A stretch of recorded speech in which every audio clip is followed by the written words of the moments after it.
Good morning to you on the West Coast. Good afternoon to anyone else. I hope you guys had a great night. Let's get into this news. Quote, it feels like 1939. Do you want to know who said it feels like 1939?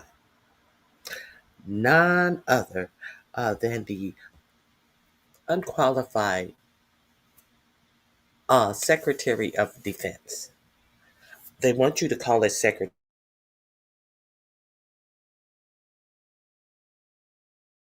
Change it to Secretary of War, which is one of the things they never do in all of the things that they're supposed to do is go to Congress. So while these for-profit media continue to call it the Department of War, it's the Department of Defense. That's the first full stop. But I want you to know that this unqualified alleged drunk said it feels like 1939. And if you're unaware, in 1939, Hitler did a, oh, what do they call it? Ooh, ooh, ooh, ooh. Oh, what did they call it? Hitler had officers dress up in uniforms and pretend that as if Poland was attacking Germany. A false flag, that's what you call it.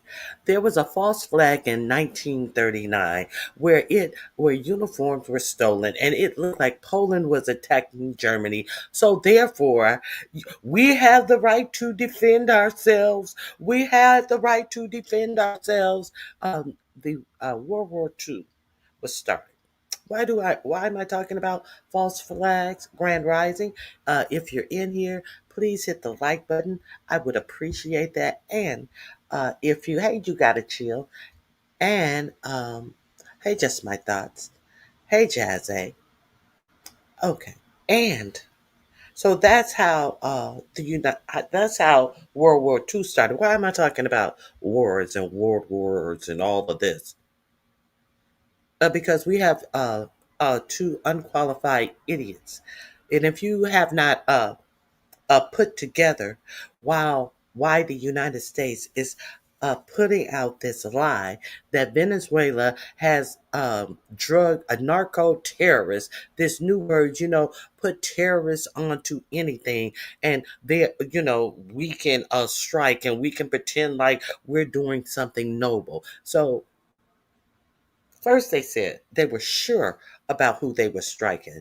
And then the truth came out that they really weren't sure who they were striking. let me show you the truth, so you can believe the truth, because it appears it appears quite clear that United States is about to strike Venezuela. Now, we just got off from November 1st until probably yesterday, when the government shutdown was finally officially ended, where your government told you that they could not afford to pay food stamps, even though your government has been telling you that they have been taking trillions and billions of dollars in from tariffs that you are paying. But your government told you that them illegally, illegally stopping these food stamps for November, they didn't have the money to pay it, even though the money had been allotted, and even though they had overage in these departments. So how much do you think it is costing your government to have warships, air, aircraft carriers over in Venezuela? Do you think that that's free? Oh, but they got that huge big budget. So they have the Pentagon has the largest budget in the United States, almost $1 trillion. But they're telling you we need to reopen the government so the troops can get paid. As we actually have troops working in Venezuela, we can make it seem like this false flag that we're telling the American people about these narco terrorists bringing drugs into our country is a real thing. We got all this personnel and equipment over there in the Gulf, even a nuclear submarine over there in the Gulf. But we're telling you, we can't pay the troops and we can't pay the people who need food stamps. How come you can't pay the troops when you got the largest budget in the United States, the whole United States, right at $1 trillion, but you can't pay the troops? But ICE is getting paid. ICE is getting paid out there breaking laws, uh, breaking people breaking people's constitutional rights, beating up on American citizens, and all of this. But you can't pay the troops. Hold on 1 second.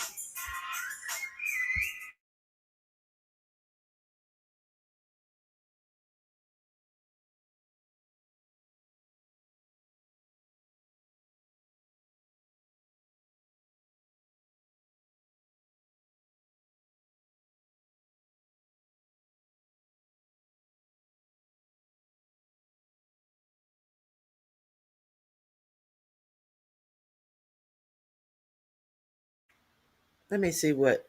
Hey, Mr. Williams. Let me see what Mr. Williams has to say to all of you, man. I may miss saying hello. Hello.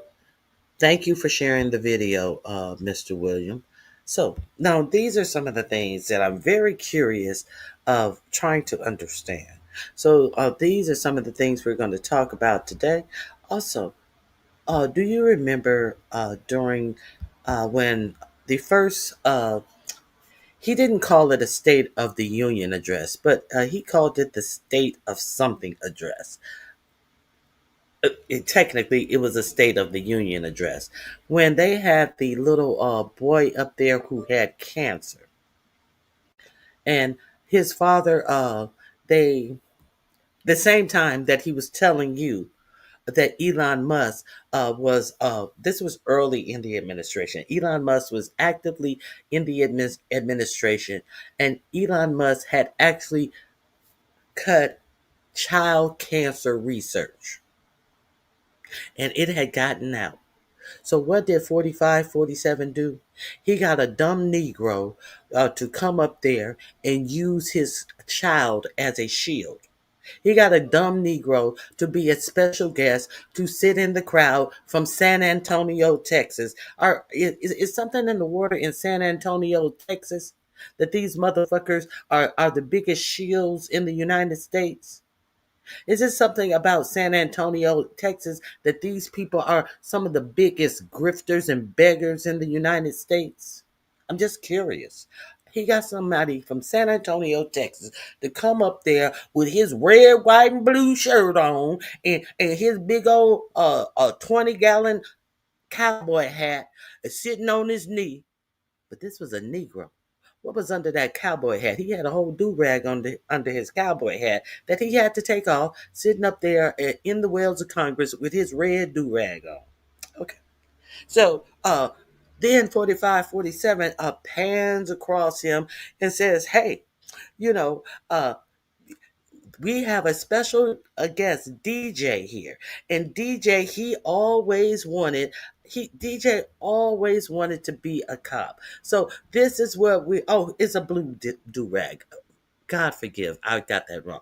So we are going to make a DJ a Secret Service agent, and I gave permission that he can be sworn in as a Secret Service agent. And look at old daddy sitting up there using his son as a shield. Now the kid has a horrible case of cancer. He has had several operations on his skull and all of this. But I want you to understand that this motherfucker is using his sick child, as a proxy to lick nuts. Okay, why is his. If you guys didn't hear about this story, there is the same man and the same child. His child is sitting up there recording a woman. If you did not hear about this, he was running for a congressional seat in San Antonio, Texas. The father, the shield, he was running for a seat in San Antonio, Texas. He's talking to a woman, and he's talking shit to a black woman. Of course, it's a black woman, and it's all about some traffic congestion in where the polling place. This was on election day, where he was running with his red tie, and he had the audacity. She said that in response to what he said, she said, "You were sitting in the middle of the aisle with no signal on." So she must have gone around him or something. I'm not sure. It wasn't clear. But the last thing I heard her say, "That's okay. Wait till my daddy get up here. That's okay." They were telling her she had to leave. And then someone else, a Hispanic man, came up to her and said, "Do you know who that is? That's DJ's daddy. That's DJ's daddy." A Hispanic man. Motherfucker, you gotta leave. You gotta leave. A Hispanic man coming up there telling her that she had to leave the polling place. She said, "I'm not going anywhere. I came here to vote." Isn't that voter interference? Wouldn't that be voter interference?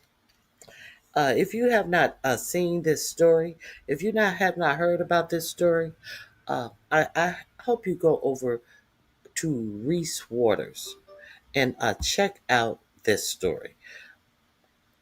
I'm going to drop the link to this story here.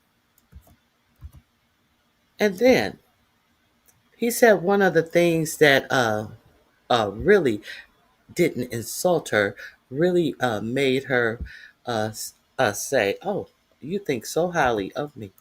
He said, "You are one of those black women that men don't like to be bothered with, like Jasmine Crockett." He thought he was insulting her by telling her that she was an intelligent black woman who knew her business, who had gone through law school, who was accomplished. He thought that that was a dig. And that's not the first time they decided to do a dig at Jasmine Crockett. He and his little son. When his son visited the border patrol, he said, people talking about my head. Nobody was talking about his head. You know how they misconstrue shit. How they build bullshit in the minds of these children. And somebody was talking about my hair, and she can't talk about my hair because she looked like a burnt marshmallow. And then she says, Then he says, I'm talking about Jasmine Crockett. This is what this child said.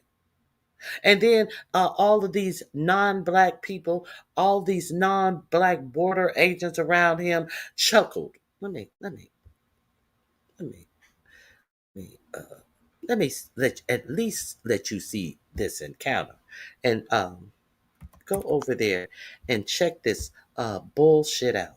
I see someone hasn't effed around and totally found out now. Uh, Let me share with you this right quick.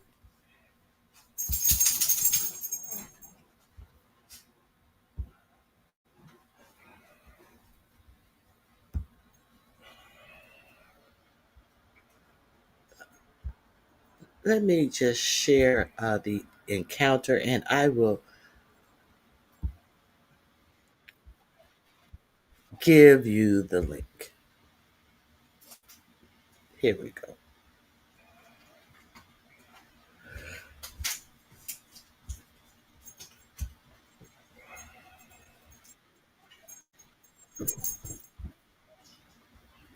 Let's get into this.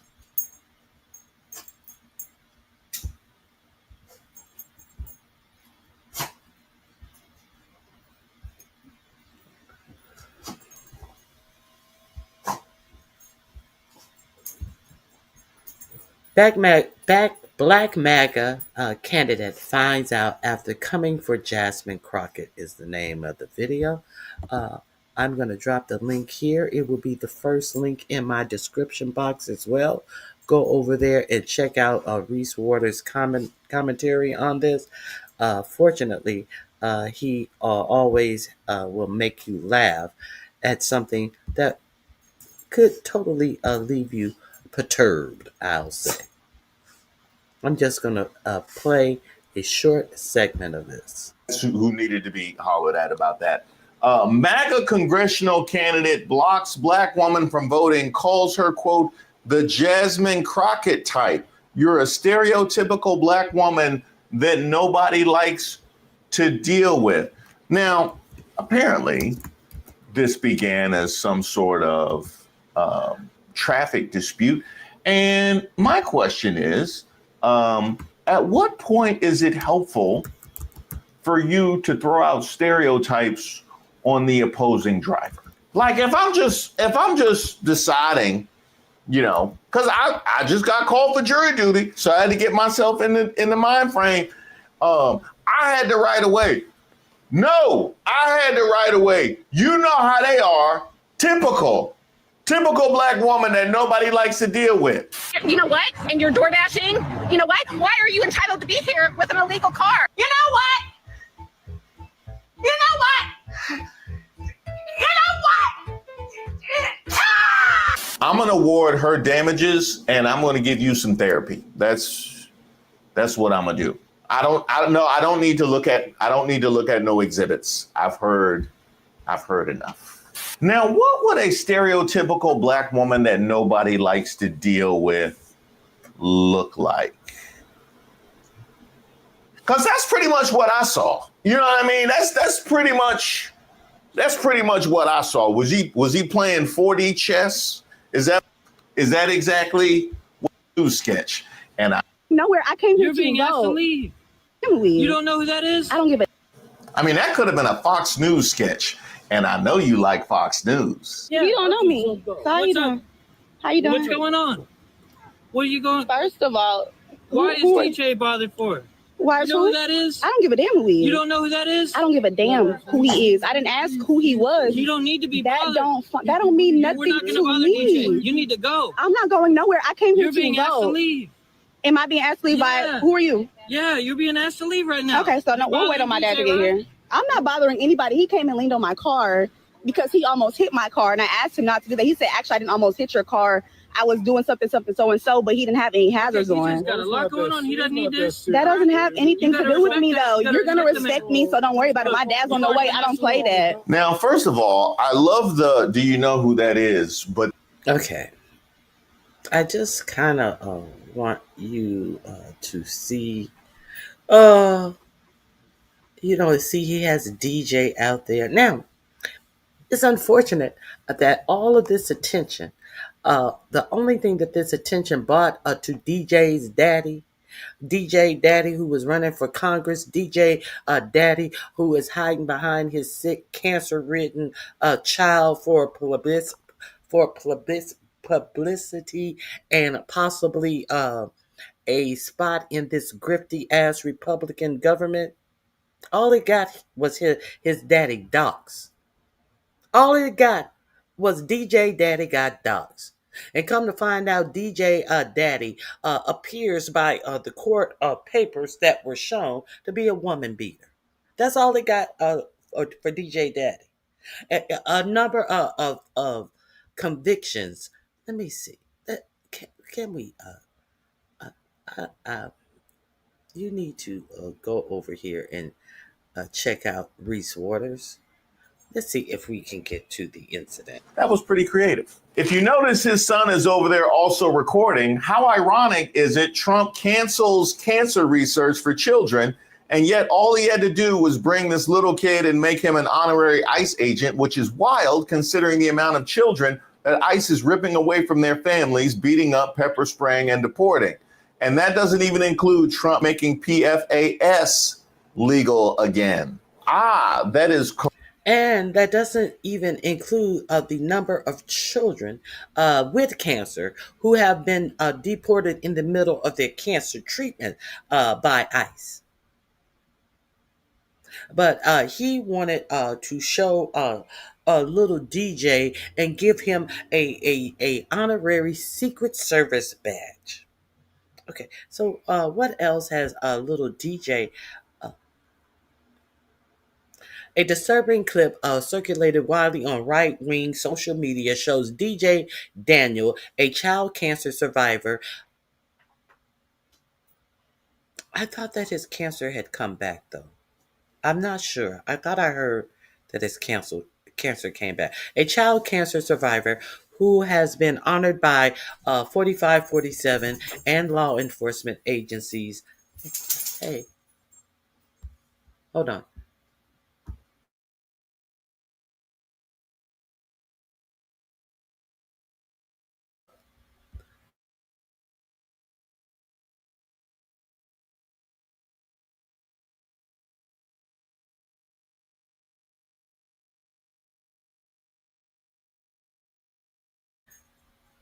Okay, I apologize. Okay, was honored by 4547 and law enforcement agencies targeted a Democratic representative, Jasmine Crockett, with an insult about her appearance. Democratic Representative Jasmine Crockett with an insult about her appearance. I've been through 13 brain surgeries. That's why my head looked like this. And let me say this. This one congresswoman was talking about my head. But I said she can't be talking because she looks like a burnt marshmallow. Jasmine Crockett. During a recent honorary border. Okay, so let's be clear. I need the footage of Jasmine Crockett, a educated black woman, talking about his head. So here is the daddy. Now the daddy decided to run a campaign and didn't even didn't even buy his own name for his identity. The first campaign commercial that came out about his daddy is about the people who bought his domain name, and the people were trying to sell his domain name back as if they uh, like they always do when you too stupid to buy your domain name yourself when you're going to a public venture? That's usually the first thing people do. So this won't happen. So they gave him a price. If you want your name back, this is what it's going to cost. Who's new to this? Who's new to this? We hear it happen all the way down in the beef sector. So who don't know that this happens? Okay. So they try to act as if this is something brand new. And that's what his first commercial is about. They refuse to pay the money to get his domain name back. And you're still using this person as your campaign manager, and he's this dumb. So how dumb must you be? So now they come out with, they decided to smear my name. So they were smearing your name? Okay, so let me see. Let's get to Daddy making excuses for himself. Come to find out, in this race, poor little DJ Daddy got about 900 and some votes, right under 1,000 votes, to garner the position of dead last in this race.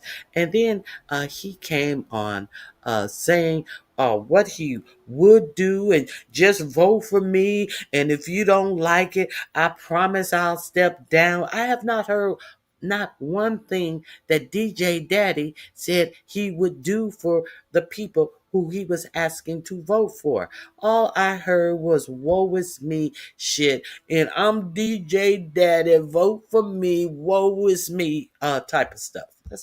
You mentioned that he was a candidate, correct?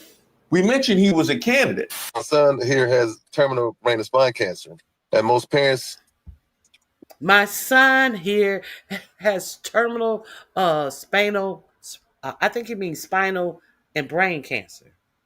That's what he leads with. This is what he leads with as he's telling you he's a candidate. Wouldn't know one here. He was a candidate, correct? We mentioned he was a candidate. My son here has terminal brain and spine cancer, and most parents wouldn't know what to do about that when you hear that, that being told to you by a doctor. But guess what? I took that with him and turned it into something positive for everybody. And so if the 18th district. How did you take his cancer and turn it into something positive for everybody? Be specific. I'm not clear on that. I took that and turned it into something positive for myself. I can understand that. But you turned it into something special. Your son's cancer, you turned it into something special for everybody. Look at this loser. The voters are giving me an opportunity to at least, guess what? I took that with him and turned it into something positive for everybody. And so if the 18th district, the voters are giving me an opportunity to at least, try it. What can you lose with me? There's more to gain. For God's sakes, I haven't come with a... What can you lose with me? There's more to gain. For example, I could lose a lot with you. I'm pretty sure some of these women that you were beating lost a lot of feeling, lost a lot of time of being able to go out in the public for being battered and bruised by you. They could have lost teeth. They could have lost the sense of smell. They could have lost eyesight. They could have lost a lot of dealing with a woman beater. I'm sure. Let's see what we could lose. Let's ask some of these battered women what they could lose by choosing you. Let's continue. Term limit. I don't think nobody else come with a term limit, but I do. And also, if I'm not doing such a great job, and you're not satisfied with me, I don't have a problem not running next time and or stepping down. How'd that work out, Theotis? Not running. I don't have a problem not running next next time or stepping down. Um, this is where you there's the paperwork. This is where you actually uh, get the paperwork. He fucked around and put himself. Now, William Coffin says Theodis Daniel, wife beater and deadbeat. Last night I looked at this guy, Royce Weiss vibes, long history of family violence, paternity tests, and back child support. And there was so much I decided I needed to look at it with fresh eyes.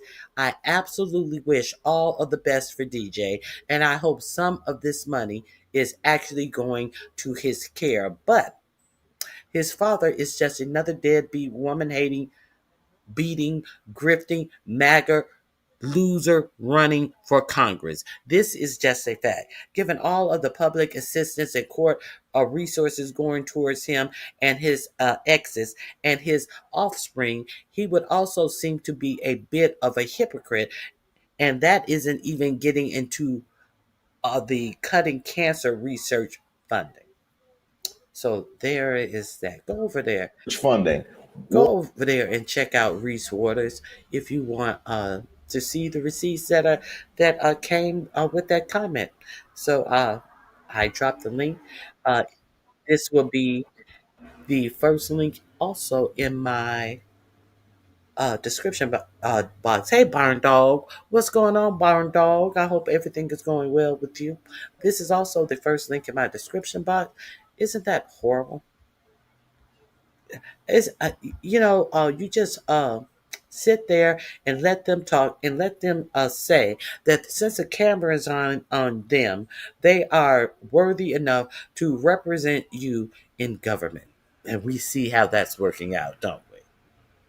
We see how horribly that is working out right now. Hold on 1 minute.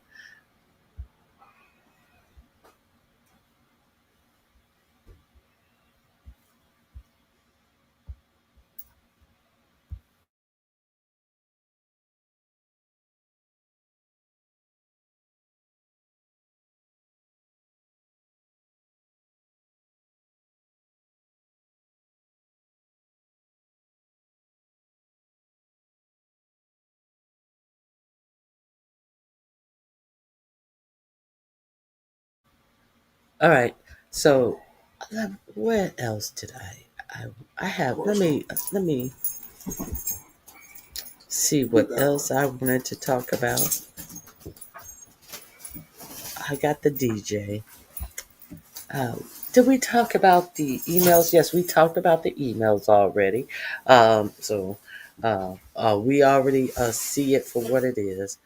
GOP Hill source suggests I call Lauren Bobart or Nancy Mace in the next 15 since 4547 has been pressuring them like crazy the last 24 hours, and he would need them both to pull their names off the discharge petition within the next 15 to 30 minutes. I couldn't meet I couldn't reach Nancy Mace. That's Tara Palmieri. She's another reporter. Now, you know that they want you to believe that this is no, there's nothing to see here. There's nothing to see here. They had actually called Lauren Bobart into the situation room. You know, the situation room where President Obama, Hillary Clinton, and all his top staff were sitting, in the skiff where there can be no one can eavesdrop on what's going on in the skiff as they were doing the kill operation for Osama bin Laden. This is where they brought Lauren Bobart to tell her, please take your name off of this petition. They didn't want it to possibly be that no one could hear what they were talking about. But you got the Department of Defense writing times and locations about strikes in Yemen over the signal chat. Make that make sense? But they got Lauren Bobart in a skiff. So nobody can see, nobody can hear him begging her to take her name off of that petition. Make any of that make sense? And they want to tell you that it was okay for a keg breath to do what he did, giving and actually had a goddamn reporter on the signal chat. But they want to let you think that that's okay. But you see, when they really want to keep things secret, when they care about people not being hurt, they go where they're supposed to go. That's why they have these skiffs. Skiff is either a skiff or I think it's a skiffs. That's why they have these skiffs, so they cannot be eavesdropped on. But you got an ignorant motherfucker over the Department of Defense that's doing it under a unsecure app, possibly putting our soldiers in danger. Putting our soldiers in danger. Our soldiers, our fighters deserve better. Our fighters deserve better. Now, careless talk can get you killed before your feet even hit the ground. Now, they're talking about putting boots on the ground in Venezuela, behind this bullshit that they saying that narco terrorists are bringing drugs into the United States. Have they proved that? No, they haven't proved that. And it was recently that Hexef says that he really don't even know who they're shooting. After all of that, we know exactly who it is, talk. Come to find out, he does not really know who they're shooting. Let me see if I can find that. That's not the one. Maybe it's this one. Oh, here it is. Is this the one? I have so many.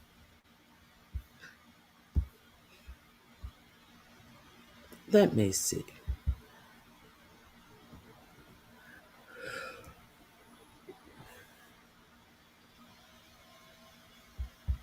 Who is the U.S. killing in its boat attack? Hexef won't say, and lawmakers want answers. That's not the one.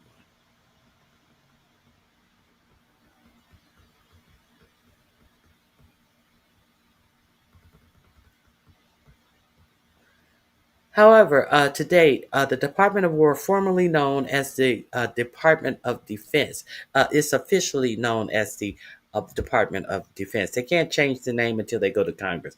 I've already said that.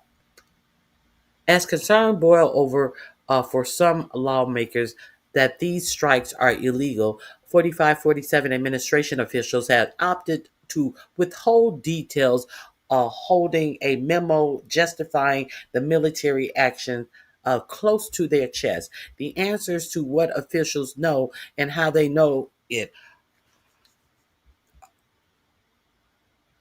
are there some.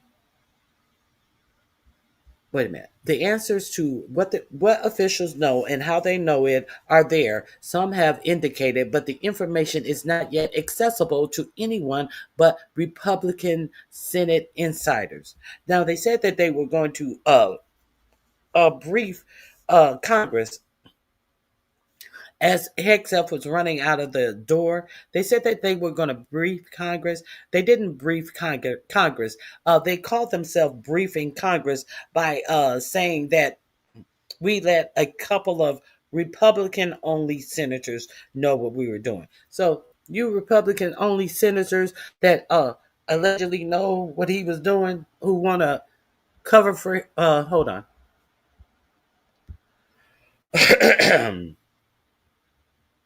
Excuse me. Who want to cover for Hexef, y'all better be careful. You better really know what you're getting yourselves into. Because if you did not know, who is it?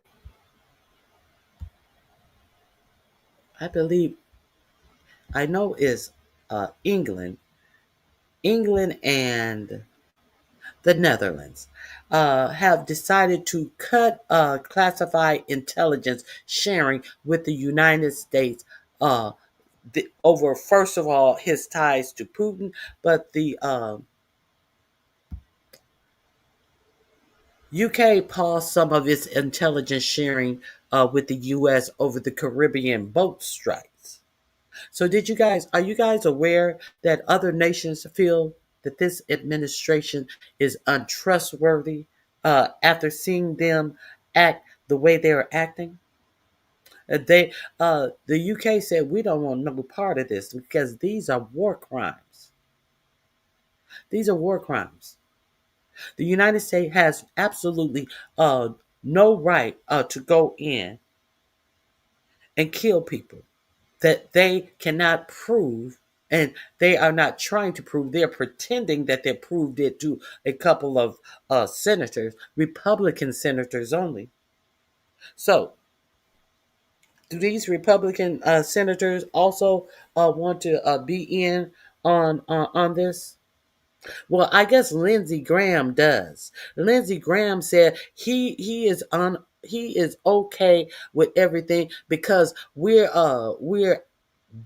killing all the right people. Lindsey Graham, of this great fierce fighter, Lindsey Graham. The only thing Lindsey Graham appears to be fighting to me, is to stay in the closet. But Lindsey Graham said we killing all the right people. Based on what, Lindsey? Based on what? Based upon what authority from the Congress as well? None. Okay, so there's that. If you didn't know, I just wanted you to know that. Let me see. What is this the one I wanted to share with you? Yes.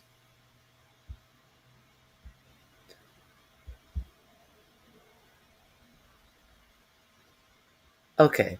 The answers to what officials know and how they know it are there, but some have indicated, but the information is not yet accessible to anyone but Republican Senate insiders.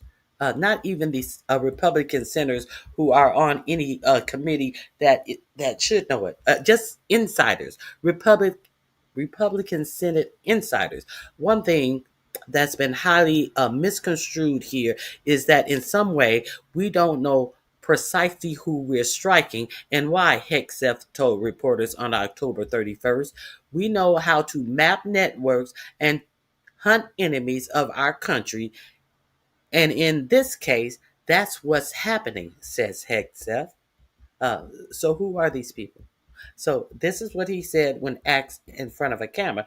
After the administration briefed members of the House on strikes on October 30th, Representative Sarah Jacobs, Democrat of California, said she didn't have enough information to know whether the deadly strikes were justifiable. 4547 officials promised they would send the memo to her and other lawmakers, but did not follow up, she told USA Today. The military needed to show a connection to a designated terrorist organization or affiliate before an attack, but that can be very broadly interpreted.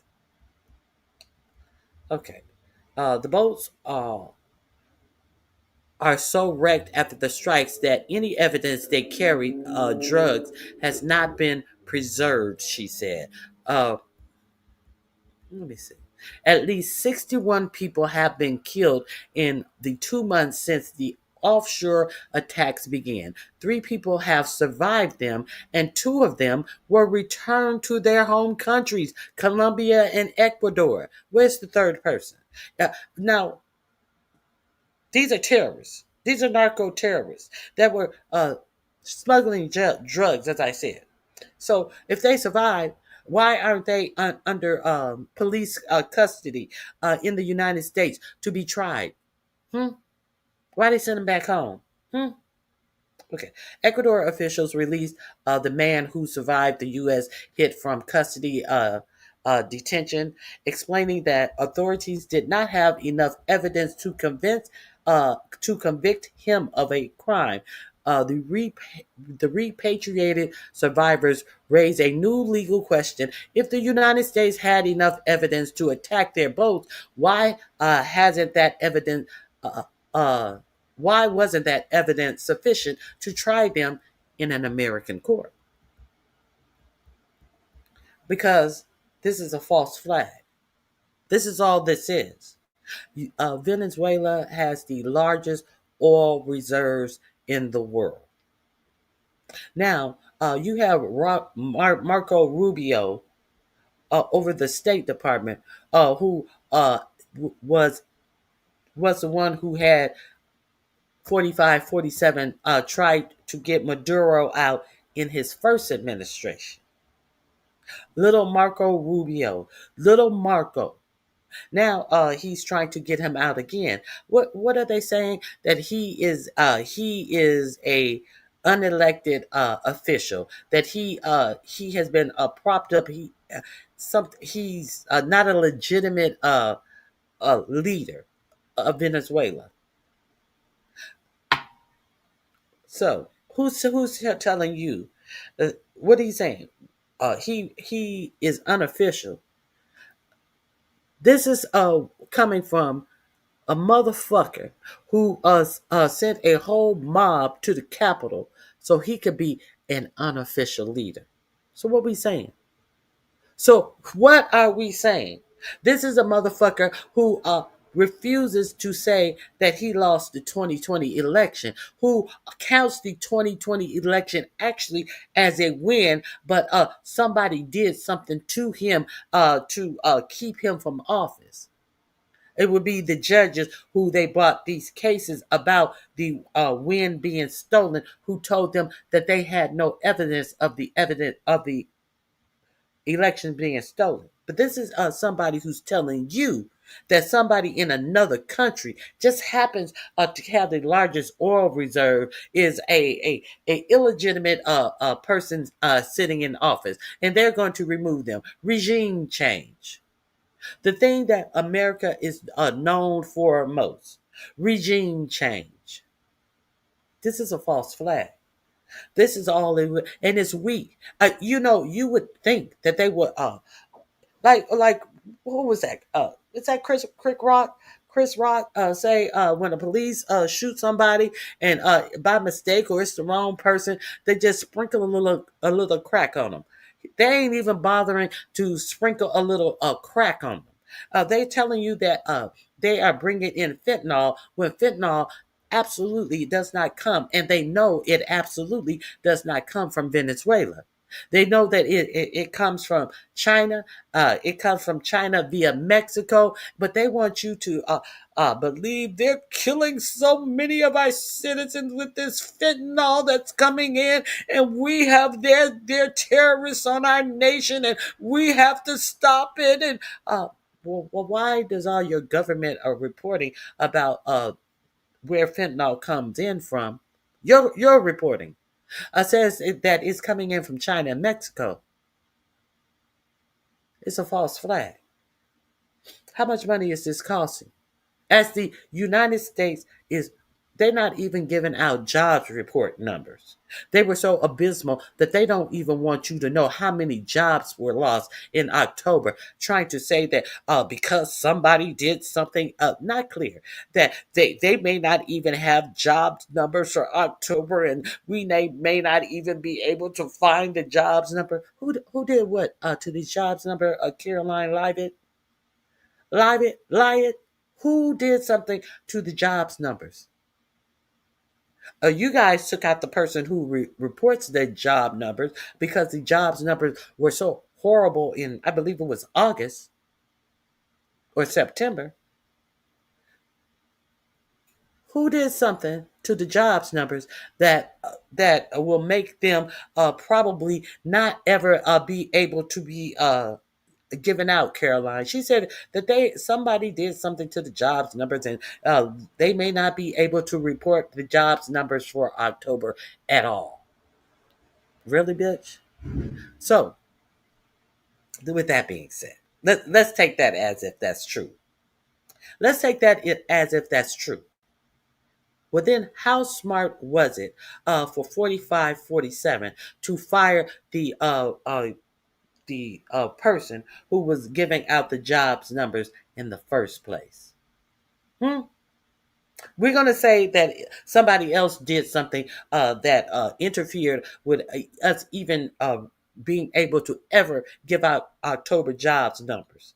But the jobs numbers under the last person were coming out at a regular scheduled clip successfully.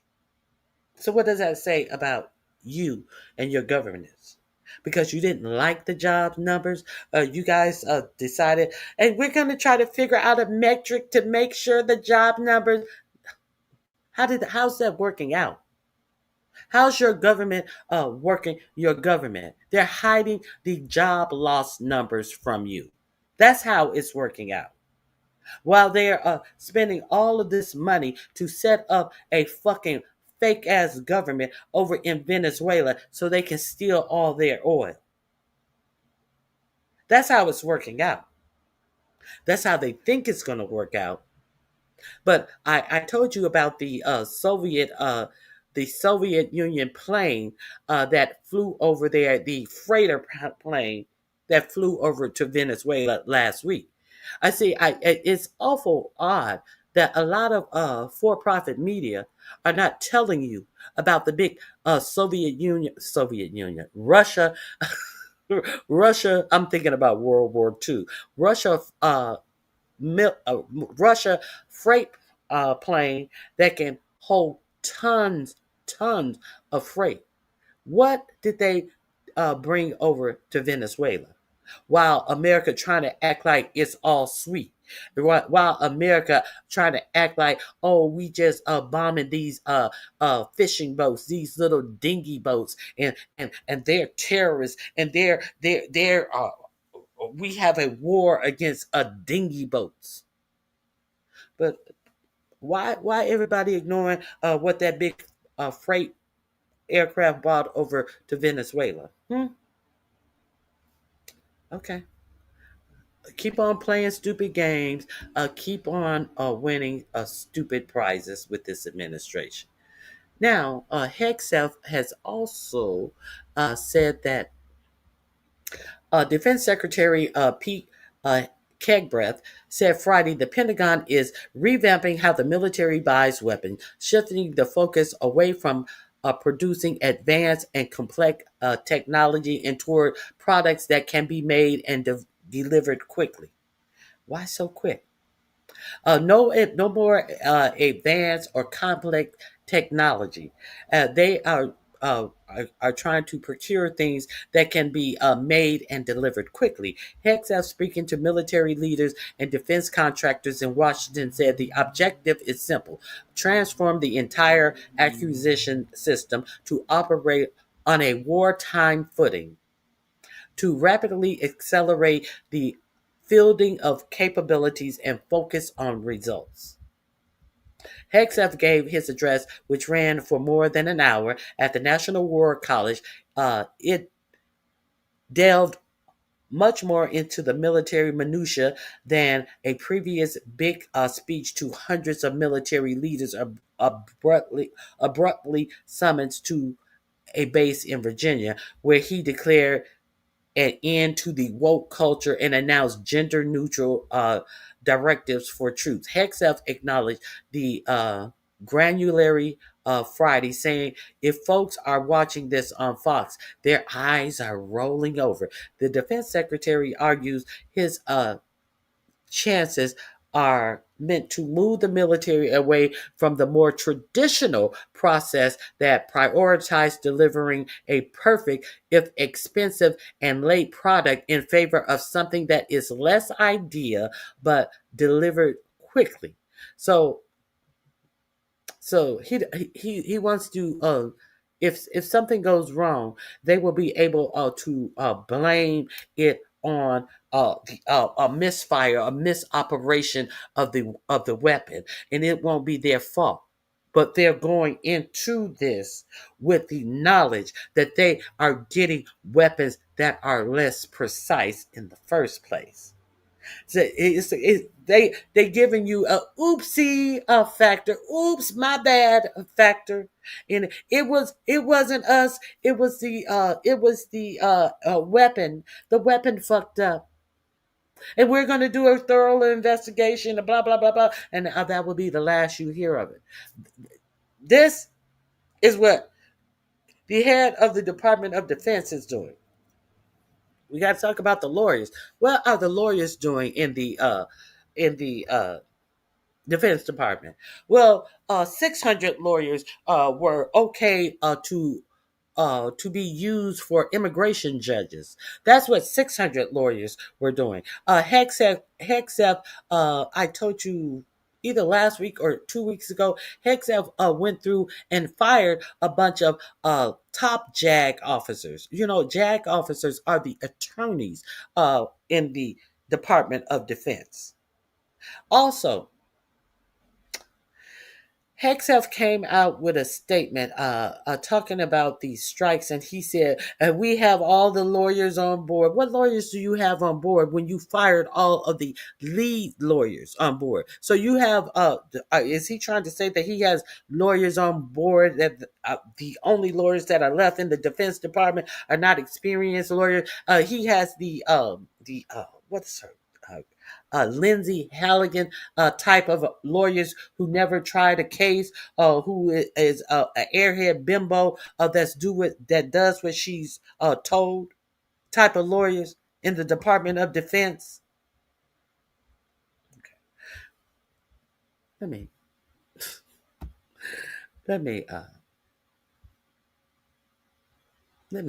get to the other stuff that I wanted to talk to you guys about. Hey, Tori91. Hey, Melissa Scott. Good to see you guys. Thank you for coming. Please hit the like button on your way in. It would be greatly appreciated.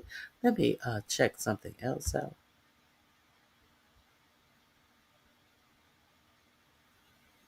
Okay, let's get into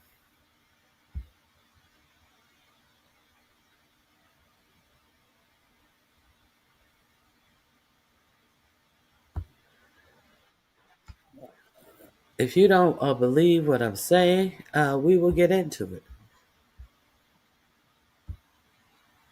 Why is he firing these lawyers? Why do you think he would be firing these lawyers? I'm just curious. I'm just going to bring you the story of what's going on and how it is actually going down. Hexel fires several top military attorneys. Here he is, sitting cockeyed with this same funky farted up blue suit on, lying. The Pentagon after a string of firings over the weekend. Defense Secretary Pete Hegseth fired some of the military's top lawyers, cutting the judge advocates general for the Army, Navy, and Air Force. Before meeting with his Saudi counterpart Monday, Hegseth offered his reasoning for the firings. So ultimately, I want the best possible lawyers in each service to provide the best possible recommendations, no matter what, to lawful orders that are given. And we didn't think those particular positions were well suited. And so we're looking for the best. Let's bring in CBS News senior national security correspondent Charlie D'Agata. Charlie, of all the changes in the Pentagon over the last few days, what do you see as the most significant, and what impact will it have on these branches of military?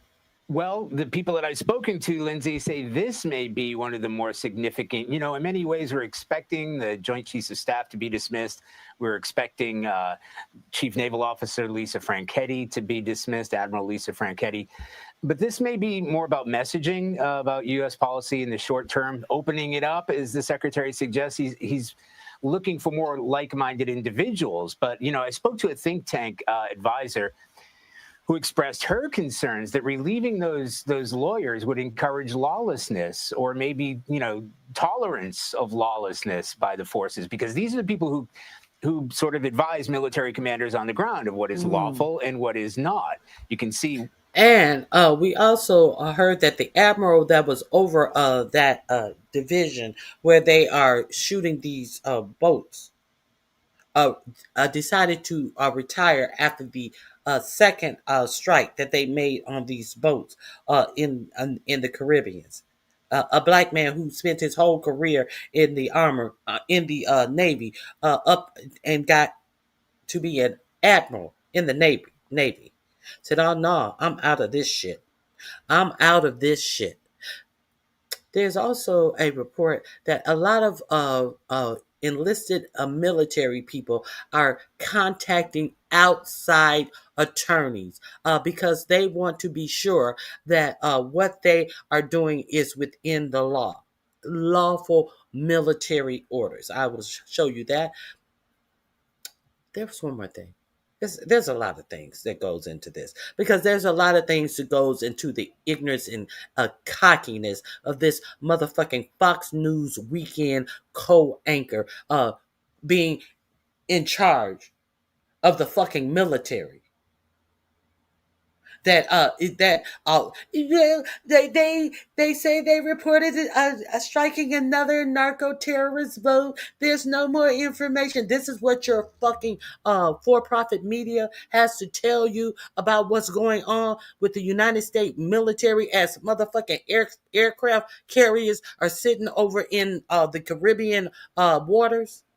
And this is all that your media has to tell you. And these bitches sitting on camera getting paid millions of dollars to tell you absolutely nothing. Sitting on TV just wearing out clothes, as my mama would say. You ain't gonna sit around here and just wear out no motherfucking clothes. You gonna use your motherfucking head. This is what your media has to tell you. Ugh. Anyway, let's continue. The repercussions of that. So some critics say, look, if you're about to break the law, get rid of the lawyers, right? These are the watchdogs for the behavior of U.S. troops in the field. And describing them as roadblocks suggests they're standing in the way of activities. Those are in his words. He wants lawyers who give sound constitutional advice and not to exist to be roadblocks to anything that happens. Now, what's causing concern is what is he referring to when he talks about anything that might happen? Right. The Defense Department plans to cut around 5,400 probationary workers and implement a hiring freeze this week. How will that affect operations?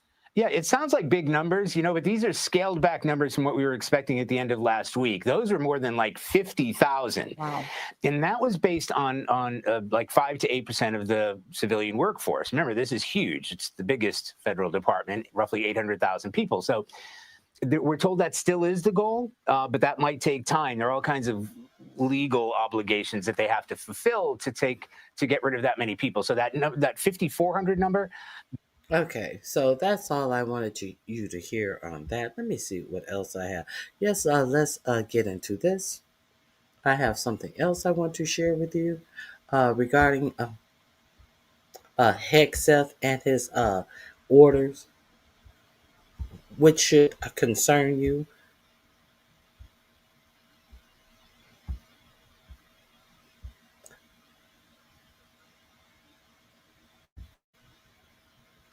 Here we go.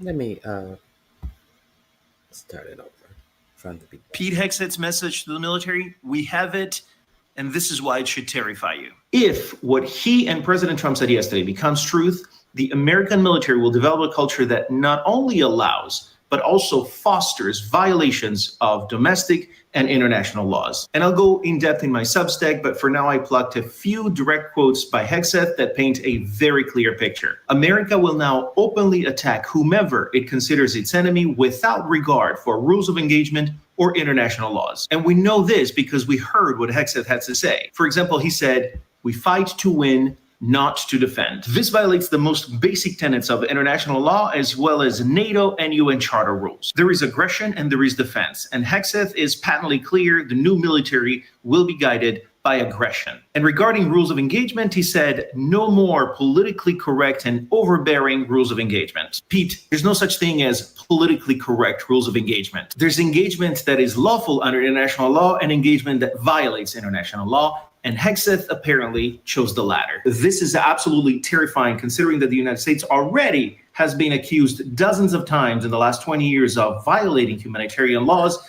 Like the Geneva Convention, where when he was being confirmed, he said that they didn't have time to for rules that were made in wood paneling laws by people uh, smoking cigars or something to that effect. I played you his confirmation. I've been thorough with you. This is not a brand new. We have been following the path of destruction from before he was even confirmed by all Republicans. Let's make that clear. To the point that J.D. Vance had to come in and decide the last vote to get him into this position. Let's be real clear. See, we're not sitting up here just talking about news all of a sudden when it personally affects us. We've been talking about news all year long. Okay. Prior to January as well. Let's get into it.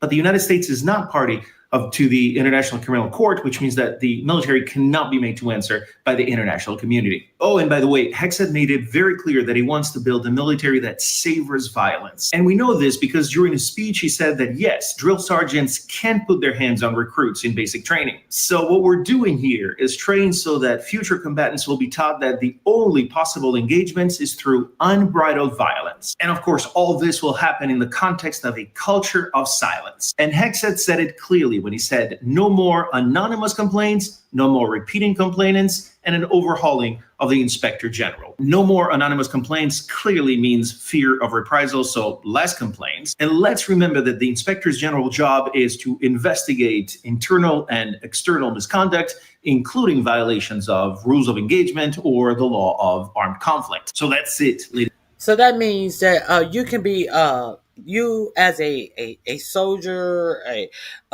can be harassed by how many soldiers have lost their life to hazing? How much racism is there in the military?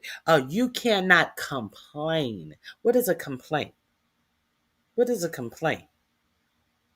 If you complain, you're the one who has done something wrong. This is this unqualified asshole rules. Ladies and gentlemen, Hegseth started a deconstruction of the American military that might take us into one of the darkest, most unlawful and isolated times in our country's history. And in all this, Congress continues to be quiet. Pete Hegseth's message to the quiet. Okay, so let me share this with you. We need to understand what is actually going on and what this military is setting up to do, it appears. Pete Hegseth admits 47 fired military lawyers so no one could stop him. Now, all of my links are dropped in the description box if you want to go over there and peruse this information. A few days ago, finally hit the United States. Donald Trump's mass firings just a few days ago finally hit the United States military, where he not only fired the chairman of the Joint Chiefs of Staff, a man who happens to be black and was replaced with a less qualified white man, because that's Donald Trump's version of DEI, but he also fired the top military lawyers. So the top of the top lawyers in the military, the ones who are supposed to be serving as essentially the conscience of the U.S. military, making sure that everything is on the level, on the up and up. We're not violating the Constitution. We're not violating international treaties. We don't have soldiers going rogue. Those people have been let go. Now that's bad enough, right? Because that leads you to speculate of what the hell's going to happen here. But then Defense Secretary Pete Hegseth came along and actually confirmed all of our worst fears. In an appearance on Shannon Beam's program on Fox News this past Sunday, Hegseth had this to say about the firings. Ultimately, we want lawyers who give sound constitutional advice and don't exist to attempt to be roadblocks to anything that happens in their spots. We don't want any lawyers that are going to put up any roadblocks. See, here's the thing, Petey. Lawyers don't put up roadblocks. What lawyers do is they will tell you when you go to do something, hey, that's illegal. You can't do that. See, that's not a roadblock. That's the law of the United States. And you can say all you want that, well, we just want lawyers who follow the Constitution. What were these people doing? You're literally implying that these folks that you fired were not following the Constitution, and yet you have no evidence to back that up. What you want, because what you're admitting here, is nothing but Trump loyalists. Kind of like replacing the chairman of the Joint Chiefs of Staff with a guy who's far less qualified, but he got the job because he's white. You want yes men. You want yes women. You want people. DEI, a four-star general replaced with a 3-star general who wasn't up to snuff until like a month ago. What is that called? Raising Cane. Do you know that Raising Cane just got qualified for the job that they put him in about a month ago? But they fired a black 4-star general to get Raising Cane into his position, who was a retired 3-star general who was not even qualified. And listen, Raising Cane looks like to me. Raising a Cane looks like one of these old alcoholic type of people. To me, that's what he looks like. He has that thin as skin. Either he looks like a dementia patient or a fucking alcoholic. He looks like something is askew with Raising Cane. To me. I don't have any facts. I'm just saying he has that look. Just let's keep going. Who, if Donald Trump says go and bomb protesters out there protesting the latest pipeline, your lawyers will say, yes, this all seems good and legal. Go ahead. That is what you want. Now, the scary part, of course, is with the firing of these lawyers, which will soon be replaced by Trump loyalists. We don't know if it's because Donald Trump wants to do illegal things here at home or if he wants to do illegal things abroad. So, we get to play a little bit of a guessing game, which I guess is kind of interesting for a while, maybe, not knowing what it's going to be. Is it going to be there? Is it going to be here? My guess is it's probably going to be both, but mostly domestic. And I'm not saying that as hyperbole. I'm not saying that to try to terrify you. I'm saying that as a general fact. We know that Donald Trump in the past has suggested using the military to get protesters out of areas. He's done it on a few occasions, at least one, which of course is a violation of their constitutional rights to assemble. And military lawyers would be the ones who would tell him something like that. Like, no, you can't do that. The chairman of the Joint Chiefs would tell you, no, you can't do that. And now those people are gone, either already or soon to be replaced by people who will not tell him no. So if he wants to go out there and send the United States military to occupy a town in the United States because he thinks they're harboring illegal immigrants, he'll do it. And his lawyers will approve it. And they will approve it based on the United States Supreme Court ruling from this past summer that as long as it's an executive action, the president has full-blown immunity. Here's the problem, though. As we have seen in international treaties, the International Criminal Court, and of course, general court happenings across the globe since World War II, just following orders is not enough to exempt the people who do this from facing justice. So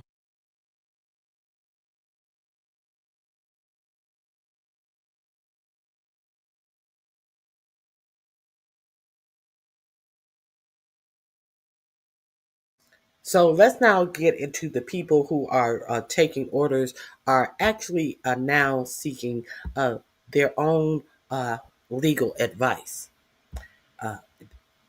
Now you can clearly understand what I was trying to tell you. Now, let me see if I can find this. I have so much information. I'm finding it right now. Maybe it's down here. Here it is, right here. This is what I want to share with you uh, to prove what I'm talking about.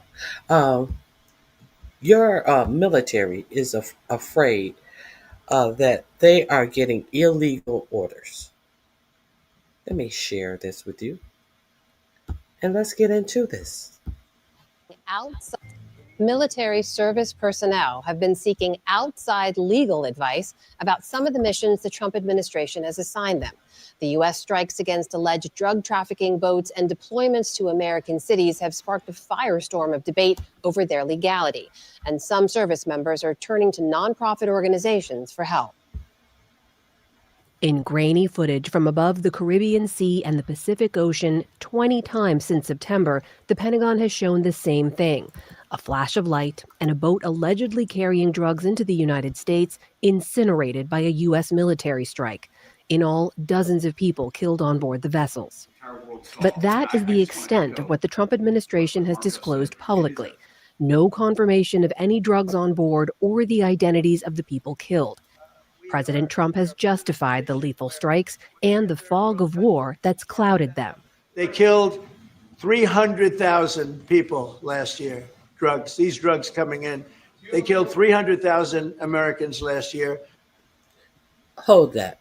300,000 people last year. He's saying that they are bringing in fentanyl. We're going to put a pin in that. Let's put a pin in that. I don't need a panel of people coming up talking about things that they don't know anything about. I actually take my time and I try to give you actual information. If you have learned something on this channel today, those are my goals. My goals are to give you factual information. He said they've killed 300,000 people. Fentanyl statistics of 2025, up-to-date facts on abuse and overdose. But I found something peculiar about this information. The United States is in the middle of a I am sharing it. Devastating opioid epidemic, and its deadliest driver is fentanyl. This synthetic opioid, far more potent than heroin, is fueling a tragic and alarming surge in overdose death. Why is the fentanyl crisis demands urgent action, and why is a critical issue today? In 2021 alone, over 107,000 Americans died of overdoses, the highest total ever recorded. Fentanyl and other synthetic opioids are overwhelmingly responsible for this catastrophic loss of life. 2021. Now this is a 2025 look at the death fentanyl statistics of 2025. What are they telling you? In 2021, that was the highest level of fentanyl death, and it was 107,000 deaths.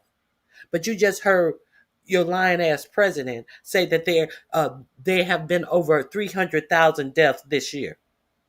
Make that make sense. Nearly 71,000 of those in 2021 overdose deaths involved synthetic opioids, primarily fentanyl. This means fentanyl is now linked to roughly 2/3 of all fatal drug overdoses in the U.S. This link is linked. Let me see. I think this is in my description box. This is number 6. Let me put it there now. So you can read the whole article. I am going to skim some interesting things about that is in this article as well. Okay.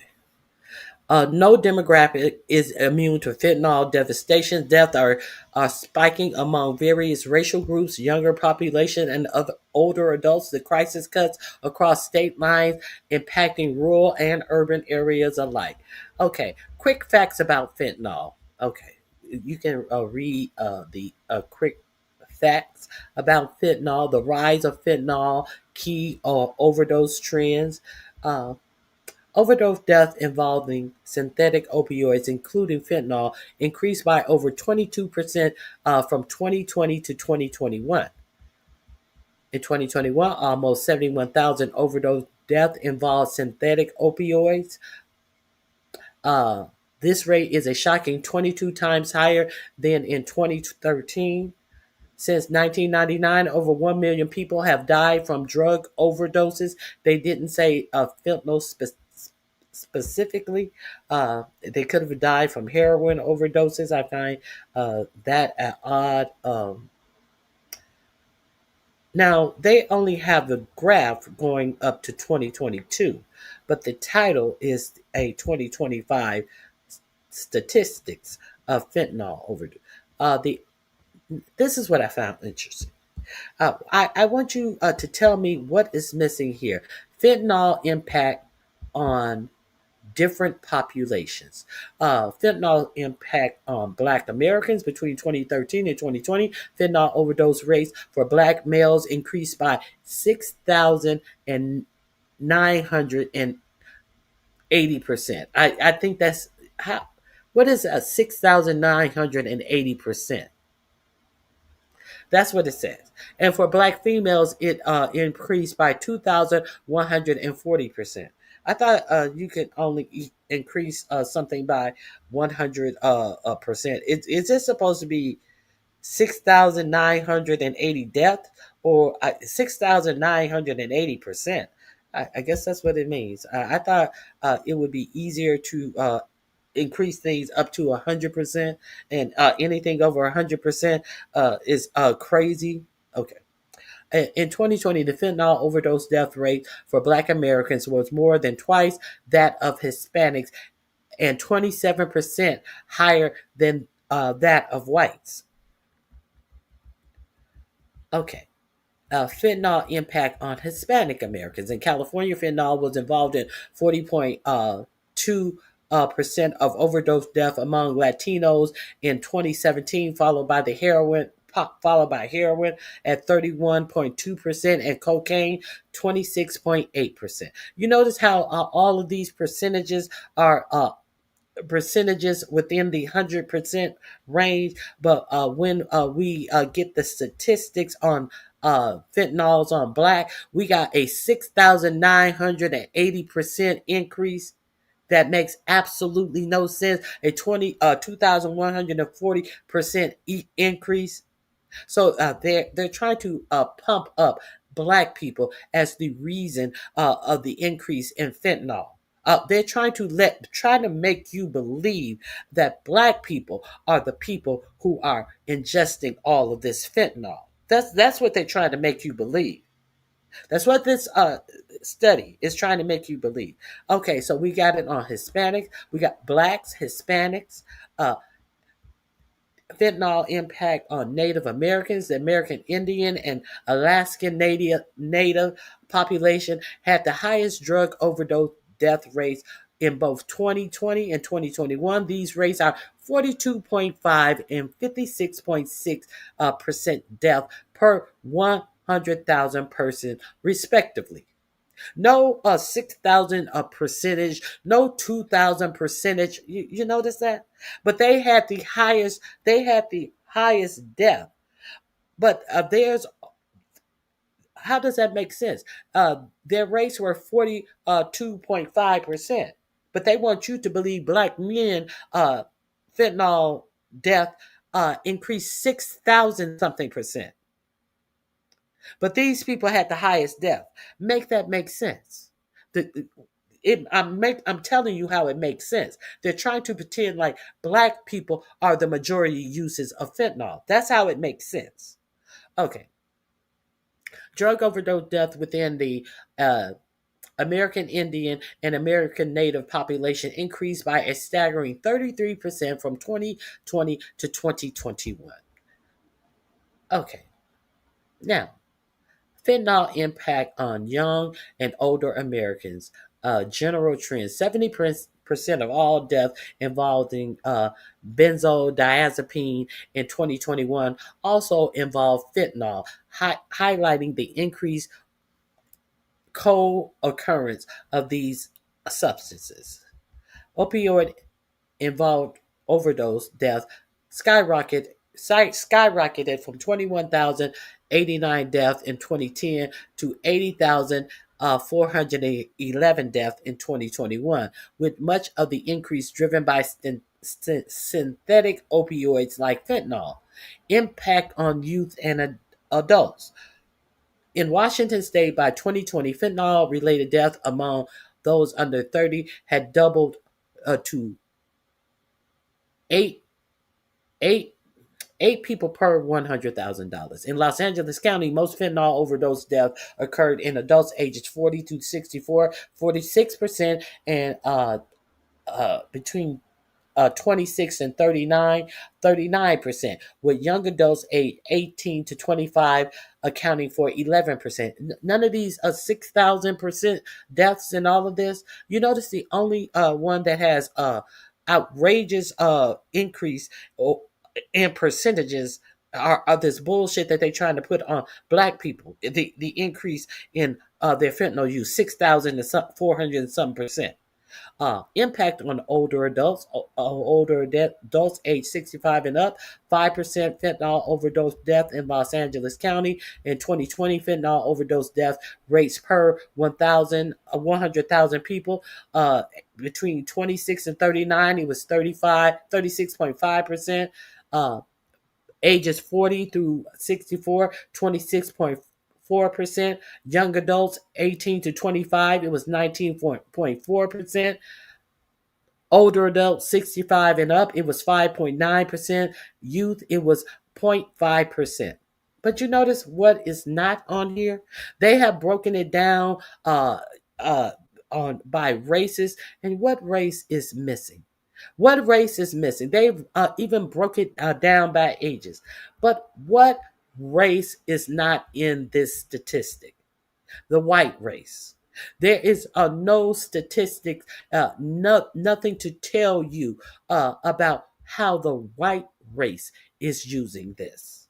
So the link is in my description box. I just wanted to tell you that 4547 said that over 300,000 people had died from fentanyl in this false flag to make you believe that, hey, something must be going on. 300,000 people? Oh, your president is worried about over 300,000 people dying of fentanyl. Hey, Kanana, thank you for joining us. I appreciate your support. Hey, Charlie. News you can use. Okay, so let's get back into this false flag of it all. Let me, here I was. This is where I was. Why the military is seeking a legal counsel, legal advice, because of these strikes in the Caribbean. Now, let's get back to this liar. And that they killed 300,000 people last year. These drugs coming in. They killed 300,000 Americans last year, and that gives you legal authority. We know the boats, we know everything else. We're allowed to do it. It's in international waters. If we don't do it, we're going to lose hundreds of thousands of people. Today, reports that the Trump administration is covering its legal bases. According to the Washington Post, Justice Department lawyers this summer crafted a classified memo arguing that U.S. troops involved in the boat strikes would not be in legal jeopardy. On Capitol Hill, open questions, including from Republican members, about the legality of those strikes.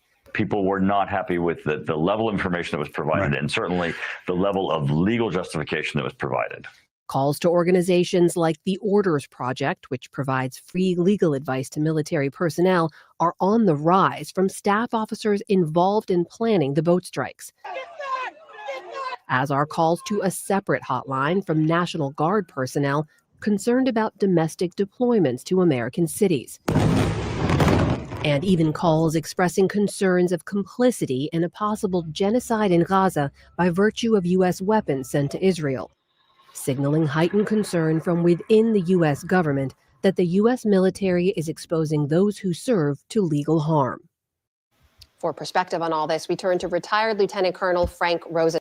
Understand that these soldiers, if they obey illegal orders, they can be tried and convicted as well. Now, I've talked about all of these things. I've talked about what's going on in Gaza extensively, and now they are going to put boots on the ground. At first they said the boots on the ground were only going to be in Israel. But now, come to find out, the boots on the ground will be in Palestine. If you didn't know, if your for-profit media have you thinking that there is peace and it's all over, Netanyahu said that he's going to wipe out everyone in Palestine. This is after this big peace agreement fanfare that was not signed by either Israel or Hamas. You know that fanfare that they did a couple of weeks ago talking about they had a peace agreement? No. Okay. I digress. Blatt. He was an Army lawyer and is now the president of the National Institute of Military Justice, which runs the Orders Project. Colonel, welcome to the NewsHour. Thanks for joining us. Thank you. So the Orders Project, for anyone unfamiliar, was started 5 years ago as a place military personnel can get legal advice that's independent from the Defense Department. Tell me about the calls you've been receiving specific to those U.S. military strikes on boats. How many calls and what are people asking? Thanks. The phone has been picking up a bit, our activity in the past 3 months, and some of these have related to the new military activities out in the Caribbean. We are primarily getting calls, a lot of people who are tangentially involved. They aren't the people who are actually on the operations or are approving them. But many of these are, they're performing some sort of role in between, a staff officer who's asked to apply their expertise. And they've been reaching out to us when they've been concerned that the answer that they're giving has been very disfavored, and they're feeling pressure from their higher ups to convert their answer into something that is a little to change a concur from a non-concur to a concur. In other words, pressure to get on board with the decision to carry out the strikes. Is that what you're saying? Yes. And then related to the National Guard deployments, you told my colleague earlier you're also fielding calls related to that. What are those questions? These are, we're getting an appropriate level of curiosity because anybody who's been following the courts, it's like watching a tennis match right now, back and forth every day between a district court enjoining the president's actions and a court of appeals lifting that and the Supreme Court acting on their emergency docket. So when people are being told or to anticipate a deployment to an American city, they do have some questions about this, and we just try to help them figure out what's right for them, to help them feel better about what they're doing or where they need to raise questions, to ask the right questions of their leaders to make sure that they are remaining compliant with their not only their legal obligations, but so that there's no moral injury later on, that they don't do something that they knew was wrong at the time. As for the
Lord.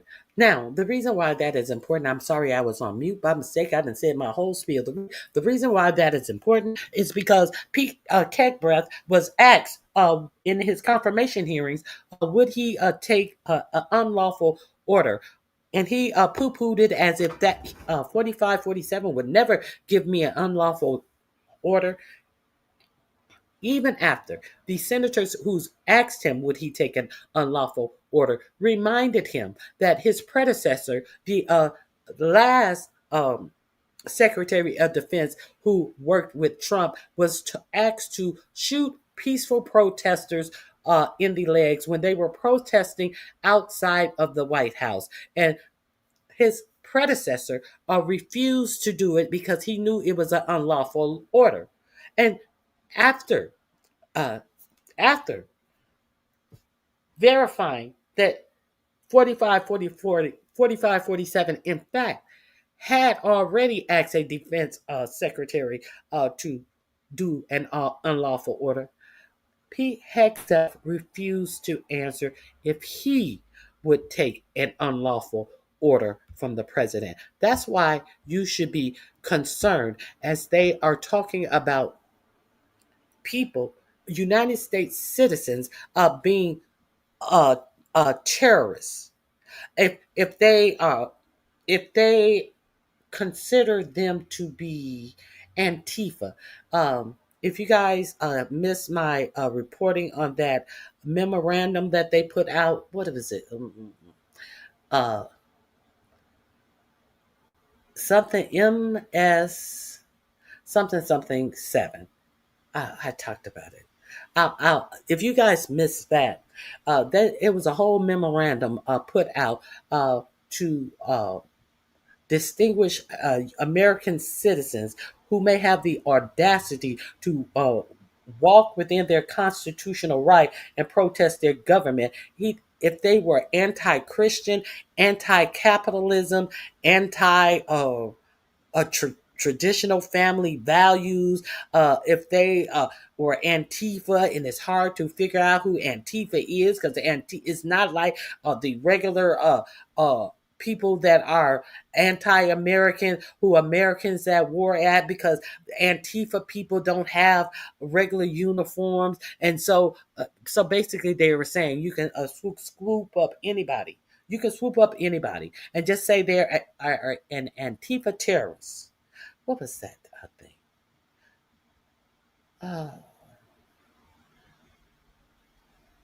I'll find it for you. What is that? Let me find it right now. Let me find it right now. I can always find it for you right now. This what is the name of that? I'm gonna drop the link. You can read all about it. NSPM7. The NSPM7. Here is the link. Let me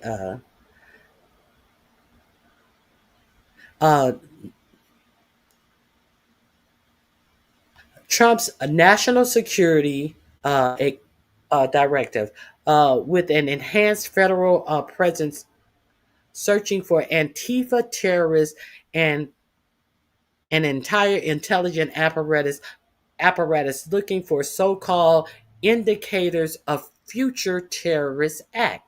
Those indicators include anti-Christianity, anti-Americanism, anti-capitalism, speech that is commonplace, alarming as that may sound. The major media have largely downplayed the NSPM7 as impossible to implement because it violates norms, even the law. So what does that have to do? Why? What does that have to do with this administration implementing this NSPM7?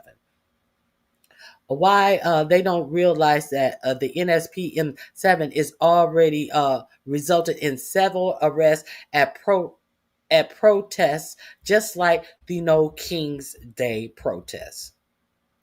Okay, so I'm going to drop the link so you can read exactly what the NSPM7 is. Let me drop that link in the chat, and it will be in my description box. Here we go. If you are unaware of this, this is why you should be worried as well. It's not just the havoc that they plan to wreak on Venezuela. Hey, Madison, it also concerns you and your safety. So I dropped that in the link, and this is also in my description. It's number 7 in my description box.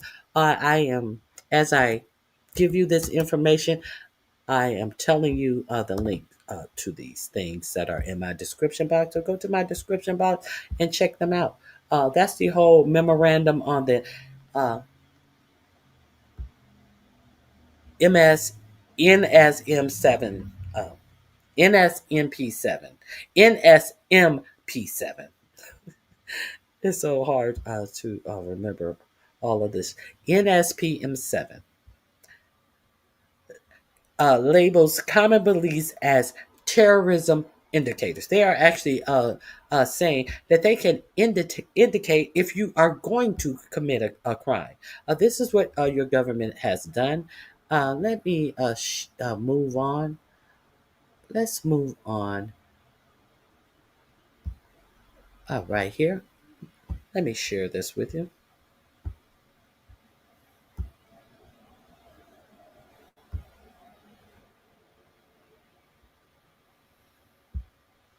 This is 4547. He's warning the cartels. It's spattered all over the ocean, big bags of cocaine and fentanyl all over the place. And it was, plus we have recorded evidence that they were leaving. We know what time they were leaving, when they were leaving, what they had, and all of the other things that you'd like to have. But we have noticed that there are no ships in the ocean anymore. We're seeing that there's like no ship. There's no ships in the ocean anymore. To be perfectly honest, you were not striking ships in the first place. There's no ships in the ocean. There used to be about 100 ships. So a region where people get their livelihoods off of fishing, they are not allowed to go in the ocean to do their jobs, because all of a sudden, with all of this information and facts that they telling you that they have, that actually absolutely proves, he said that there's drugs all scattered in the ocean after these strikes. Well, how come none of those drugs have been scooped up and put on a motherfucking table and displayed before the whole world? Kind of like how Pam Bimbo said that they had a big drug bust somewhere in the United States and had piles of wrapped up styrofoam or whatever, and she said that this is the fentanyl that was collected, and then she had to later correct that this was a representation of fentanyl. So why put anything up there at all? These motherfuckers were putting fake packages up there so Pam Bimbo could pretend that these were actual drugs. And now he's telling you that drugs were all in the ocean. And really? Oh, really? Because we know it's not beyond your administration to package up books or what the fuck ever that y'all want to stack up and tell the American public that it was fentanyl. But you ain't even trying it with this. Maybe because you got busted when you tried it the first time. Okay, let's continue. Ships, no, when the first one we went, there were hundreds of boats. Now there are no boats. I wonder why, meaning no drugs are coming across, probably stopping some fishermen too. This was a boat and we were probably stopping some fishermen too. And you are unconcerned that this is a region that makes their living off of fishing. Hundreds of boats, probably some fishermen in there too. Oh well, I can prove none of this, but I'm going to stop all boats in the Caribbean. So if you go to the Caribbean, dare not take a boat out, a catamaran out, a yacht out in the ocean for a day of enjoying the ocean, because the United States military may bomb you. Make any of this make sense? It does make sense when you understand that this is a false flag. It does make sense. We were surprised to see it. Now, what does that mean? That means there's no drugs coming by sea, but they do come by land. And you know what? We're telling the cartels right now, we're going to be stopping them too. When they come by land, we're going to be stopping them the same way we stop the boats. It's spattered all over the ocean. Big bags of cocaine and fentanyl all over the place. And he can't even remember what drug he's supposed to be allegedly stopping from Venezuela.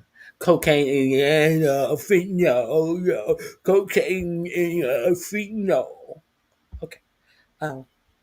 Let's move on. There is something else I would like to share with you as well.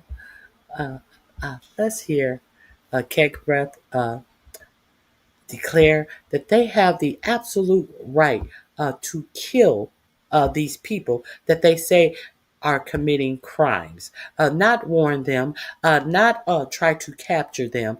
They have the absolute authority to kill people that they are accusing of smuggling drugs and not putting a gun towards the United States military, not putting up a fight. Let's hear this. Authority did the Pentagon invoke to strike that boat full of drug smugglers? We have the absolute and complete authority to conduct that. First of all, just the defense of the American people alone. 100,000 Americans were killed each year under the previous administration because of an open border and open drug traffic flow. Was there that is an assault on the American people. I said we smoked a drug boat, and there's 11 narco terrorists at the bottom of the ocean. And when other people try to do that, they're going to meet the same fate. Mr. Secretary, what legal authority did the Pentagon invoke to strike? Okay, there you have that. I just want to clear out so we can be clear on what is being said about these strikes. I just really want to be clear what's being said about these strikes so we can get to how dangerous what this person is doing. What a dangerous position this person has put the United States in. Respect the lawful. Now, we talked about the firing of the attorneys. I thought I would be remiss if I didn't let you hear Pete Kegbreath testify before the Senate Armed Service Committee after he had gone on a firing spree of the JAG officers. You know, the attorneys, the experienced attorneys. He's asked, what is a jag-off? A jag-off. Like, you know, kind of like a play on words of jack-off. What is a jag-off? And this is his little cute response. Because a jag-off is, let me let you hear. Authority. You have made statements to your platoon after being briefed by a JAG officer. Well, by the way, would you explain what a JAG-off is? I don't think I need to, sir. Why not? Because the men and women watching understand. Well, perhaps some of my colleagues don't understand. It would be a JAG officer who puts his or her own priorities in front of the warfighters. Their promotions, their medals, in front of having the backs of those who are making the tough fight. It would be a JAG officer who puts his or her own priorities in front of the warfighters. Their promotions, their medals, in front of having the backs of those who are making the tough calls on the front lines. Thank you, Senator. They're putting their promotions, their medals in front of the people on the front lines that are making the tough calls. You are not making the tough calls. If you're making, just because you want to say a call that you're making is tough, if it's illegal, it's illegal. That's what the JAG officers are there to tell you, what is illegal. But if a JAG officer have told Hexelf something is illegal, he says they're trying to put their promotions and their medal ahead of the war fighter, the soldier, the war fighters. I thought this was the administration of peace, and now all of this war fighter bullshit. Why do you think that they are letting this motherfucking numbskull come out here with all of this fucking aggressive fucking talk about war fighters? What war are we in? Okay. I just wanted to be sure you guys were aware of that. Now there is something else I want to show you about this jackoff. Reporter asks Hexelf directly, "Why not just arrest these people?" Now you understand that there were. Already, go ahead. You understand that there were 3 people who survived these strikes in the ocean. Now they said, "Well, why not arrest them?" They repatriated them home. I told you that earlier in the broadcast. And how come you just didn't arrest them and put them on trial? And they asked him directly. And look at this nonsensical answer that he gets. Before just quickly answering the question, he has to go back into his experience in fighting in Iraq, and we used to capture people and hope we wouldn't see them right back out the next week fighting against us, and we would turn them over to their country. And so, if you have the personal experience of being on the battlefield and capturing people, turning them over to their country, and actually saying the next week you were fighting the same people, how are you rationalizing striking a alleged drug boat that somebody survives, and you just turn them over to their country again? After stating out of your own mouth that you would capture people in Iraq and they would be back on the battlefield fighting you again. So if you think this narco drug dealing is so bad, when you capture someone and you are able to pull somebody out of the water, why are you sending them right back to their country if they such narco terrorists? I want you to hear this numbskull say it out of his own mouth, trying to fucking play word salad, as if we can't follow along with the ignorance of this person who is over $1 trillion budget. These 3 numbskulls sitting up here. Some alleged smugglers have survived some of these recent strikes and been sent back to their home country. If they're terrorists, why not just arrest and detain them? Go ahead. 2 points on that. First, now, you notice at 45, 47, he was like 2, and then when she asked the full question, she was like, "Fuck, you take that question. Go ahead." Okay. Just arrest and detain them. Go ahead. 2 points on that. First, when I served in Iraq in 2005 and 2006, we used to, in sort of a gallows humor way, talk about the Iraqi catch and release program. The reality that we would catch a lot of people, hand them over, and then they would be recycled back through, and we'd have to recapture them or attack them again. And that's why changing. Okay, so we're clear on that. We're clear that he has this experience. He's answering this question with that experience. So therefore, you change what? You change what? The dynamic, and then they would be recycled back through, and we'd have to recapture them or attack them again. And that's why changing the dynamic and actually taking kinetic strikes on these boats ought change the psychology of these foreign terrorist organizations. Changing the dynamic and the kinetic strikes on these boats ought change the dynamic. I changed the what? To those strikes on these boats ought change the psychology of these foreign terrorist organizations. I changed the psychology of the terrorists on these boats. Maybe you need to strike your motherfucking bedroom. Maybe that ought to change the psychology of the sense that you thought that you just made. That ought to change their psychology. So we did some changes. We're doing the same thing that we did in Iraq, but because these boats were struck, maybe it ought to change their psychology. Well, bitch, wasn't you over in Iraq? Killing people. What wasn't that a full-flown congressional approved war in Iraq? Weren't you striking the people in Iraq?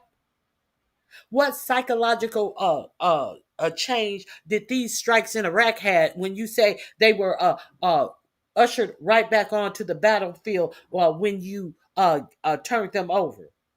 So who needs the motherfucking psychological change, bitch? This is bullshit. This is bullshit. I'm telling you, this is a false flag to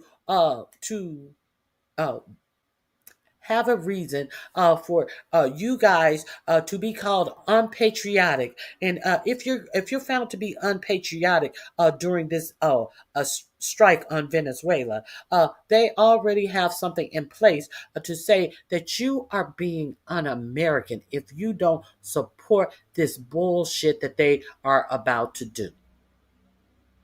Capiche? Capiche? You are going to be in trouble if you don't support this shit. They want to have a reason to call you an American citizen a terrorist too for being unpatriotic. I just showed it to you. Let's continue. To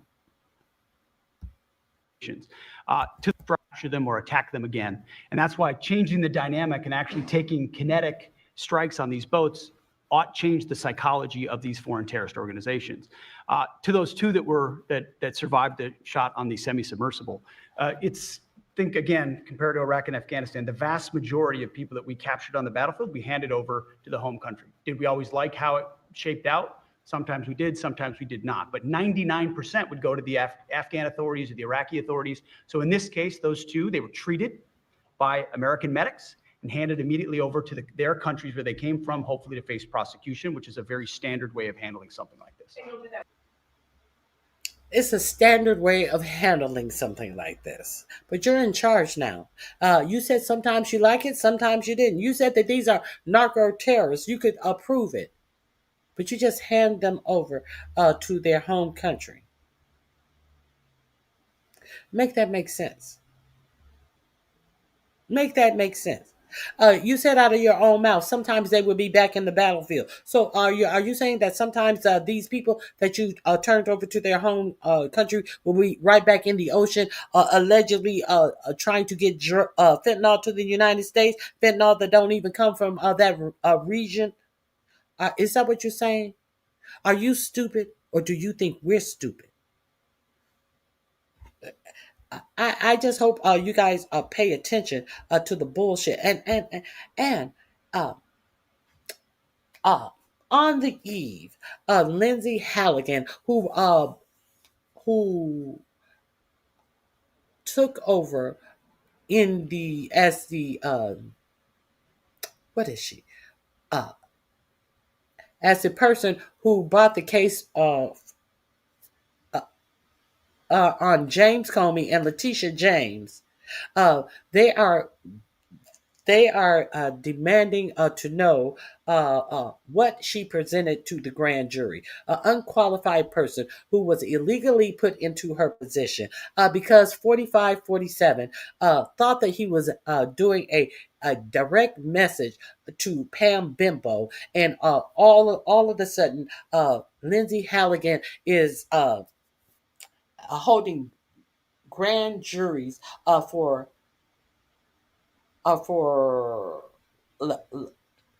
Letitia James and James Comey.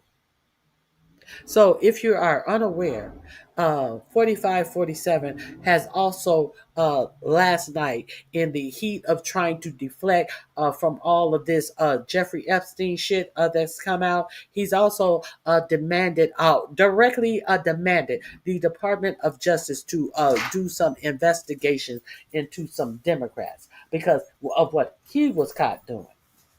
Let's be clear. So let me share this with you. Of the platoon is sporting beards because they're now suddenly Nordic pagans. We're not doing that stuff anymore. Standards, we're changing that entire. This is him at that event. I think it was in paradigm. Indiana. We're reviewing and flipping the entire IG process. Sure, you still can't be racist or sexist. Like, it's been illegal to be racist in the military since 1948. Those things remain, and those things are clear. But officers simply upholding high standards that promote the warrior, confident in investing more to grow the industrial base that supplies our weapons, full expertise and authority. Now, this is the event that he spoke over an hour. It is in Fort Wayne, Indiana. Probably the only thing that is in Fort Wayne, Indiana. Let me. And then fifth, we're undertaking regulatory reform, removing excessive and burdensome FAR and DFARS rules, reporting requirements, accounting standards, excessive testing oversight, and excessively long studies and analysis. Some of the things that used to take us 3 to 8 years through requirements and acquisitions now should take under a year. And we're talking budget cycle speed. He's talking about speeding up the process for getting and procuring weapons. We're going to eliminate, looking at all the things that they're going to eliminate in procuring weapons. And quickly adjust the priority of required system performance.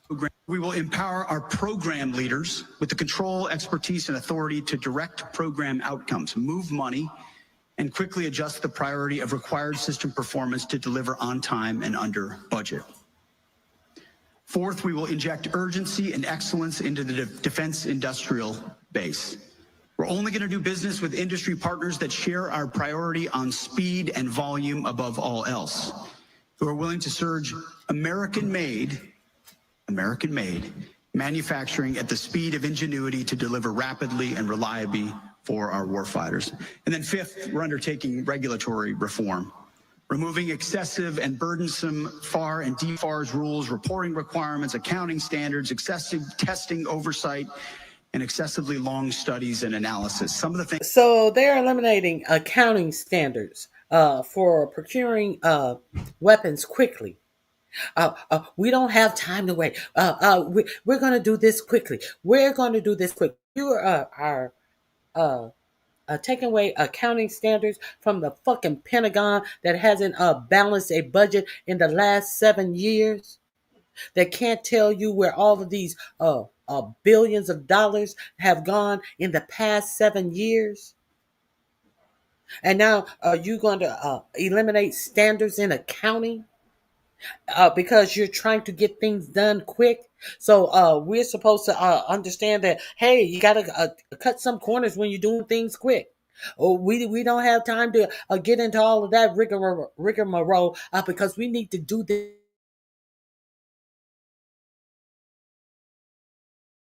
Quick balance of motherfucking budget. So can you imagine? This is just my thought. Can you imagine how much money is being stolen from this big bloated Pentagon budget? And what this actually means? What this actually says? Okay. I think there is. Things that used to take us There is something else I wanted to you guys to hear. We're going to rebuild our defense industrial base into a new arsenal of freedom, which I know is welcome news to everyone in this room. We're committed to becoming a better customer and empowering firms that are ready to take risks, deliver on time, and innovate. So you've got the warrior ethos, rebuilding the military, and finally, of the 3 internal reforms at our department, reestablishing deterrence. You all know for far too long, especially under the Biden administration, the military looked woke and weak, and it invited aggression on the world stage. Under the Biden administration, our adversaries expanded in Eastern Europe, in Ukraine, in the Middle East, in what happened on October 7th, in Southeast Asia, and Central and South America. The debacle in Afghanistan set the stage for a lot of it. By the way, we're getting an update again next week from our Afghan task force looking into what happened there, and we will be releasing that in 2026. Our enemy knew that they could get away with. Well, how come you didn't get it from the motherfucker interim president of Syria that y'all had in the White House just last week, who was an Al Qaeda fighter? But y'all had him in the White House last week, but you didn't take any pictures. I reported on that as well. A former Al Qaeda fighter that they what is this, MSG and Netanyahu wanted 45, 47 to meet when he did his trip to the Middle East, and he's going to actually build a Trump agreed to build a Trump tower in, I think it's Damascus, Syria, not Dola, Damascus, Syria. With the interim Al Qaeda fighter, you know, the people that they used to fight against and capture in Iraq, and then turn around and they would be back on the motherfucking war field that he just said. But what about them? You fighting them and you turn around and they are meeting the president in the fucking White House. But you ain't got shit to say about that. So you're gonna finish investigating Iraq. Well, that was a Bush era thing. So why did you say anything about Biden when Bush was the one who put us in that war? These fucking imbeciles. Let's continue. These things because Biden was feckless. The department looked feckless and was. But under President Trump, deterrence is back. After decades of securing other people's borders in halfway across the world, we're finally securing our own border in our own hemisphere. An invasion of over 20 million people from around the world with no idea who they are is a serious and dramatic national security threat. That's why we're happy to support mass deportations as well of our friends in federal law enforcement. But we've also surged our posture to the southern border from minute one to lock that border down. Our goal is 100% operational control of the southern border, and every passing day we get that much closer. Cartels, trafficking, and death, all of it across the border ends. In fact,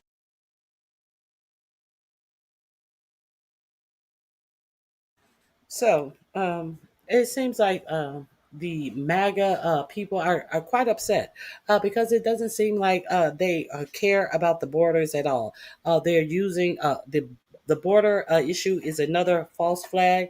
And why is that important? That is important because these people who come across the border are doing, as they say, the jobs that Americans don't want to do, as they don't put any oneness on the people who hire these undocumented immigrants. They get off scot-free in this whole situation. What they do not also tell you is that the FISA taxes that they take out of these undocumented workers' checks, they also go towards Social Security that these undocumented workers will never receive. Who is receiving the money right now that comes out of the undocumented immigrants' check? The FISA tax that come out of their checks. People who are on Social Security now. So who's making Social Security unsolvent? The billions of dollars that they get from the paychecks. Are they going to be able to get more money out of all of these corporations and companies and farmers and Walmarts and all of these county governments, city governments that hire these undocumented workers to replace the money that the undocumented workers were putting to prop up our economy? Huh?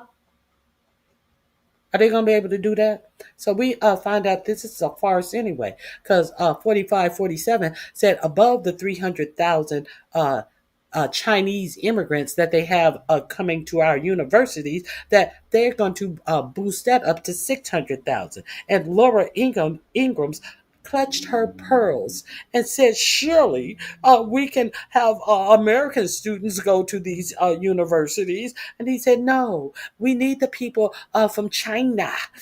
If we don't get the people from China to go to our universities, there's going to be universities that close.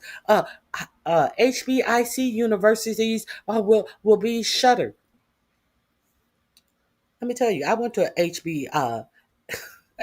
I went to a HBCU university. I ain't never ran across no Chinese when I was there. Is that a new thing that Chinese people are clamoring to go to HBCUs, or are they coming over here to go to our stately universities, Harvard and Columbia and all of these high end universities? Are we going to turn around our immigration rules and laws to gain a couple of $1,000 off of someone who's paying tuition to go to a HBCU, or are we going to accept somebody who's going to an expensive private college? Make any of this make sense? These people think we're crazy. What about what 4547 said about those H1 what is it, H1 whatever, those visas that they're given to engineers? What about all of those people he said, no, we need those people, we need that talent. Laura Ingraham says we have talent in the United States. He said, no, we don't. Well, these are the same MAGA people who supported this motherfucker, the same motherfucker who said that he was going to close down the Department of Education. And y'all wonder why that we don't have talent in our fucking country. Y'all wonder why we don't have students that are smart enough to get into our own university, that they are, hey Kimberly, that they are out here telling you your America First president told you that they don't have the talent to do certain jobs. He said you can't pick up people off the unemployment line and expect them to do this, that, and the other. You sure can't. You sure can't when you do put nothing into your American students that are growing up. You sure can't. You sure can. When the only thing that you offer these young people around here are computers, are something that is going to shorten their attention span, are legalize marijuana and all that shit. No, you can't expect nothing from them when you put nothing into them. But he's talking about the southern border. What about? What about all the other borders? What about the stories that I did for you guys, where there were a gang of Chinese citizens coming in through the southern border because they can fly without their passport into Ecuador, and they have a whole sophisticated route that they pay up to $20,000 and $30,000, where they can stay at Airbnbs, where they can get Lyft rides all the way up through South America, right to a fucking crack in a fence in this farmer's land. All these Chinese people, these people are not destitute with flip-flops on and dirty tank tops and all this shit like you see the Hispanic people coming from a poor Hispanic country. These motherfuckers got rolled behind suitcases and dressed in nice little coats and jackets and raincoats and all of this shit like they got off an airplane. So y'all think it's about immigration if you want to. It's about that money, and it's about playing broke. But we can't feed people on food stamps.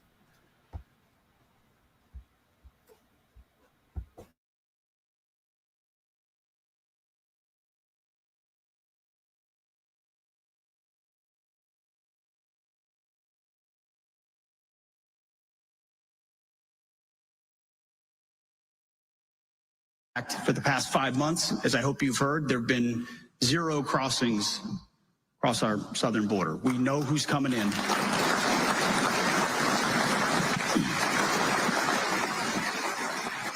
Let me tell you, the morale of the troops down there, I've gone down there a number of times to meet with the troops, to be defending our own homeland, securing our own border in a real world context with real authorities to do so, partnering with Border Patrol and Mexican Border Patrol on the other side is motivating.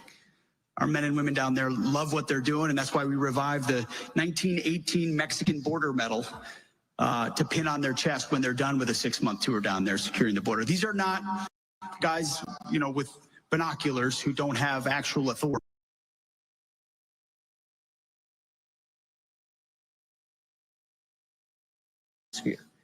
And we're seeing in real time that they're changing their methods and will adapt as they change those methods.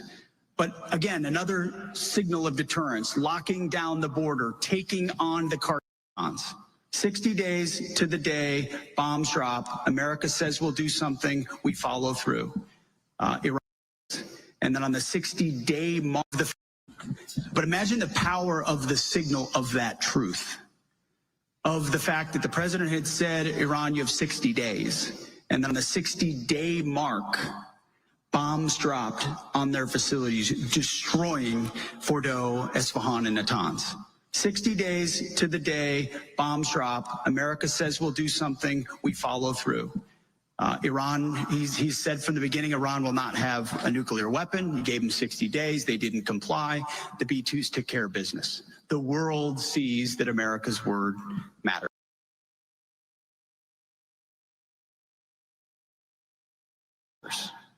Another example of that that's often forgotten.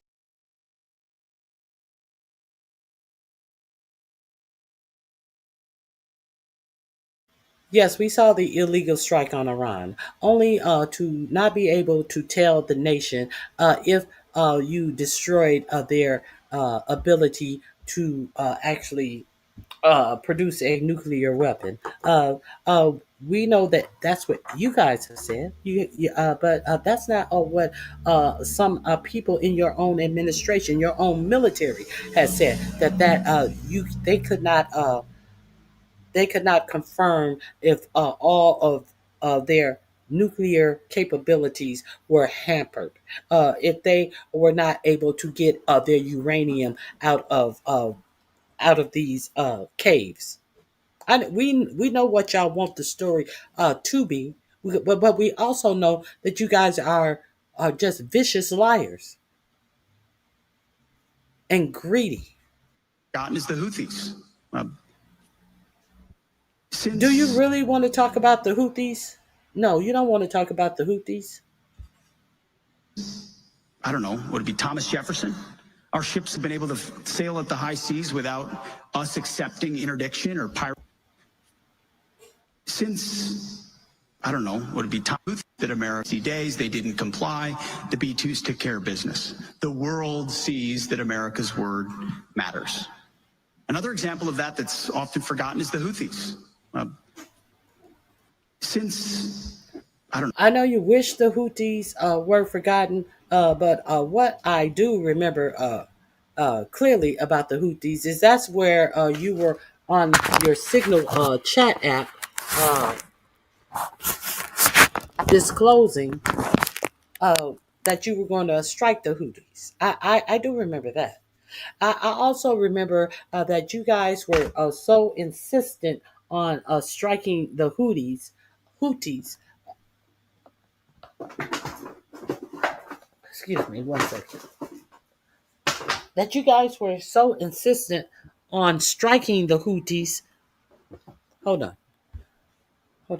I apologize. I'm being distracted.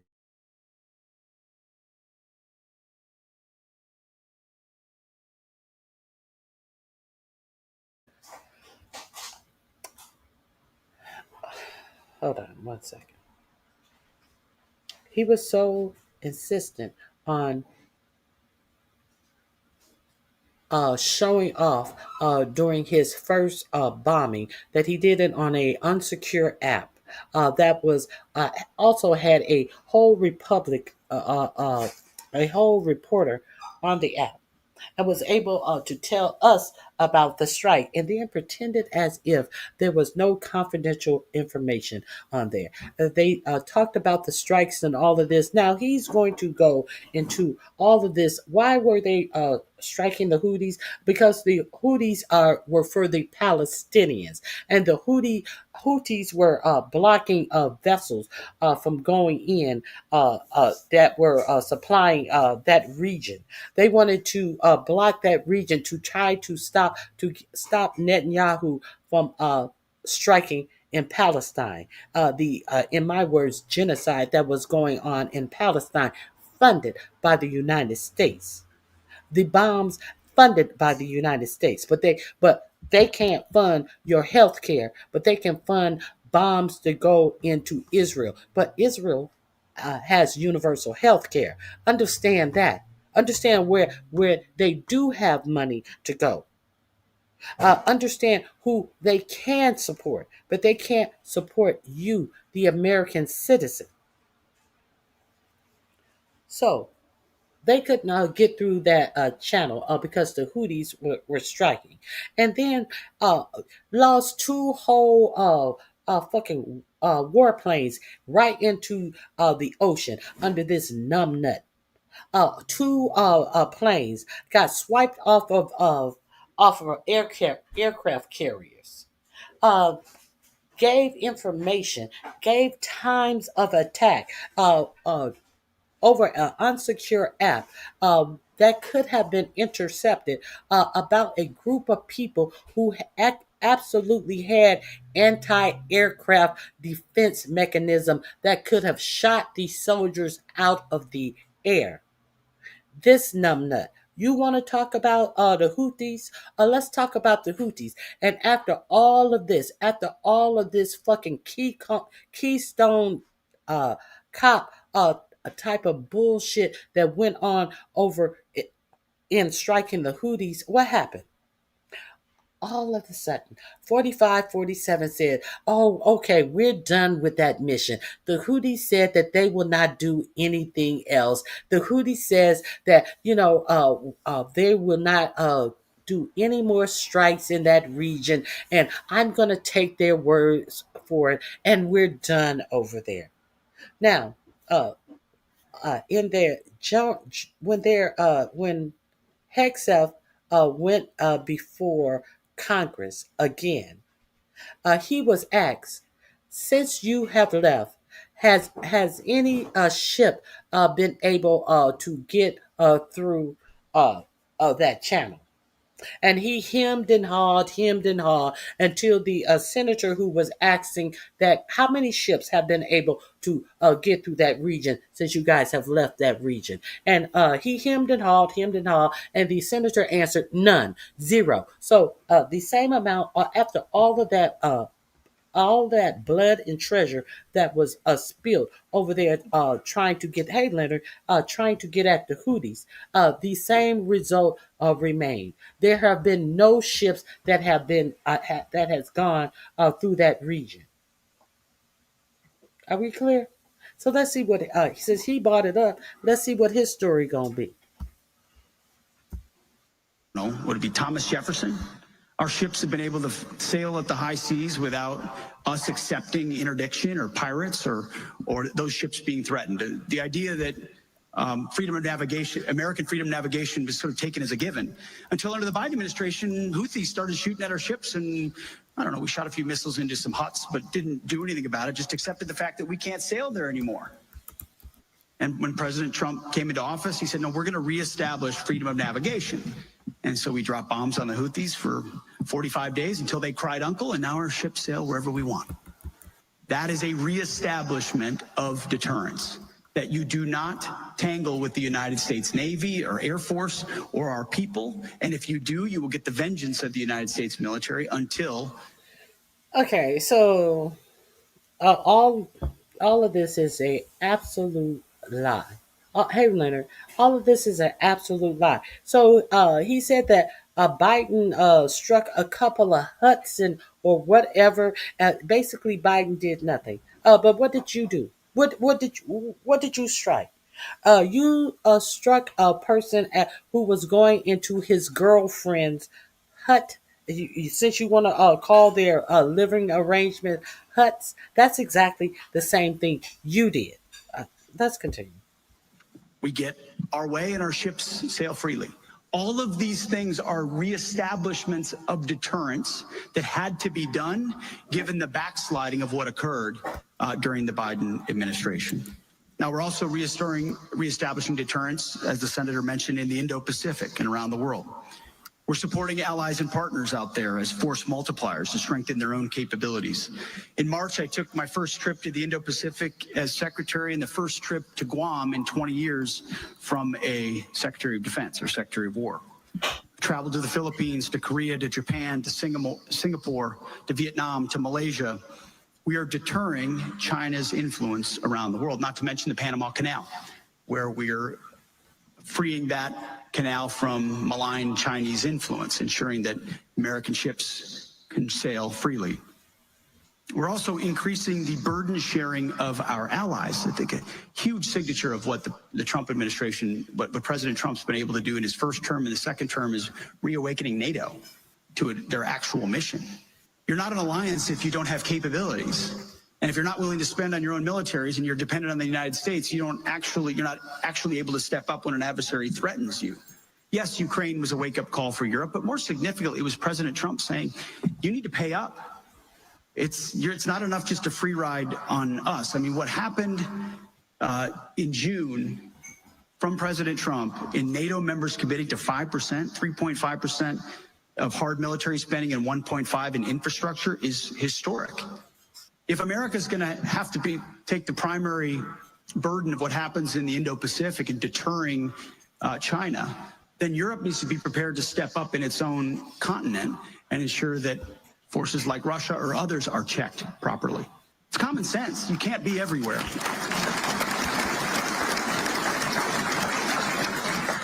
And finally, I'll end again kind of where we started with the defense industrial base. Okay, so we're done with that. We're done with that. Now, let's get into something else.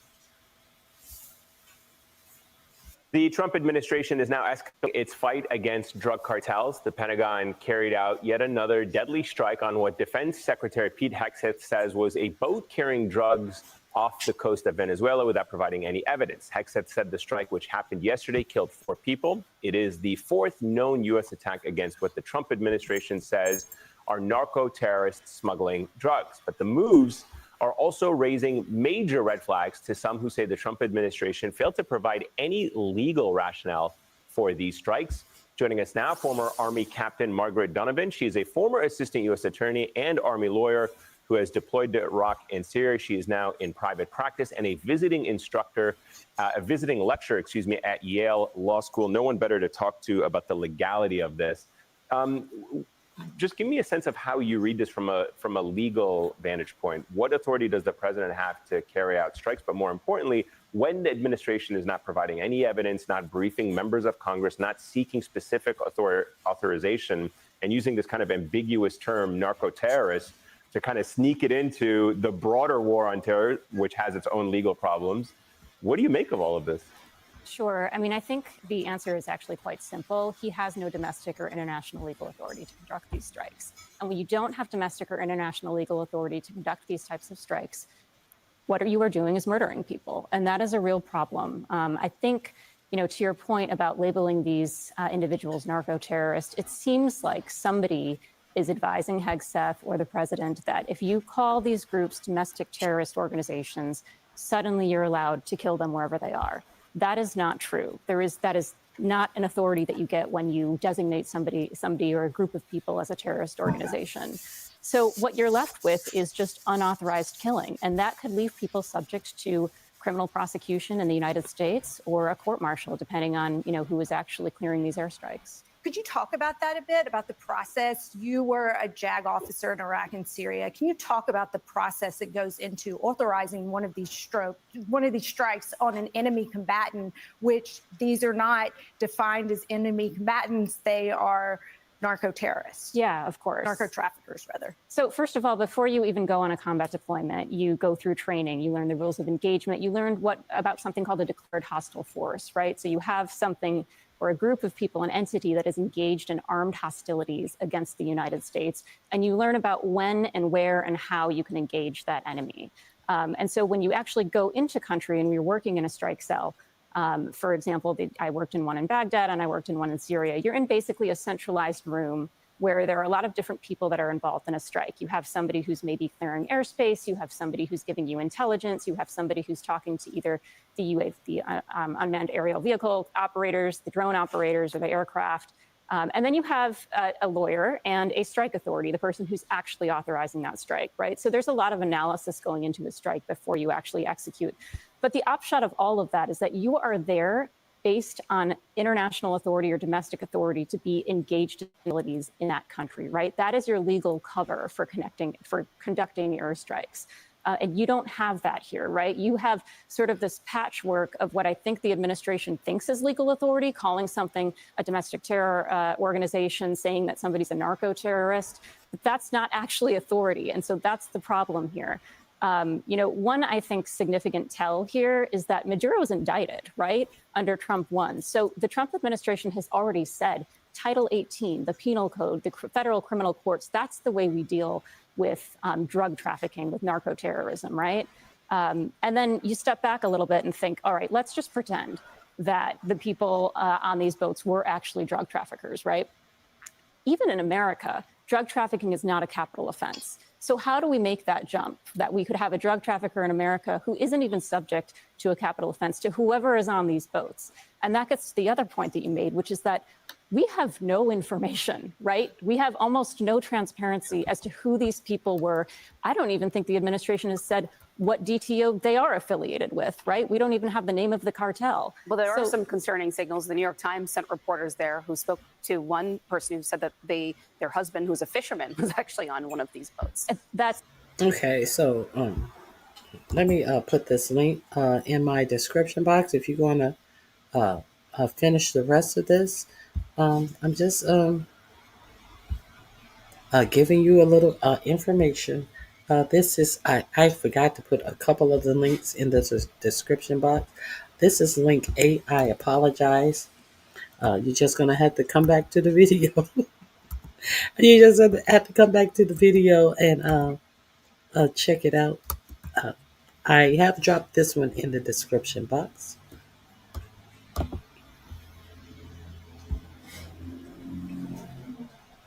Let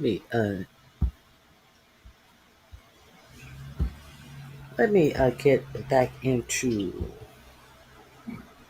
why is all of this important.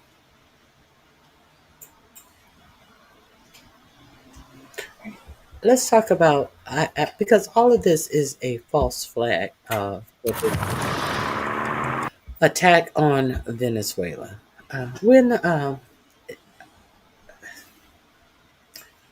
Hold on, not right here, not right now. I want you to hear Hexef says that this feels like 1939. Where is this?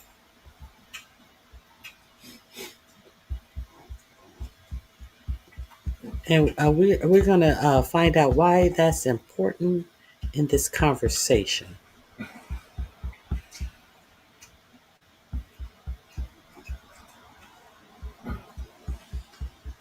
Let me see.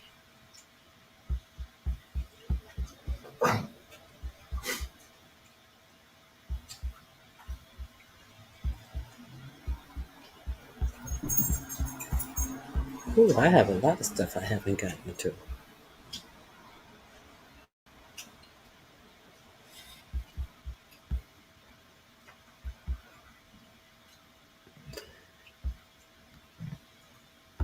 Venezuela announced a massive mobilization of its military forces as the U.S. continues its military buildup in the Caribbean. The announcement comes in the wake of U.S. strikes that have targeted at least 20 vessels in the waters around Latin America, killing dozens of people. The Trump administration has said the strikes are part of an effort to combat drug trafficking, but have so far released limited details. And the U.S. is sending more resources to the region. The USS Gerald Ford, America's largest warship, crossed into the U.S. Southern Command's area of responsibility, which includes the Caribbean.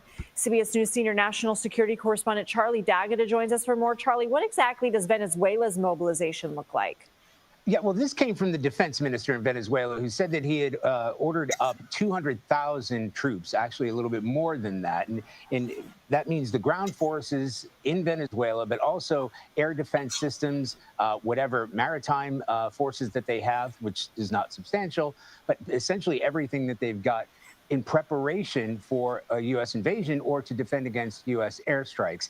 And there is something to consider if you are going to launch airstrikes in Venezuela. The first thing you're going to want to do is to suppress their air defense systems. And they do have Russian-supplied air defenses, S-300s, which are fully capable of taking down aircraft. So those things have been mobilized. In addition to that, they're going to mobilize guerrilla forces because there are militias, as we're all aware, inside Venezuela that can also do the work of the government when ordered to do so. So that is the announcement that was made, and the exercises are already underway. That was announced yesterday, so they're happening now. So what does the Ford bring that was not already there? A lot.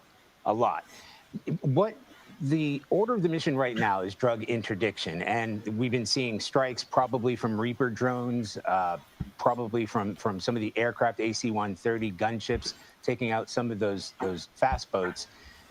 What they're sending when you send the Ford is 4 squadrons, 48 F-18 fighter jets, and all of the support aircraft to go with them, including jammers. And so this is the type of thing that if you were to launch airstrikes in a country, say like against the Houthis, you would send a carrier, and the carrier would do the lion's share of the work. So this is not the kind of military package that you would see in a drug interdiction operation. This is something you would see as a flex. But it's about optics as much as anything else. And as has been said with the Navy and pretty much everybody around the world, there is no single flex like the United States aircraft carrier. And as you said, this is the largest and most advanced aircraft carrier in the world. And we also have to mention the destroyers that are going with it. 3 more inside that flotilla. There's 7 or 8 warships already there, capable of mounting or launching Tomahawk missiles. So you're talking about a massive military package of a kind that hasn't been seen there in decades. At the same time, the UK and Colombia have now stopped sharing some intelligence with the U.S. over concerns about the legality of these strikes. What can you tell us?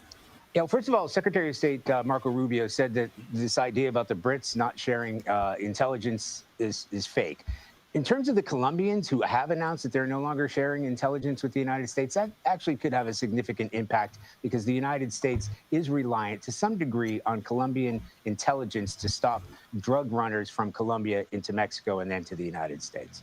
All right, Charlie D'Agata, thank you. Thank you. And this military. And isn't that the whole alleged reason that they are over there is to stop the drug runners? Hey, Vera Carey, it is good to see you. First time here? Yes, please hit the like button, share, comment in the comment sections. Now, this is a 1939. It feels like 1939. Why did I name this video this? I will share this with you right now.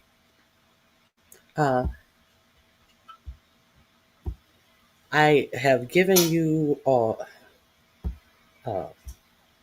information about this administration.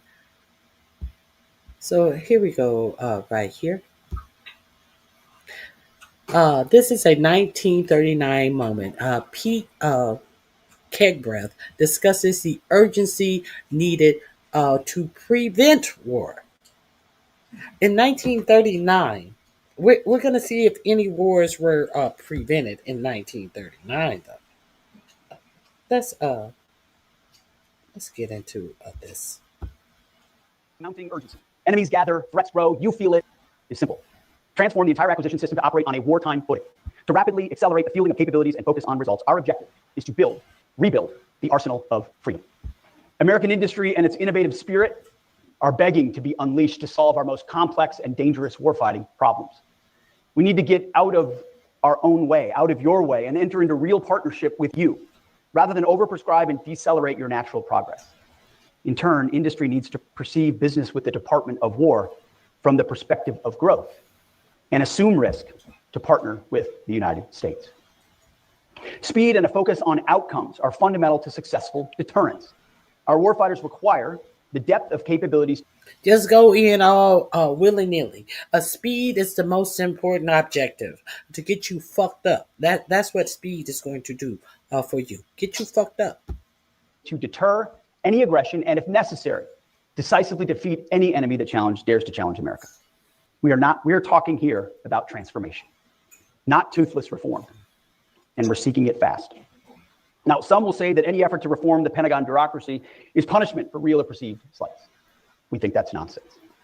I'm not here to punish, we're here to liberate. I'm not here to reform, but to transform and empower. We mean to save the bureaucracy from itself.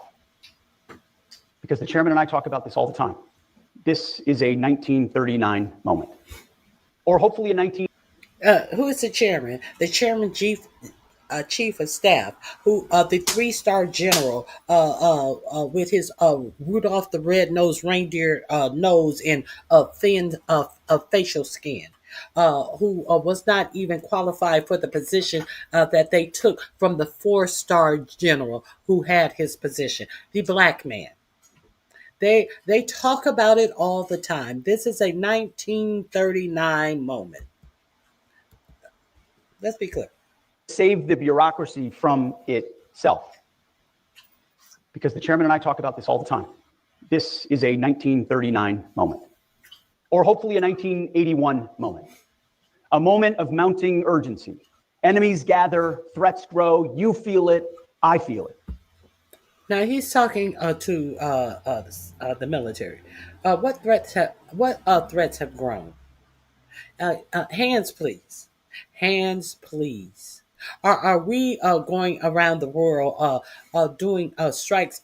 Been striking in Somalia, strikes in Yemen, strikes on Iran. Who else? Who am I missing? Strikes on all of these boats. There's another country I'm missing though. All of these strikes without the approval of Congress. But we feel the threat. Why? Because we're going around striking all these nations, all of the bombs that we are giving over to Israel. Oh, where's the pressure? Okay. Let me make sure this link is in my description box. If you guys want to finish the rest of this diatribe that he is doing, it will be link number 10. This is link number 10 in my description box. I'll go over there and I'll have at it. I would play just a little bit more of this. If we are going to prevent and avoid war, which is what we all want, we must prepare now. Our adversaries are not sitting idly by, they're moving fast. They're developing and delivering new capabilities at a rate that should be sobering to every American, especially those who work in the Pentagon and in the defense industrial base. Their ambitions and intentions are bold. Their actions speak volumes, and frankly, at times we've been too damn slow to respond. But before we get too far along, when it comes to transformation, so we have a inexperienced Secretary of Defense who was very quick in getting his makeup room put in his office, who is always out there taking pictures, but has absolutely no qualifications for the job. Talking about getting things done quickly. Mm-hmm. Okay. That's who we have in position. Now, why do I care about what he's saying about 1939? Hey, Ralph Perry. Why do I care about what he said about 1939?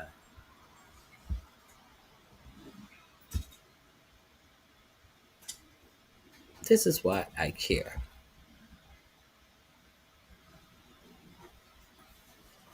Hmm. Where is it? Where is it? Let me grab why I care about 1939 so much.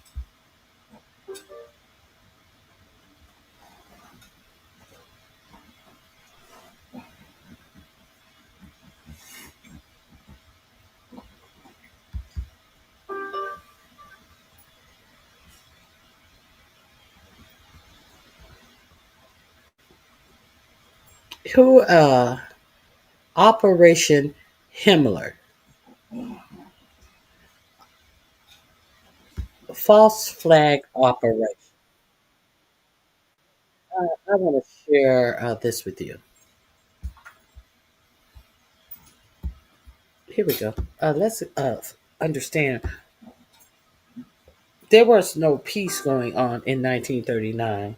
As he tried to be reminiscent of 1939, and then tried to make you believe that he was talking about some peace going on in 1939.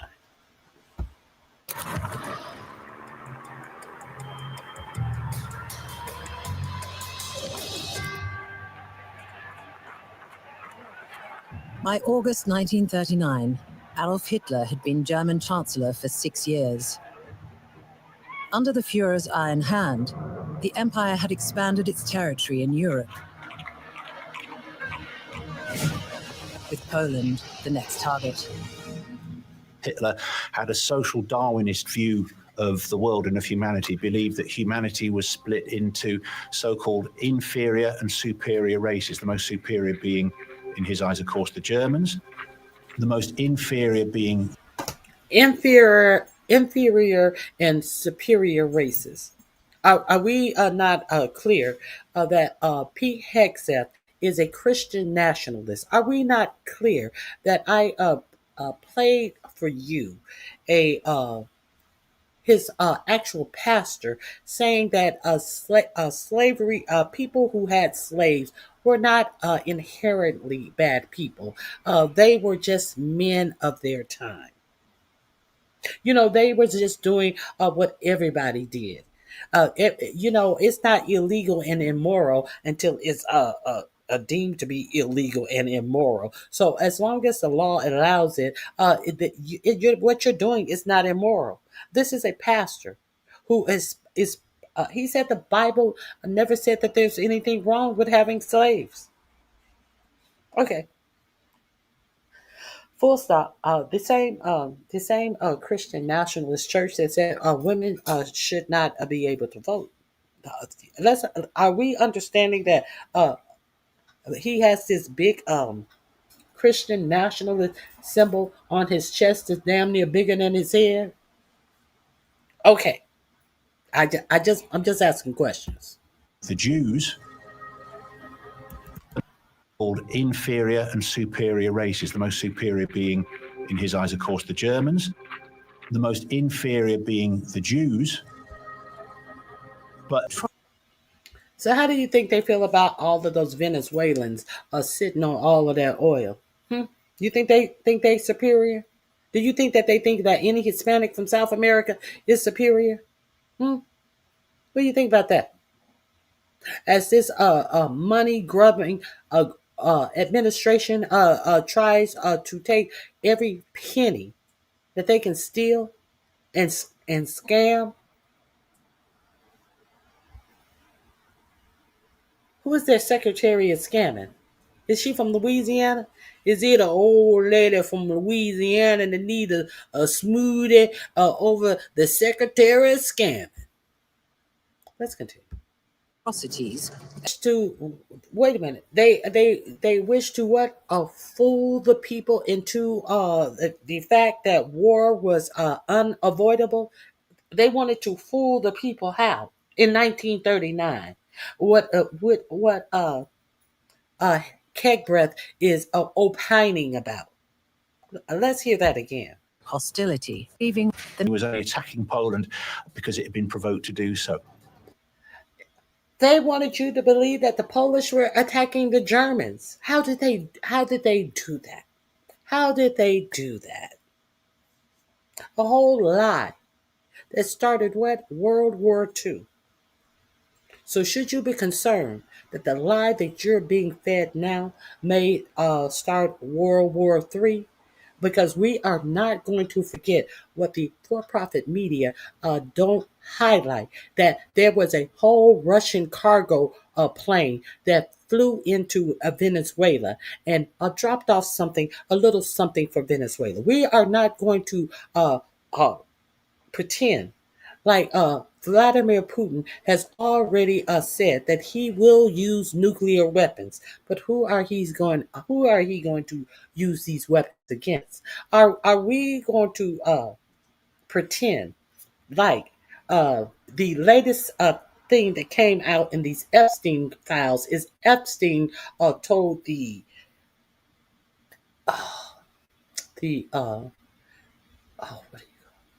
what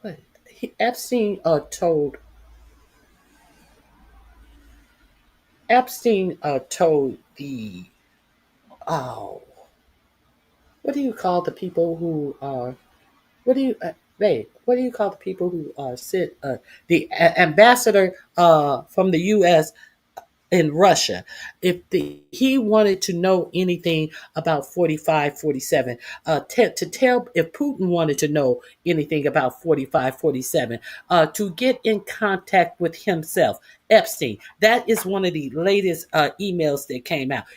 Epstein offered dirt on 45, 47 via the Russian, the American Russian ambassador. And he said, contact me. Are we going to pretend like Putin don't already have anything on Russia? Are we going to pretend like everything that 45, 47 said about Russia has fallen through and Putin has made a whole fool out of 45, 47, talking about, yeah, we'll have talks, had our military on the ground, spreading out the red carpet for Putin. Do you wonder why? The war that is Biden fault that they were going to end on day one. You notice he never opens his mouth about Putin anymore. Since Putin said that he will use nuclear weapons to get what he wants. Okay. I'm just trying to put this together just in case y'all forgot some of the low points in this what's going on, that your news media don't have the wherewithal to remind you about, as we pretend like these strikes on these Venezuelan boats are legal. What did Russian take over there to Venezuela? Huh? the plan. Germany was attacking Poland because it had been provoked to Polish attack on German targets. To pretend like the Polish people were attacking Germany. You know, kind of like they're saying that these are narco terrorists that are attacking and have killed over 300,000 of our people. A whole lie. He couldn't even tell the truth about the number of people who died from fentanyl. So why do you think it went from the actual 107,000 people who have died from fentanyl at its height to 300,000 people under 45, 47 retelling of this story, when fentanyl does not come from Venezuela in the first place? Let's continue.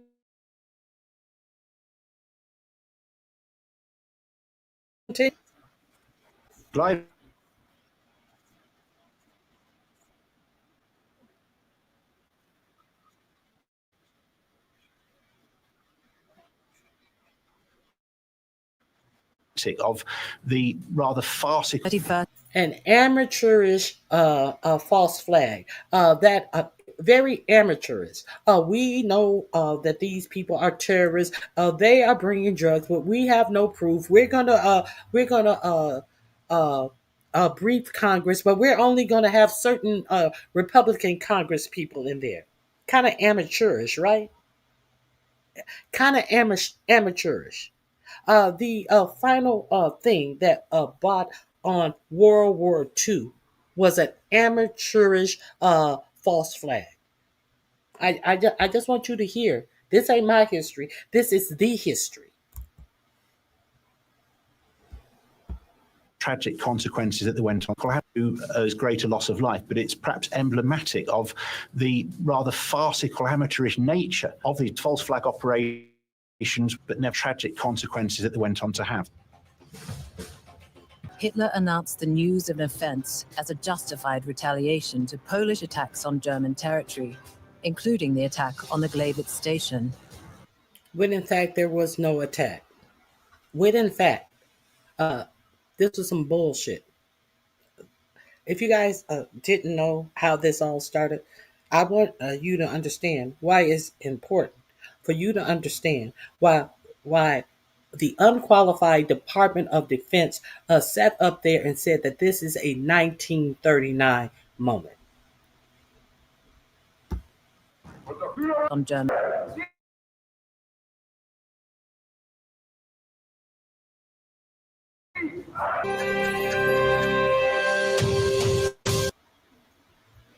Okay, this is my last link. I'm gonna put this link in my description box. This is link number 10. They go through the whole World War II, and if you wanted to understand all of what happened in World War II, please go over and check out my links. I was unable to talk about a lot of stuff. I will talk about tomorrow. I will talk about Megyn Kelly. Why is Megyn Kelly so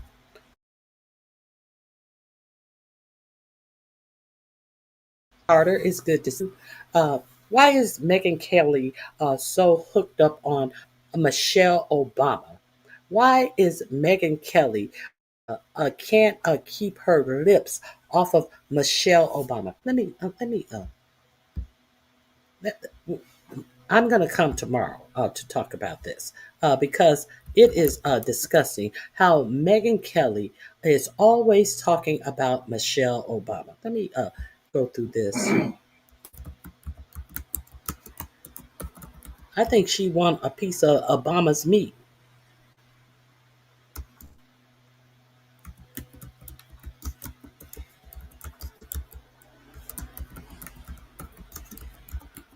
I wanted Michelle Obama is coming out with a book on fashion, and uh, Megyn Kelly says that Michelle Obama has the audacity to talk about fashion when Michelle Obama knows absolutely nothing about fashion, and she doesn't know why she thinks that she knows something about fashion, and she had the nerves to name her book. She got the name of the book wrong. I forget what she said the name of the book was. She and Then Obama went on. Uh, I forget what show she went on, and she was talking about being able to wear natural hairstyle as a black woman. And Megyn Kelly, went off on another tizzy fit that she always bring everything about race. It is no different than wearing your hair natural as a black woman than it is as a white woman. Let me, uh, let me, hold on. I have got to, I have got to, I have got to uh, dispute her argument.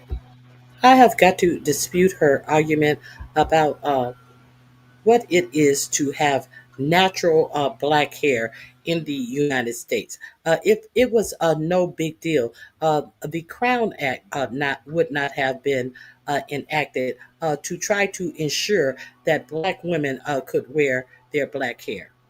Now, go over there go over to this link and check out Readers. He talked about it. Let me drop that link in the description box. This is Reese Waters on this topic. Uh, and get into it. Get into this subject. And I am also going to drop it in my description box. So if you don't have time to watch it now, go over there and see Megan Kelly. This is the number 12 link that I'm dropping in my description box. Go over there and watch Megan Kelly spaz out behind Michelle Obama for the thousandth thousandth time. Let me see.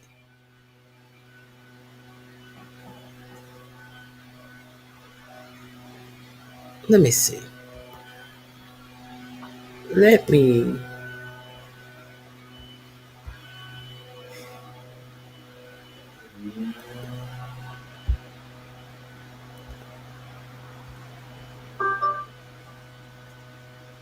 Let me see. Where's my Crown Act videos? Let me tell you why black women, why she spoke on this as a black woman wearing her natural hair.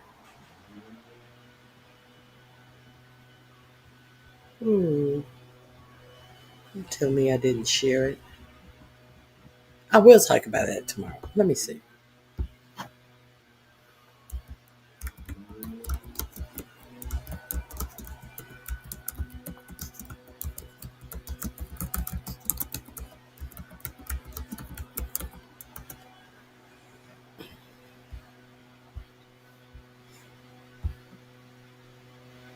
Now, I want you to know that this goes way back, enslaved or not. Let me share this with you real quick. This goes way back.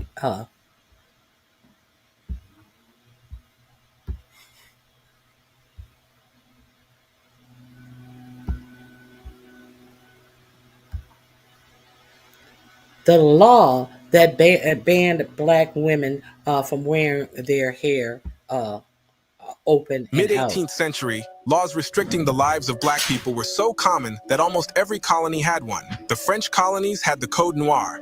Virginia activated the Casual Killing Act of 1669, which gave slave masters the right to kill their slaves, while Louisiana had the Tignon Law. The Tignon Law, enacted by Louisiana's Governor Rodriguez Miro in 1786, required black women to wrap a scarf or handkerchief around their heads to form a kind of turban as a visible sign of belonging to the slave class, whether they were enslaved or not. Rodriguez's intention of having the Tignon represent inferiority did not pan out as planned.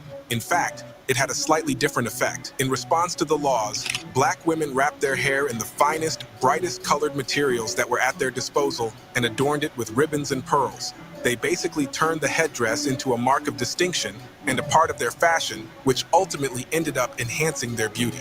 Mid-18th century, laws... Okay, there's that. Let's get into people losing their jobs, schools, from colleges to elementary schools,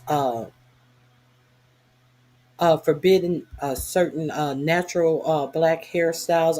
Are we kidding, Megan Kelly? Are we really kidding? Let me see. Let me see if I can find the one that I reviewed last night.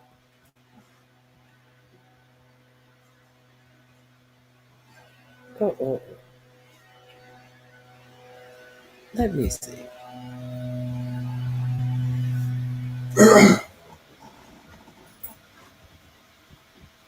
I can't find it. I thought I had saved it. I apologize. I'll find it and I'll talk about it tomorrow. Let me see.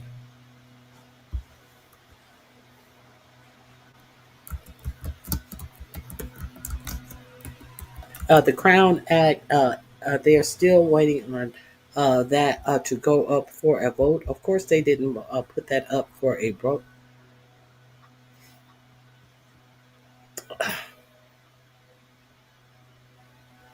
Let me share a little of this. I try my best to ignore dumbass Megyn Kelly. The other day, she made a comment after Zoran Mandani's speech. The mask is off. Well, first of all, her hateful mask has been off for a very long time.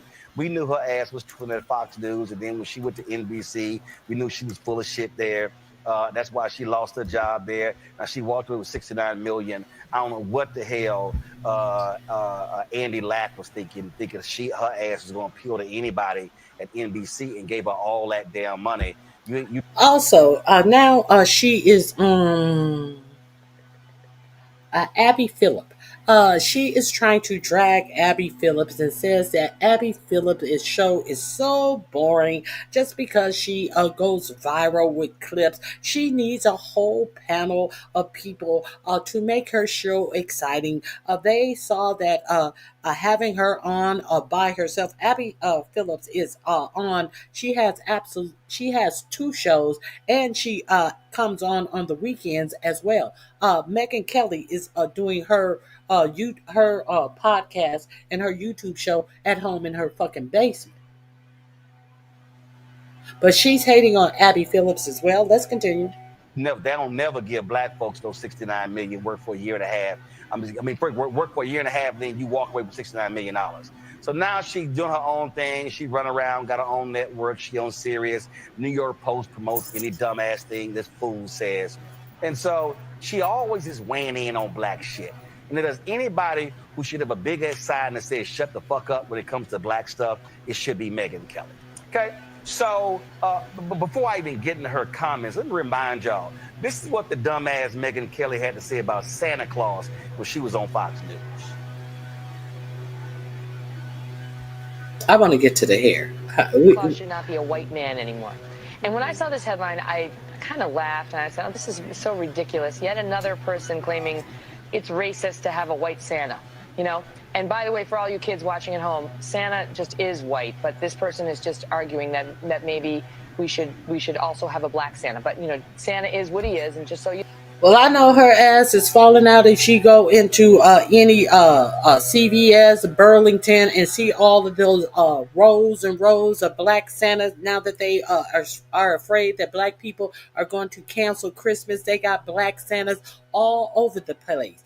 So I hope somebody is there to pick this bitch up off the floor. Let's get into the hair. You know, we're debating this. Okay. Santa's fictional, so she was stupid as hell there. Came up. Here's what this fool said. Freedom of expression, this is not in our country, but freedom of expression is a beautiful thing. So is freedom of speech. It's part of why I like living in the United States of America. If you're going to dress like an idiot, act like an idiot, and actually dress and be racist, then somebody should say something to somebody, but you should still be able to dress like a moron. But what is racist? Because truly, you do get in trouble if you are a white person who puts on blackface for Halloween, or a black person who puts on whiteface for Halloween. Like, back when I was a kid, that was okay as long as you were dressing up as like a character. If somebody feels like... So that's her on saying dressing up in blackface was okay when she was a kid. I don't know what era she was a kid in. Maybe she has gotten more plastic surgery than I am aware of. Maybe she was a kid in the 1940s. Bitch, bye. Okay, let's get into this here. What Michelle Obama was saying about being a black woman in the White House. You remember that iconic picture where that little black boy visited the White House and President Obama bent down because he was just like in awe that there was a black president. And President Obama actually bent down and let that little black boy touch his hair, and you saw the awe that his hair was just like the kid was in awe, like his hair is like mine.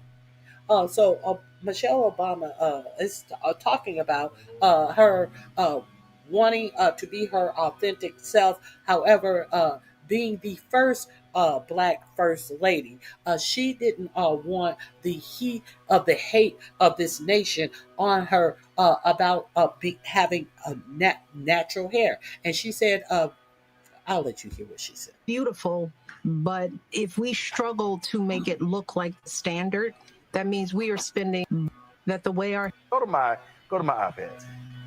hair as women of color, that the way our hair naturally grows out of our head, it's beautiful, but if we struggle to make it look like the standard, that means we are spending thousands of hours and lots of money straightening out what is naturally curly hair, right? And that takes time out of your life.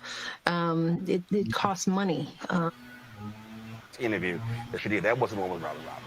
So, white woman Megan Kelly. Yeah, she did on one with Robin Roberts. She had on some pink. And now let's see the response that I hope they show the one with Robin Roberts as well.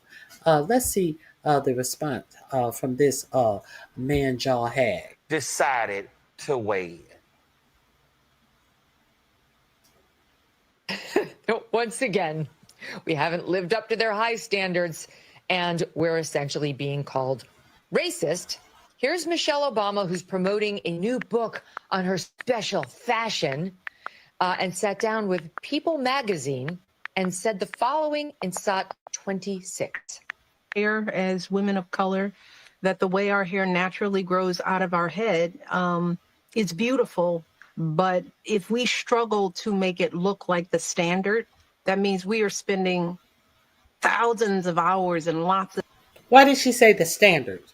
Because they have put a standard on black women, and when they see black women come in workplaces and schools with their hair natural.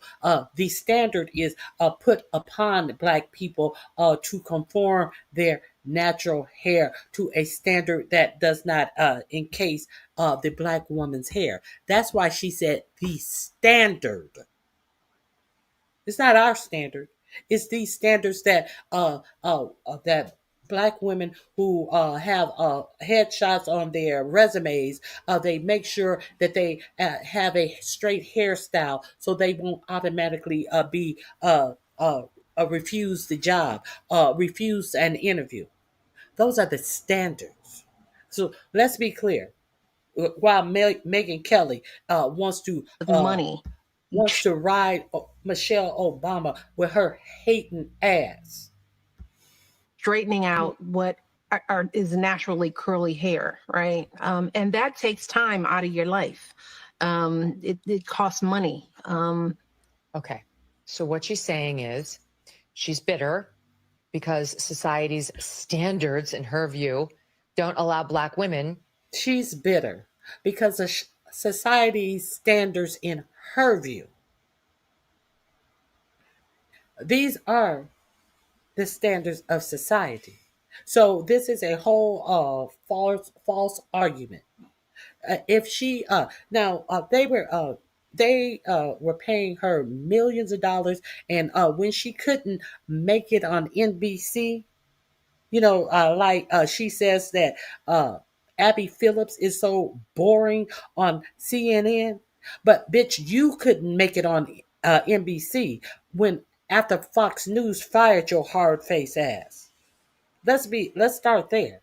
And you got $69 million, and you can't even investigate a story that you're about to do because you just want to sow hate and pretend like Michelle Obama is the one who's bringing up race. No, Michelle Obama is bringing up the facts of her lived experiences. That you, as a news reporter, didn't bother to delve into if there was any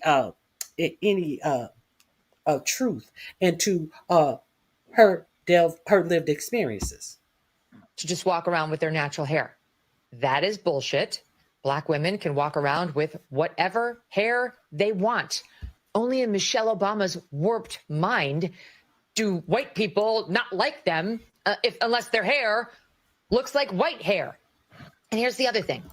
The nerve of this woman to pretend that black women are the only women who have to spend a bunch of time getting their natural hair to, quote, conform to these alleged society standards. Because virtually every woman I know, Every woman spends a shit ton of time on her hair and wants it to look better than God made it. It's not a black thing. It's a human thing, and it's especially a woman thing. But she's always reducing everything to race. There are a lot of people who watch this show and they pray for me all the time. And they say, Roland, please, do you have to cuss? And I really try my best not. Okay, let me share this with you.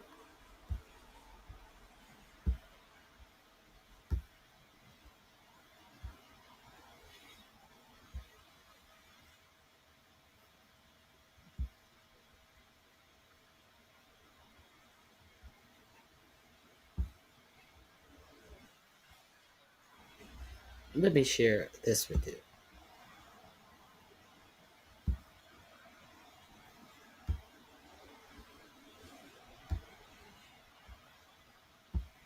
On the real story, passing the Crown Act. Lawmakers considering a bill that would make it illegal to discriminate against ethnic hairstyles that are historically associated with race. The issue, a very personal one for so many in our state. This morning, Representative Robin Porter, who introduced the bill, joins us, as well as Christina Jackson, a student and member of the YWCA's Young Women's Leadership Corps program. And then it's Valentine's Day, normally a big night for restaurants, and they're hoping that's still the case this evening. We're going to talk to 3 restaurant owners, General Manager Brian Healy. I'm Jen Bernstein. Preventing discrimination on the basis of hair. That's the goal of a measure named the Crown Act. It's a bill that would prohibit employers from discriminating against hairstyles that are historically associated with race. Fox 61's Brian Didlake explains. If the Crown Act succeeds in state legislature, Connecticut could be the 8th state to pass such a measure. State lawmakers say this push for more protections for ethnic hairstyles is well overdue. Many of us are judged, reprimanded, passed over for promotion, or even fired for the way we wear our hair to work. An unfortunate but true statement. State Representative Robin Porter and other officials and advocates hosting a Zoom to announce the reintroduction of the Crown Act. It's a bill set to provide more protections against discrimination for those with ethnic hair, from braids, dreads, bantu knots, and more. Lawmakers say hairstyles usually worn by people of color need to be protected. We cannot say that we're attempting to deal with systemic racism if we don't deal with these equity issues on every platform, on every front. The bill has seen huge bipartisan support this year and last year. Last legislative session, the bill got 8 different states to the House chamber floor, but was halted due to the pandemic. Now, many women of color in the state say they are behind the Crown Act. Kind of sad that in 2021 we even have to have this issue, but I don't think we should be discriminated for having natural hair. According to a 2019. But God forbid in 2025, Michelle Obama speaks about this same issue. Okay.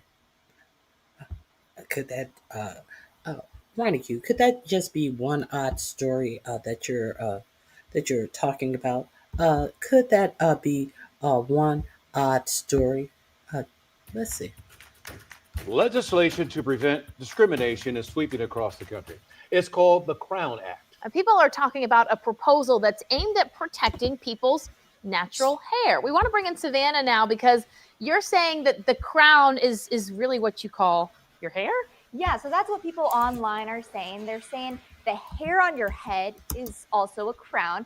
And they're also saying that the word crown is an acronym. It stands for creating a respectful and open world for natural hair. All right, so the people behind the Crown Act hope to stop discrimination based off of hairstyle and texture. They say that you should never be denied a job because of your natural hairstyle. Now, earlier this year, Dove released a study that said 80% of Black women are more likely to change their natural hair for work. Now, the Crown Act has already been passed in 2 states, California as well as New York, and it has people rallying support for the bill all over social media. We're seeing posts just like these with the hashtags respect my crown, hashtag respect my hair, and hashtag join the movement, also with a link to thecrownact.com to hopefully get people to sign a petition to bring this to light. It seems like everybody all over my social media feeds is really fired up about this. I don't know why you wouldn't be behind something like this, because it's so sad to think that you can't go to work with the hair that you were born with without people saying, oh, that's not professional. Yeah. Or that doesn't fit the mold. It's more about a person just being who they are. Right? You know what I mean? And loving Just it. be comfortable. I like that. All right, Chad. Okay, but Megyn Kelly is unaware of any of that. So, speaking of Megyn Kelly and Michelle Obama, let's check this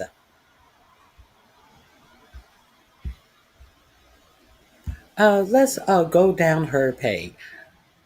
Smug narcissism from Michelle Obama and Gayle King as cluelessness continues with Maureen Collin. This is the Michelle Obama information that she has. Megyn Kelly reacts to Michelle Obama complaining about why she can't wear clothes off the rack. Megyn Kelly reacts to Michelle Obama talking about race again on Colbert. I'm sick of it. This is another Megyn Kelly. Michelle Obama accidentally makes the case against affirmative action as she complains with VDH. Now, she says that Michelle Obama has the nerve to complain about anything because she went to Princeton.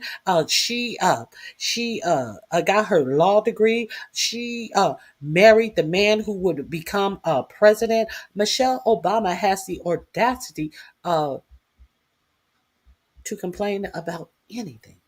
Michelle Obama's new book tour is full of racial complaining, and her hair with she's this I guess this guy name is Walter Kern. Michelle Obama can't stand Barack while Kimmel and Colbert hate MAGA. Let me see. Is there any more? Megyn Kelly reacts to Michelle Obama's latest attempt to make husband Barack look like a doofus. Megyn Kelly show with talking about Michelle Obama. Okay. Megyn reacts to Michelle Obama's latest negative comments about Barack. She can't stand him. These are all her shows. These are all her shows. I don't watch Megyn Kelly, but this was when I was watching Reese Waters. Uh, Michelle Obama appears to hate marriage. Marriage Parenting America, also fame with C.W. Cook. This is a Megyn Kelly segment. This is her topic. Michelle Obama appears to hate marriage, parenting America, and also fame. This is what Megyn Kelly has to talk about. I think she wants some Obama dick. I really do. I really do. I really hate this for her. We also heard Don Lemon tell Megyn Kelly to quit worrying about him and his marriage and tell her husband to quit giving his husband the googly eyes. So maybe that's why Megyn Kelly is a little frustrated. You know what they used to do to those housewives back in the 50s. They used to pop them up on pills and something. Maybe Megyn Kelly is a little stressed out. Okay, so this is Megyn Kelly on Michelle revealing her daughters don't like Barack's chewing either. Michelle Obama. Look at all the Michelle Obama content. Michelle Obama. This is Megyn Kelly's page. This is no one else's page. Why do you see Michelle Obama all up in this feed? All right, guys, that's all I have for you. I hope you have a great remainder of your day. Stay sucker free. I'll see you guys tomorrow, and we're gonna talk about Megyn Kelly, how she went at Janelle. What is her name? From Sports.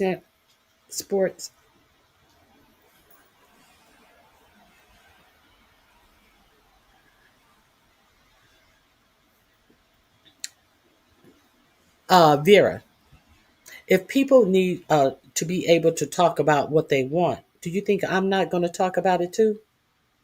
Do you not think that I'm not going to talk about it too? Oh, what sense are you making?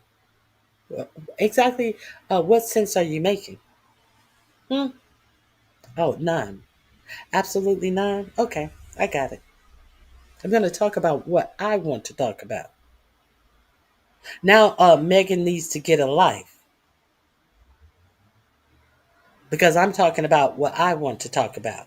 Oh, and now you are agreeing that Megan needs to get a life.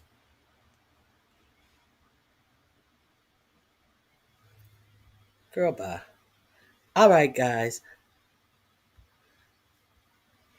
I hope you guys have a great remainder of your day.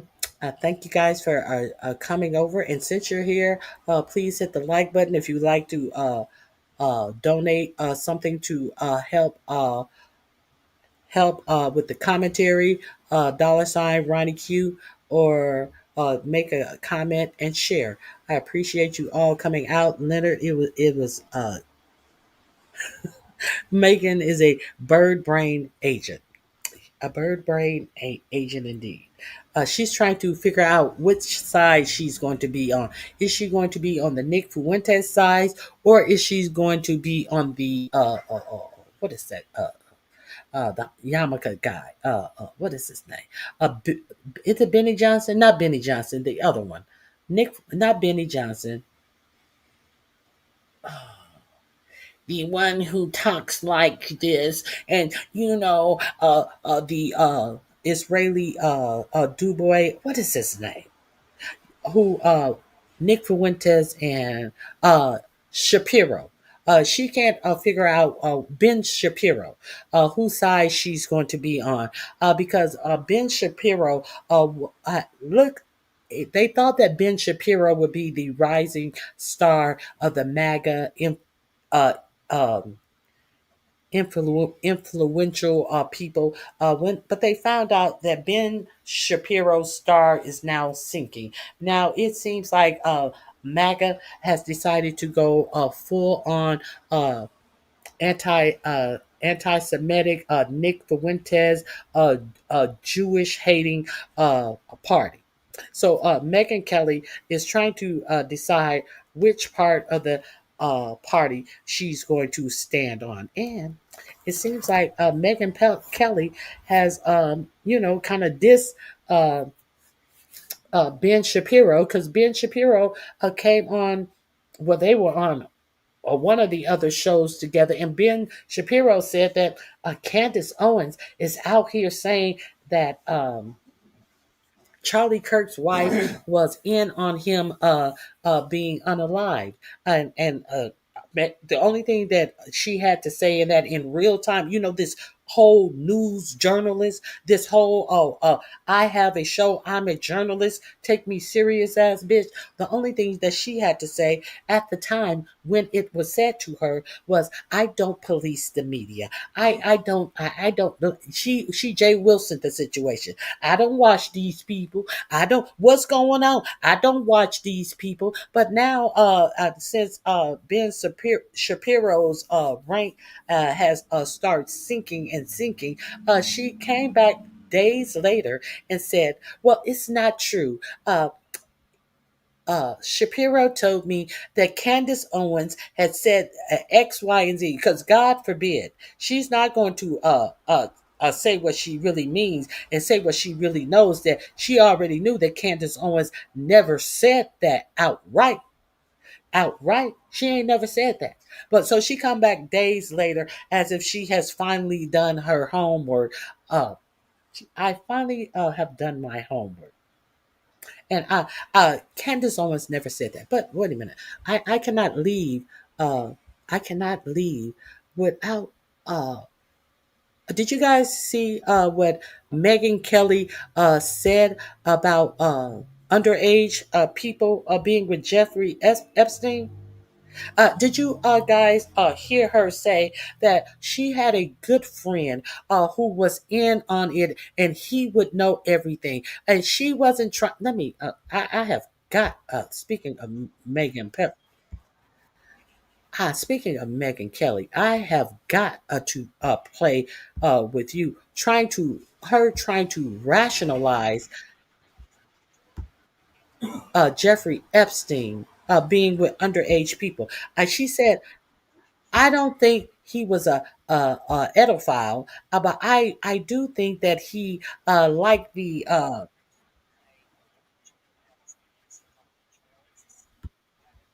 no, barely legal. She said that she think that he was into the barely legal types. You know, the kind that look like they can pass for a younger age, but when you look at them, they look like they are older. Well, which one is it, bitch? Uh, can they pass for the younger age, or are they, or they can pass for adults? I got to play this for you. I have got to play this for you.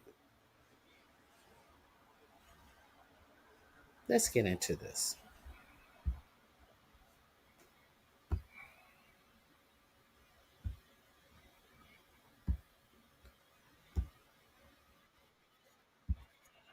Let me grab it right here.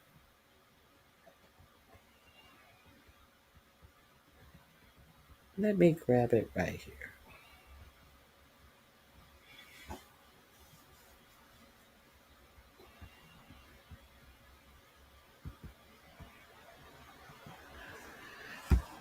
If you didn't,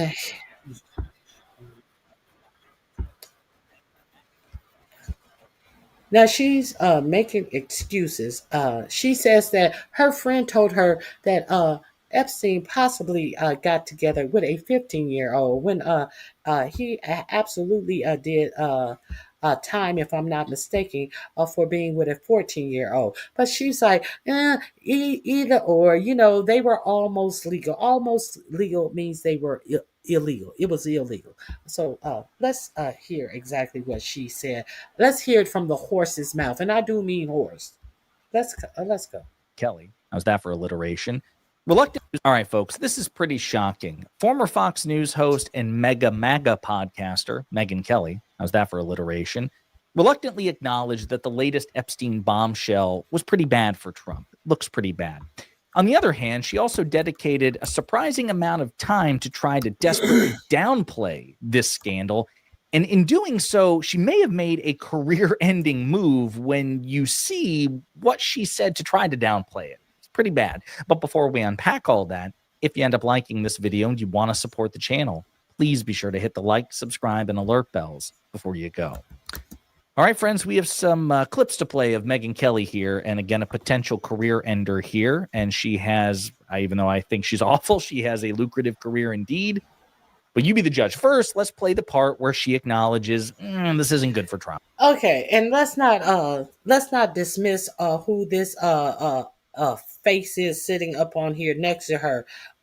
She is always on whose show? Abby Phillips' show. What is her name? I forget her name. I forget her name.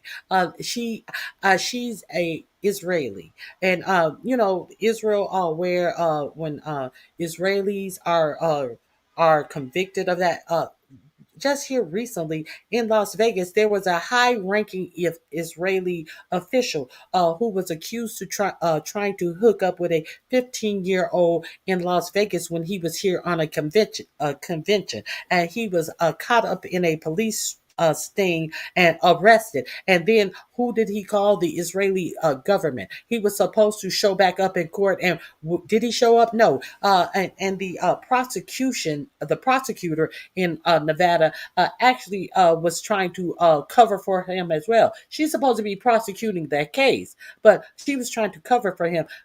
Why? Because he had gone back to Israel. I played you the documentary of where all of these people who are accused of, let's say, children who are Israeli, they can go back to Israel, never to return.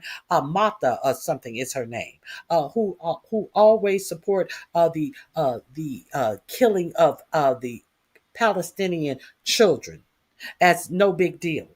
So watch her as well. Documents have been subpoenaed by the House Oversight Committee, And this is basically kind of a middle finger to, Trump and Pam Bondi, who didn't want anything more released, but there was enough Republican and Democrat pushback that they did issue subpoenas on the Epstein estate and on the DOJ as well. But most of the documents that we're talking about today have come from the Epstein estate, some 33,000 of them. And the Democrats are now salivating over the latest releases. And I'll read what they say, but my overall take on this, Batya, is why didn't Trump just release these? Just release them. Just release them, right? Like now he's in a position of being like singled out as the only one, allegedly, as opposed to one of a slew of names. The Democrats are... He's not being singled out. Everybody knows there's a slew of names. So why are you trying to say, oh, well, because he didn't release them, he's going to be singled out? Everybody knows that there are a bunch of pervs on that list that participated in this. They're singling him out because he said that he would release the names. Now, because they subpoenaed the estate, they wouldn't have had to subpoena the estate. They wouldn't have had to get these text messages from Jeffrey Epstein's estate if the administration had done what they promised their voters. And they're trying to blame this on Democrats. How? Let's continue. Of course, they're going to make a ton of hay over it. And I don't know that there's any there whatsoever, but they're going to make a bunch of hay of it. I don't know if there's any there. Wait until she get into the ages that she has been told that Epstein was essaying. I concede that they sound bad. They don't sound good. If I were a Democrat, I could easily make some hay with these, which... So very... And if this was a Democrat president, you would be making hay with them. But go over to... I dropped the link in the chat. Let's get into this. Then we get to the kind of career-ending stuff. So we're going to play some clips here, but Megyn Kelly spends 2 solid minutes on how maybe Jeffrey Epstein was actually, quote, not a pedophile. Not sure that's the hill anybody wants to die on, but let's play some of these clips, and you be the judge. Or Epstein. I've said this before, but just as a reminder, I do know somebody very, very close to this case who is in a position to know virtually everything. Not everything, but virtually everything. And this person has told me... But they know virtually everything, but you don't think that it's that bad. They know virtually everything, but you're afraid that they're going to single out Trump. From the start, years and years ago, that Jeffrey Epstein, in this person's view, was not a pedophile. This is this person's view, who was there for a lot of this, but that he was into the barely legal type. Like he liked 15-year-old girls. And I realize this is disgusting. I'm definitely not trying to make an excuse for this. I'm just giving you... As she's making an excuse for this. He was not a pedophile, but he definitely liked 15-year-old girls. What is that? What is that then? Facts. That he wasn't into like 8-year-olds, but he liked the very young teen types that could pass for even younger than they were, but would... He liked the very young teen type who could pass for younger than they were, but look legal to a passerby. They could pass they look younger than they were, but they look legal for people who just happen to pass them by. So which one is it, bitch? Which one is it? They were young teens who could look younger than what they were. So they could look like 8-year-olds and 10-year-olds and 12 years old. But when a passerby saw them, they saw a legal person. Bitch, you're making absolutely no sense. The very young teen types that could pass for even younger than they were, but would look legal to a passerby. And a young teen. What is the youngest teen? 13.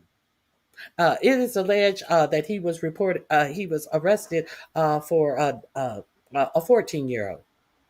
So they could look like the young teen type, and this is some bullshit. This is some bullshit. But she got so much to say about Michelle Obama. That is what I believe. And Jamel Hill. And Abby Phillips.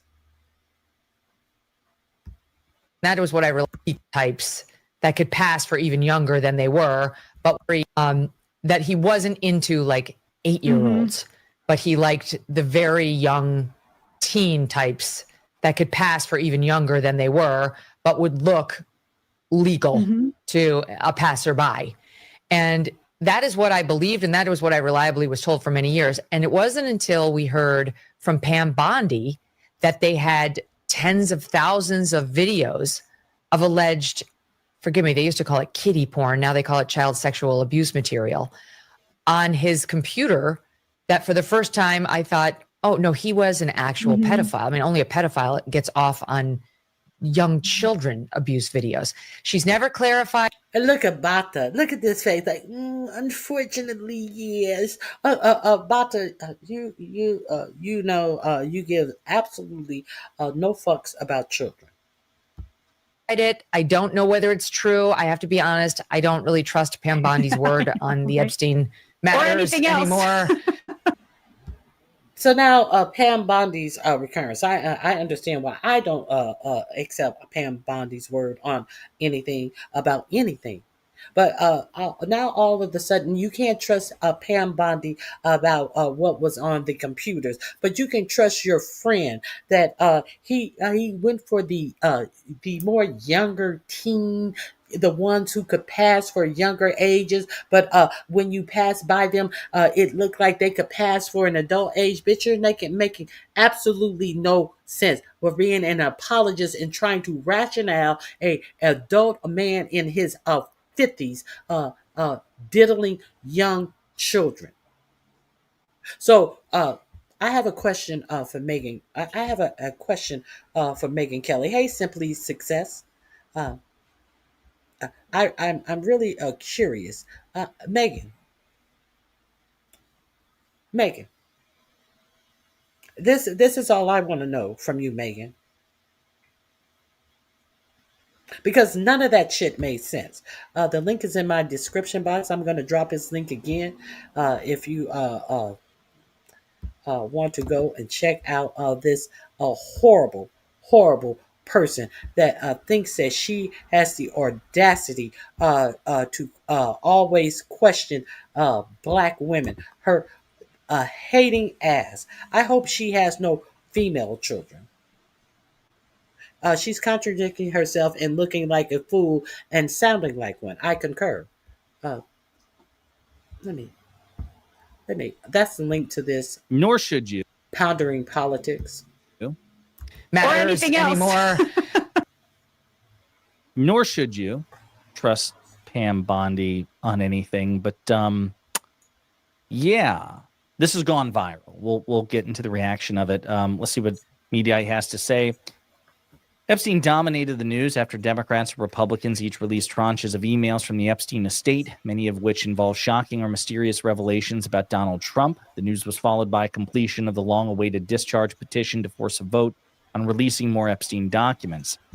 On Wednesday's edition of the Megyn Kelly Show, she spent a significant portion discussing the issue with pro-Trump host Batya Ungar-Sargon, who, by the way, is a moron and should be made fun of. She's awful. Not like psychotically awful the way that like a bunch of other MAGA, like apparently interpersonally she's quite nice, but like really dumb and bad faith and therefore should be made fun of. Just putting that out there. But Kelly eventually went granular on that count, exploring the difference between a 15-year-old and a 5-year-old. So that's really awkward. Not sure why.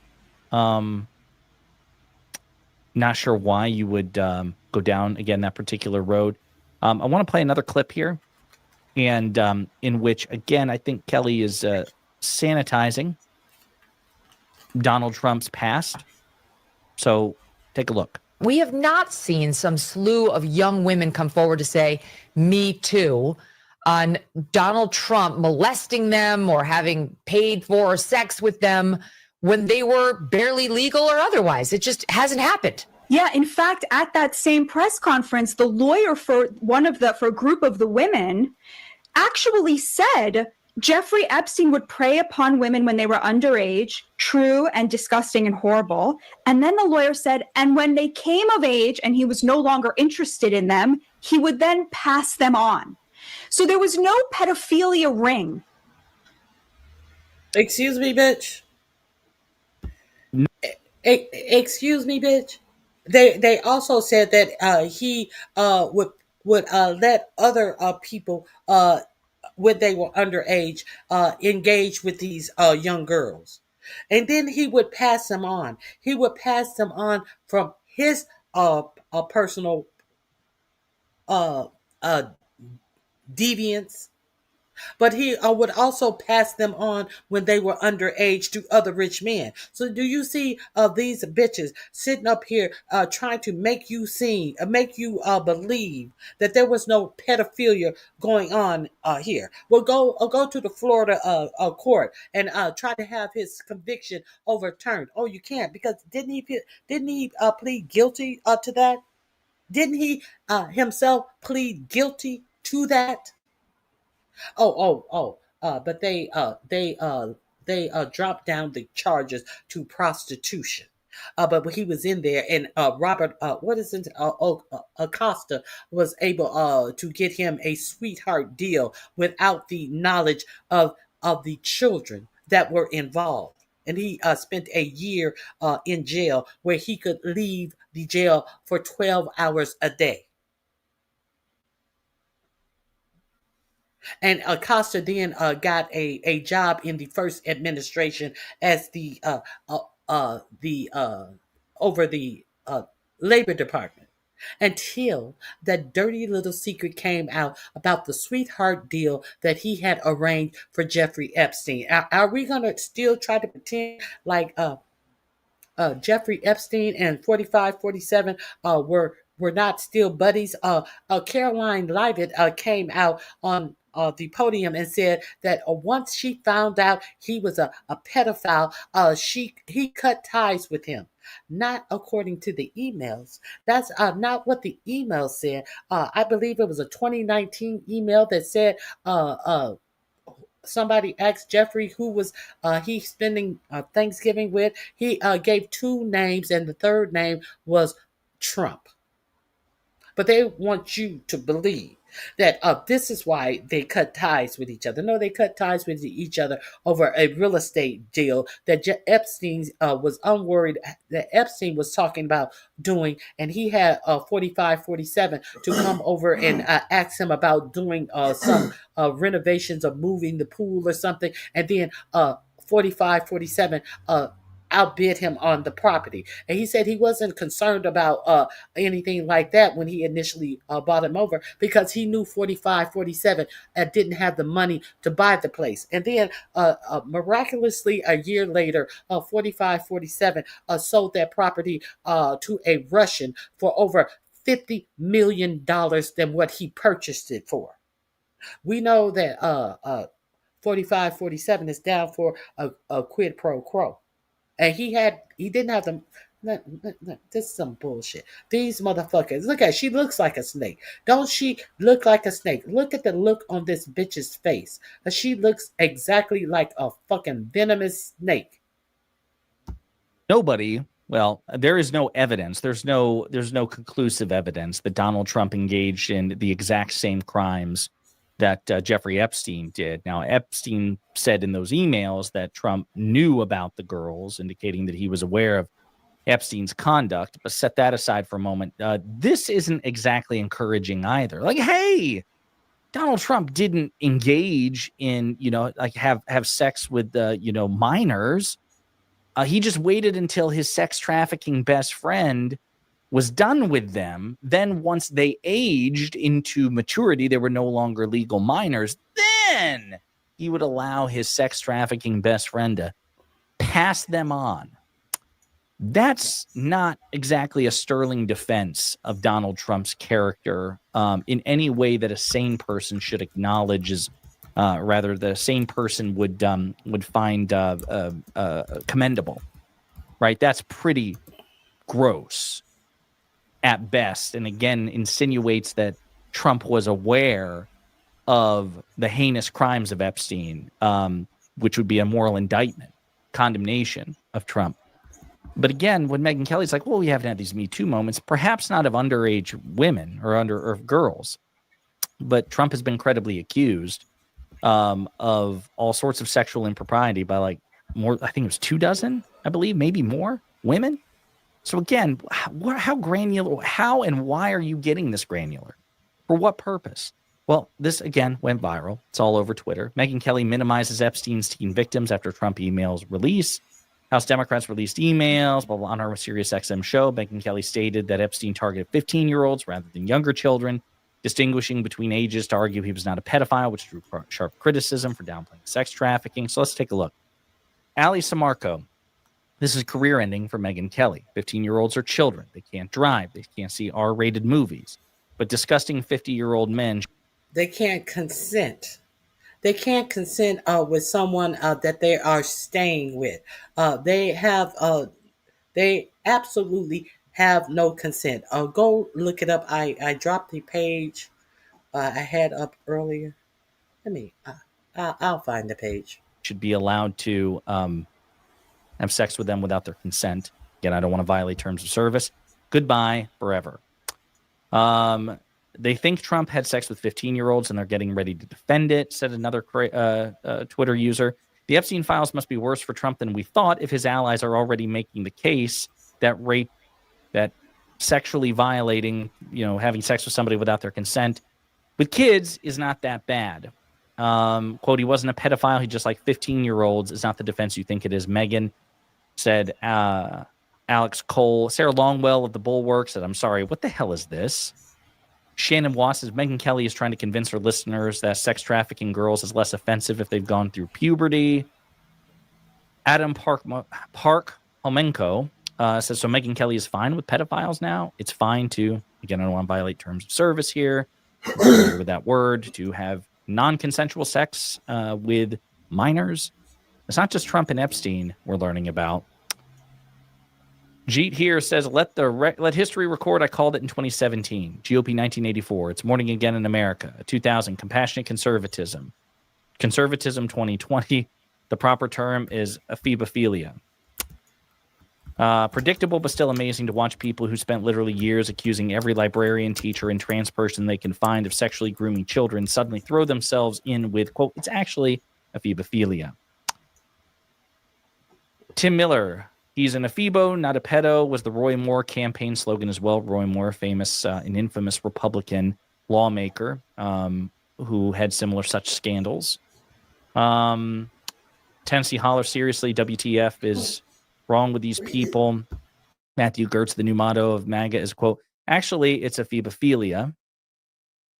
This is your legacy, Megyn. You're an apologist and a disgrace.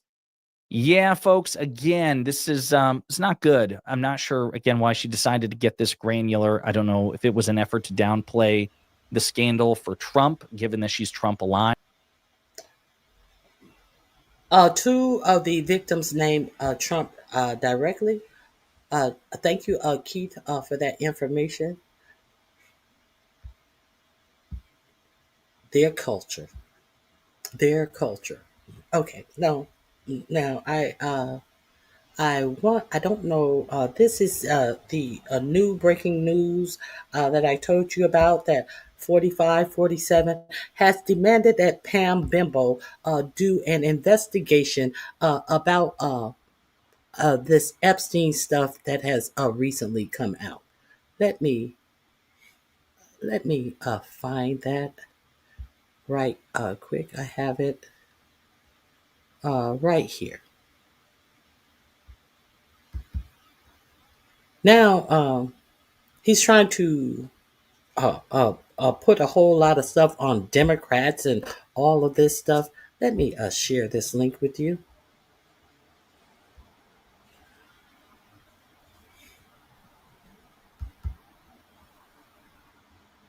Here it is right here. Trump threatens to arrest Democrats in Epstein's meltdown. I'm going to drop the link in the chat and in the description box. Let's get into this. To duck and hide from reporters so as to avoid.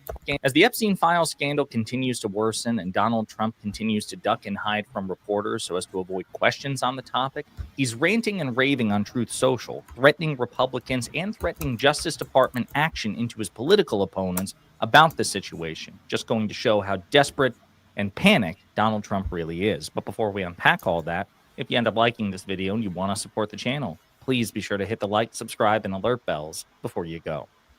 All right, friends, I want to direct your attention to two back-to-back Truth Social posts by Donald Trump. Trump, of course, is running like hell from any camera or microphone in sight so as to avoid answering questions about Epstein, but he's happy to run his mouth on Truth Social where no one can question him. First, he says, the Democrats are doing everything in their withering power to push the Epstein hoax again, despite the DOJ releasing 50,000 pages of documents in order to deflect them from all their bad policies and losses, especially the shutdown embarrassment, where their party is in total disarray and has no idea what to do. Some weak Republicans have fallen into their clutches because they're soft and foolish. Epstein was a Democrat, and he's a Democrat's problem, not the Republicans' problem. Ask Bill Clinton, Reid Hoffman, and Larry Summers about Epstein. They know all about him. Don't waste your time with Trump. I have a country. But wasn't 4547 also a Democrat during his Epstein days? So what is he trying to say? That Epstein was a Democrat. You were a Democrat as well during the days that you and Epstein were good buddies.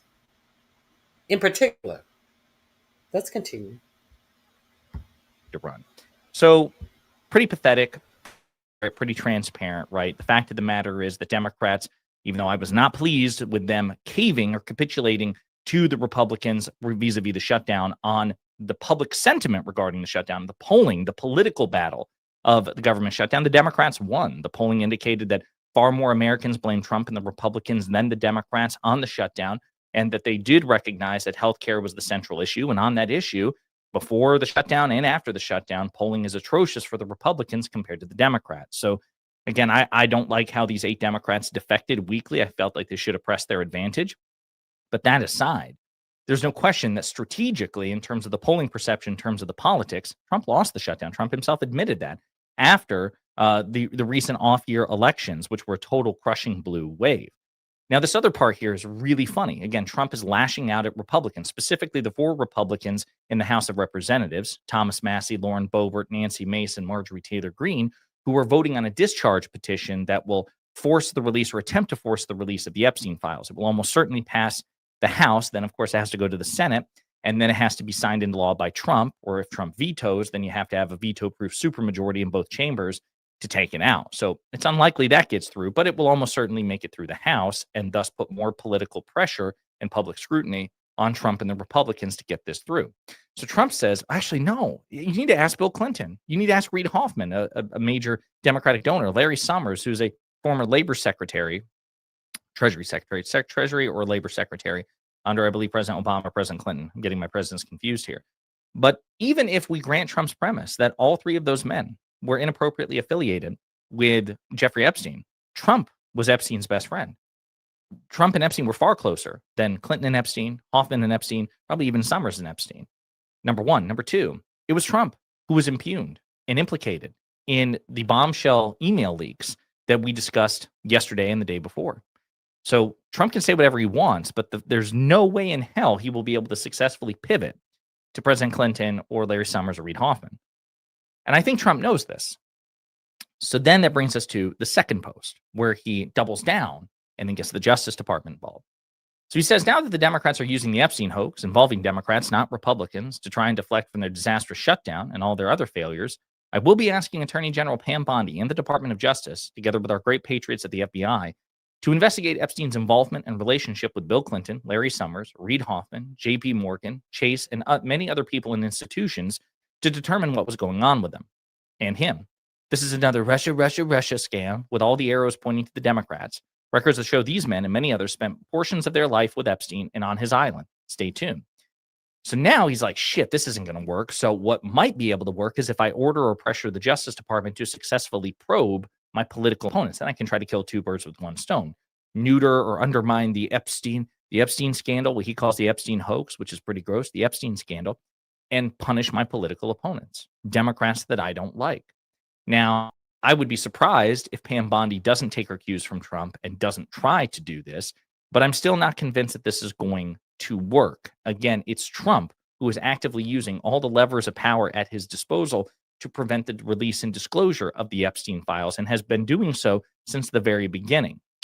The polling on this is atrocious for him. It's not going to change. And all this is going to do is keep it in the news. If Trump goes down this road, this is why I think it's actually foolish strategically, he's going to actively participate in keeping the Epstein files and the Epstein scandal in the news.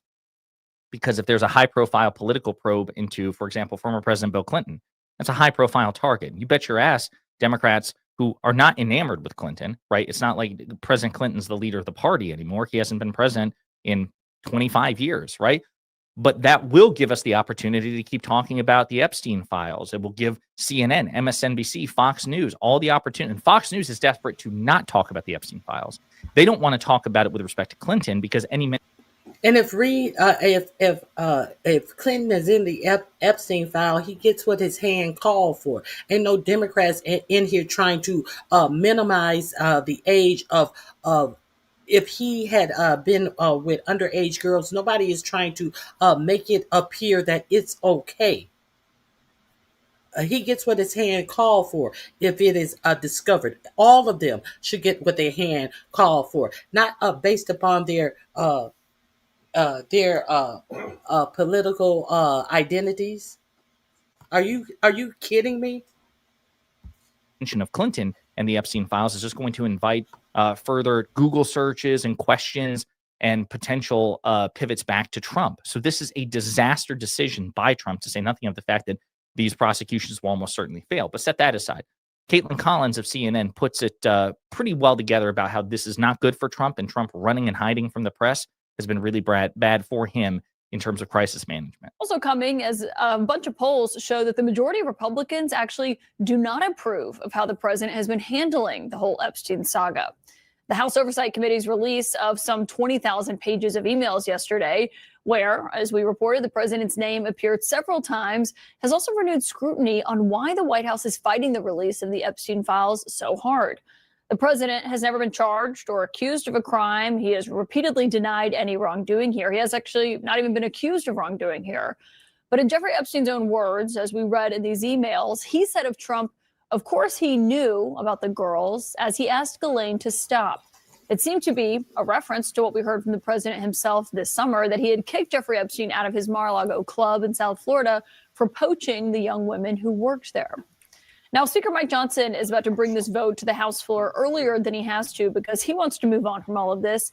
It appears that for poaching the young girls who work there, Virginia Dufresne, in particular, was named by name when he said, I asked him to stop. He was getting my girls, all my girls who worked in the spa. And a reporter said, was Virginia Dufresne one of the girls? I don't know. I don't know that name. I think she was. Yes, she was one of the girls. That was the answer. Now, Caroline Leavitt came out and said it was because he found out that Jeffrey Epstein was a pedophile. Make any of this make sense? All of these lies. Let's continue. White House certainly does as well. The president has been in front of the cameras twice since we broke the story yesterday morning, but both times he did not take questions from reporters, including ones about the new Epstein emails. Sir, any response to the Epstein emails that mention your name? No comment. When have you seen him pass a mic? Now, whether or not this story stops next week after the House votes on this, as it is expected to pass, it remains to be seen if that's the... Hold on. I would be remiss if I did not tell you why was he and Melania in front of the camera yesterday afternoon.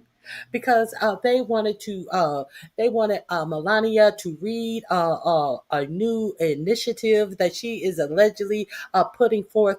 What is this initiative? To protect children. How, Sway, Houseway. They pull Melania from underneath her man, her real man, her New York City man. I'm just kidding. I don't know if she got a New York City man, but I cannot imagine them pulling her from under 45, 47. They bring her in, and she has this new initiative where she's going to protect children. She's going to protect foster children. Foster children. Now, Melania, you wrote a real nice letter to Putin about children as well, but you never asked Putin if he was going to return all the. I think it was an estimated 20,000 Ukrainian children back to their homes, since you want to protect children. Mm. But I digress. She says she's going to put forth an initiative now. It's funny. This is unfunded. She wants corporations, and she wants other people to fund it. Could it be the people who fund the ballroom to get government contracts? Could it be these people that she's telling you that y'all got to come fund this and make sure that people when they get out of high school that they have a entry level job? Well, an entry level job ain't no entry level jobs. AI is taking all the entry level jobs. What entry level job are they going to be able to survive in America? And give them opportunity to go to college. And I want people in industry to be able to help the people, the children. That's why they were in front of the cameras. Because now all of a sudden, they want you to believe that they give a fuck about the children. I believe the children are future. Teach them well and help them lead the way. Okay, let's continue. The end of this. We both covered the White House, covered Trump, been in those moments in the Oval Office where he just seems like he can't even resist taking questions. It is something the White House touts as his commitment to transparency.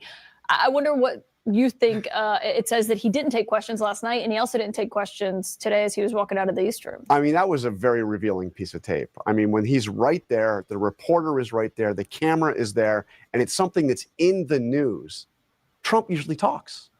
So I don't know. Let me tell you who you with. Who are you with? You're with the fake CNN, fake news. He didn't even give them that.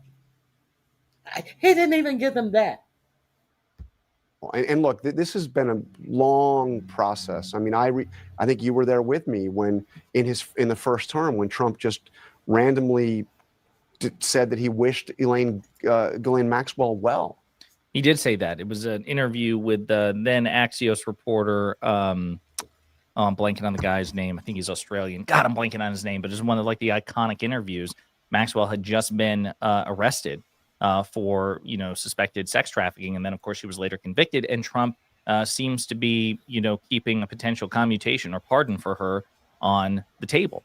So this is disastrous for Trump. And yes, they're right that Trump again running away from the media multiple times since this story resurged back into the spotlight is indicative of the fact that he knows this is a political disaster for him. And so, yeah, the fact that he's reacting in this way just goes to show how desperate he is. And I think he's actively making the situation worse by ordering the Justice Department to investigate his political opponents vis-a-vis the Epstein files. All that's going to do is compound. Okay.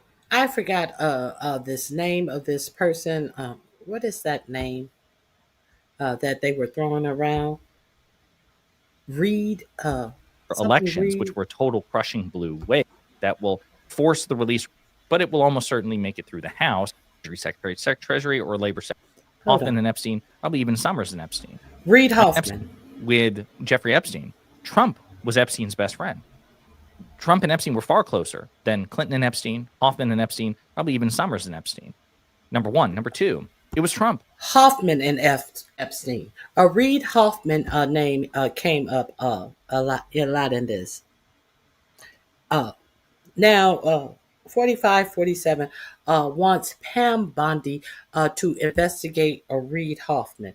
I think I showed you yesterday Pam Bondi addressing Reid Hoffman.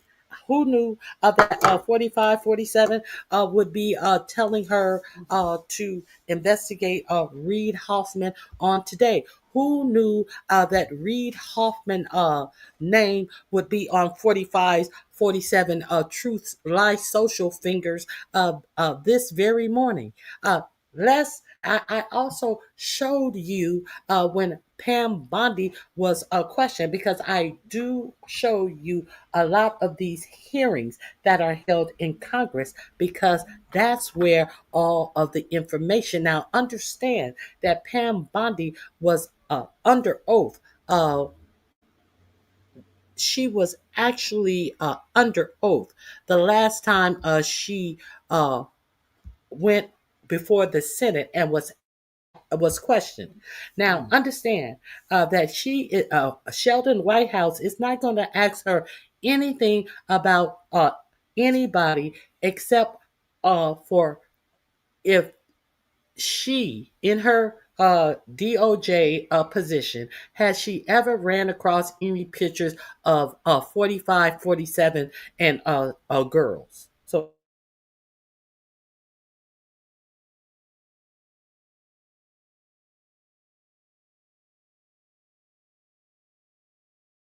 why? Uh, why am I playing this for you? Reid Hoffman.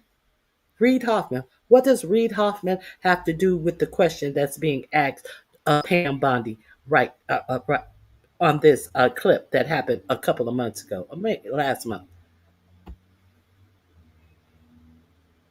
Let me ask you something else. There's been public reporting that Jeffrey Epstein showed people photos of President Trump with half-naked young women. Do you know if the FBI found those photographs in their search of Jeffrey Epstein's safe or premises or otherwise? Have you seen any such thing? You know, Senator Whitehouse, you sit here and make salacious remarks, once again trying to slander President Trump left and right, when you're the one who was taking money from one of Epstein's closest confidants, I believe, I could be wrong, correct me, Reid Hoffman, who was with Jeffrey. Who? Reid Hoffman? She was asked a question, and she said he was making accusations by asking her a yes or no question.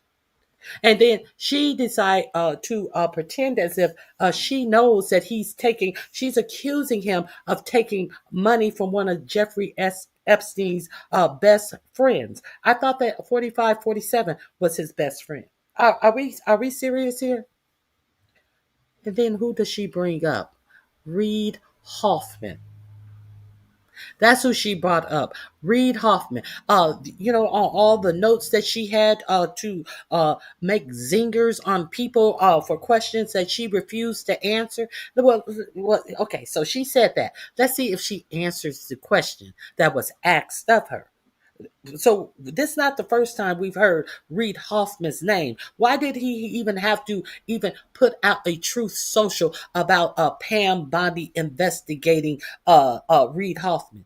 Reid Hoffman was already an excuse that they had lined up on the radar for this, because they all know what is in these files. So he wasn't just laying up farting wet farts in his butt last night and decided to say, hey, I'm going to tell Pam something that she may want to investigate Reid Hoffman. Reid Hoffman has been on their radar of excuses. Let's continue. Let's see if she answered the question, though. Jeffrey Epstein on multiple occasions. And the senator sitting right next to you tried to block the flight logs from being released. Yet you're grilling me on President Trump and some photograph with Epstein? Come on. The question, let me ask you something else. There's been public reporting that Jeffrey Epstein showed people photos of President Trump with half-naked young women. Do you know if the FBI found those photographs in their search of Jeffrey Epstein's safe or premises or otherwise? Have you seen any such thing? You know, Senator Whitehouse, you sit here and make salacious remarks, once again trying to slander President Trump left and right, when you're the one who was taking money from one of Epstein's closest confidants, I believe, I could be wrong, correct me, Reid Hoffman, who was with Jeffrey Epstein on multiple occasions. And the senator sitting right next to you tried to block the flight logs from being released. Yet you're grilling me on President Trump and some photograph with Epstein? Come on. The question, let me ask you something else. There's been public reporting that Jeffrey Epstein showed people photos of President Trump. Okay, those last two clips, that clip about her being questioned, and the one before it where they showed the email where he wanted Reid Hoffman and other Democrat opponents to be investigated by this bimbo. That's number 17. Okay, so let's clear up some things about the she was only 17, but she said 15. She didn't say 17. So Rick James, I'm gonna have to put you back in the box because it would be different if she was 17. Let me see. New York age of consent. So are we clear that these things most likely would have happened in New York City? Let me bring this forward for you. What is the New York age of consent? The New York age of consent is 17 years old. She has to be 17. 17, and she can be sexy. Doom, doom, doom, doom, doom, doom. She was only 17. 70, and she was mine. 17 years old. Dum, dum, dum, dum, dum. Y'all remember that song by Rick James? Okay, the age of consent. This is the map of age of consent all over the United States. Right here. Right here. Age of consent. The dark green is 16. The medium green is 17. And the chartreuse or lime green is 18 years old, all across the United States. If you have any questions, let me drop this link in the chat so you can pull this up at your leisure for yourselves. Why are you laughing at me, Leonard? This is the chart. Since Megan Kelly wants to pretend like there is some distinction, there is your distinction. But however, we also understand that Jeffrey Epstein had an island in the I don't know, in the Virgin Islands.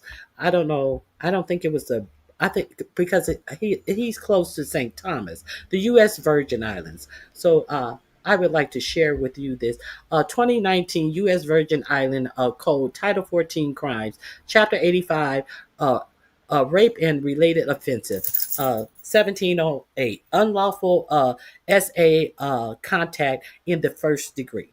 I just wanted to give you the information.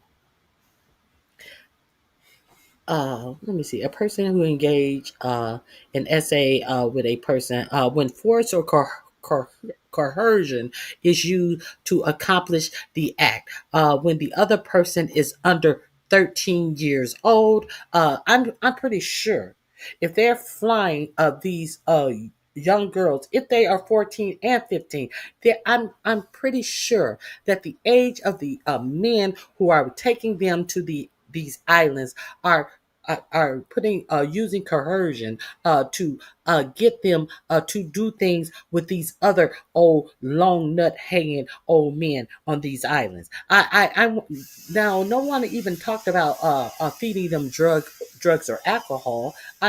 You know were they doing the Diddy method of coercion? Okay, when the other person is under 16 years of age, residing in the same household as the perpetrator, and force, intimidation, or the perpetrator's position of authority over the victim is used to accomplish the SA contact. I think we have it all right there. That is the laws in the U.S. Virgin Islands. Surely he would have if he is flying these underage girls out to his island. Surely the intimidation of the perpetrator's position of authority over the victim is something that would be taken into consideration.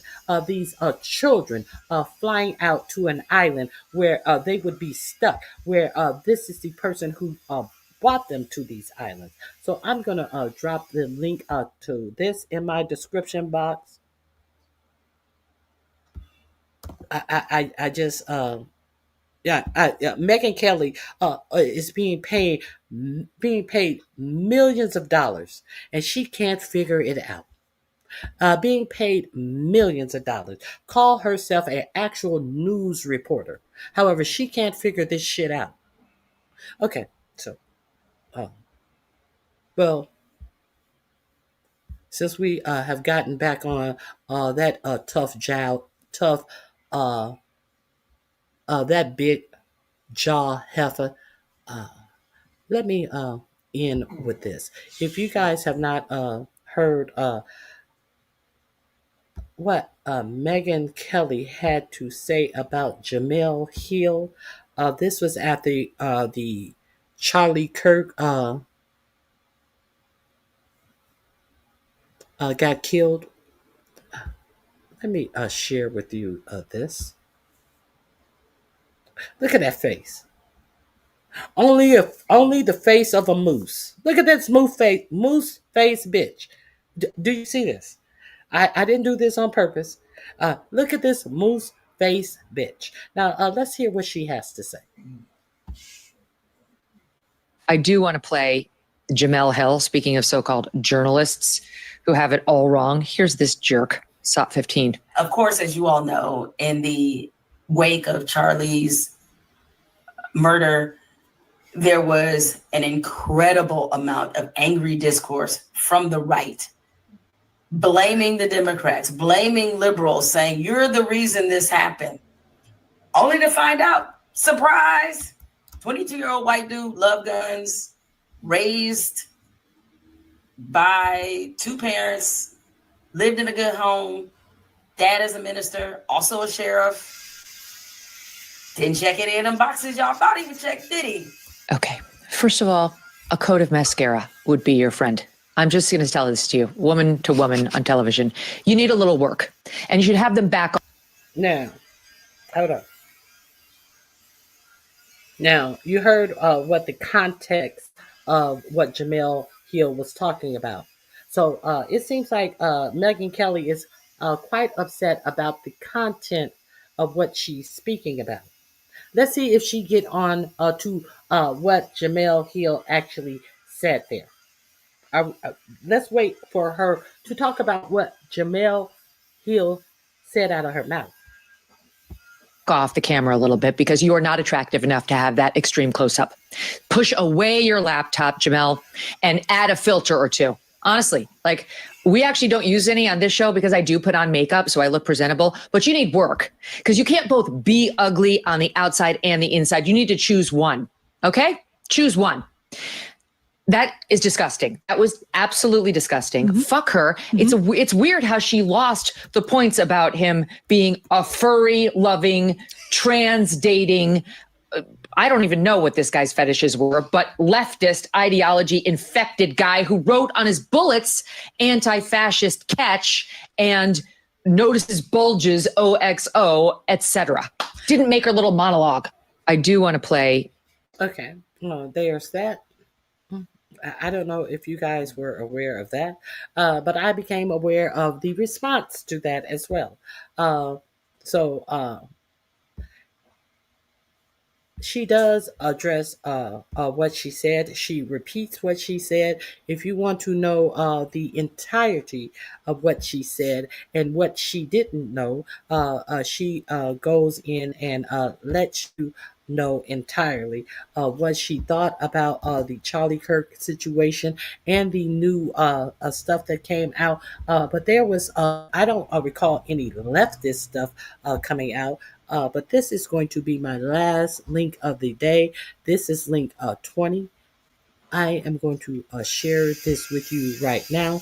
The response to that outburst that the black woman hating Jamel Hill had to say. Let me drop this in here so uh, we can enjoy this link together. Uh, like I say, the first part of the video, she goes back over the Charlie Kirk. Now look at this face. That top lift is curved under. It's some trouble brewing. And it certainly deserves more scrutiny.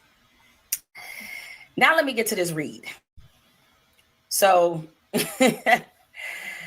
I saw that Megyn Kelly, no friend of mine, I'm no friend of hers. I don't even like her. I don't know her. Actually, the last time I saw Megyn Kelly, here's what's so funny. Last time I saw Megyn Kelly, this would have been when Obama was still in the White House. I cannot remember if it was first term or second term. I want to say it was second term. I'm pretty sure it was second term. Now that I think about it, I'm pretty sure it was. But either way, I saw Megyn Kelly at the White House. And it really got me to thinking. I saw her from a distance. I didn't go up to her. I don't know this woman. So, of course, she was still at Fox, very aware of what her reputation was in terms of what she contributed as a journalist.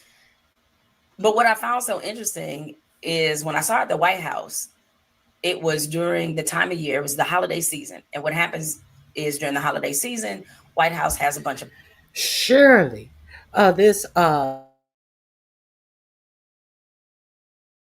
sit her ass up in the White House. That's what they do. That's what they do. They like to smile in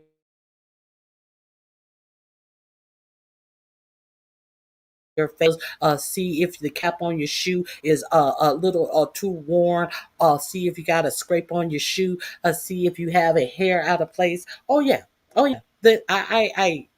I scroll down her and let you see the content that she has hating on Michelle Obama. But there this bitch is up at the Obama's holiday celebration. Parties, there's different groups every night. Like one night it might be media members, one night it might be entertainers, another night it could be a mixture of the two. It's different audiences. So it was a lot of media members. This was like, I guess, the media version of the Obama's holiday party, where they invite people from both sides of the aisle, come there, and sometimes the president is there and first lady, sometimes they're not. On this night, they were there. And I remember seeing Megyn Kelly in the receiving line to get a picture with the Obamas. And I thought that was... To do what? To get a pictures with the Obamas. I sure hope Michelle Obama put herself in the middle. I sure hope that they didn't put her in the middle. She was probably rubbing on Obama's ass and all types of shit if she had gotten that close to Obama. I imagine she did the Erica Kirk if he reached out and went in and tried to do the shoulder hug where only your shoulders touch. She probably did the Erica Kirk thing and pulled him in and had her hand all running up in his black man's natural hair. I'm pretty sure. You got to keep them type of devils away from our men. Super interesting because I was thinking, now don't you spend pretty much your whole damn... And I remember seeing Megyn Kelly in the receiving line to get a picture with the Obamas. And I thought that was super interesting because I was thinking, now don't you spend pretty much your whole damn broadcast talking about how this man shit, and here you are lining up to go.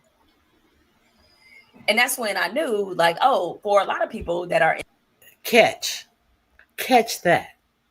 Has she expounded on anything since she got this read? Has she explained herself about always dogging out Obama since she got this read?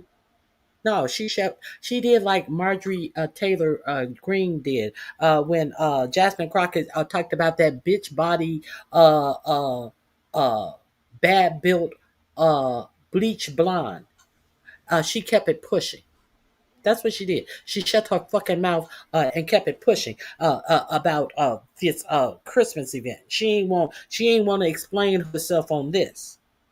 That's continue. In our business, and especially who are in the position of being considered to be conservative commentators, a lot of that shit is fake. I was like, oh, this is like WWE to them. This is like wrestling, where they like playing a character. See, what you see here is for real. Like, this is who I am, whether I'm. It's fake regarding him. She has to make it seem like an outstanding president in all aspects, who has put people of her ilk to shame in doing the job with ease. Of course, they have to put their racist tropes in there about how he did the job. You actually have this buffoon 4547 saying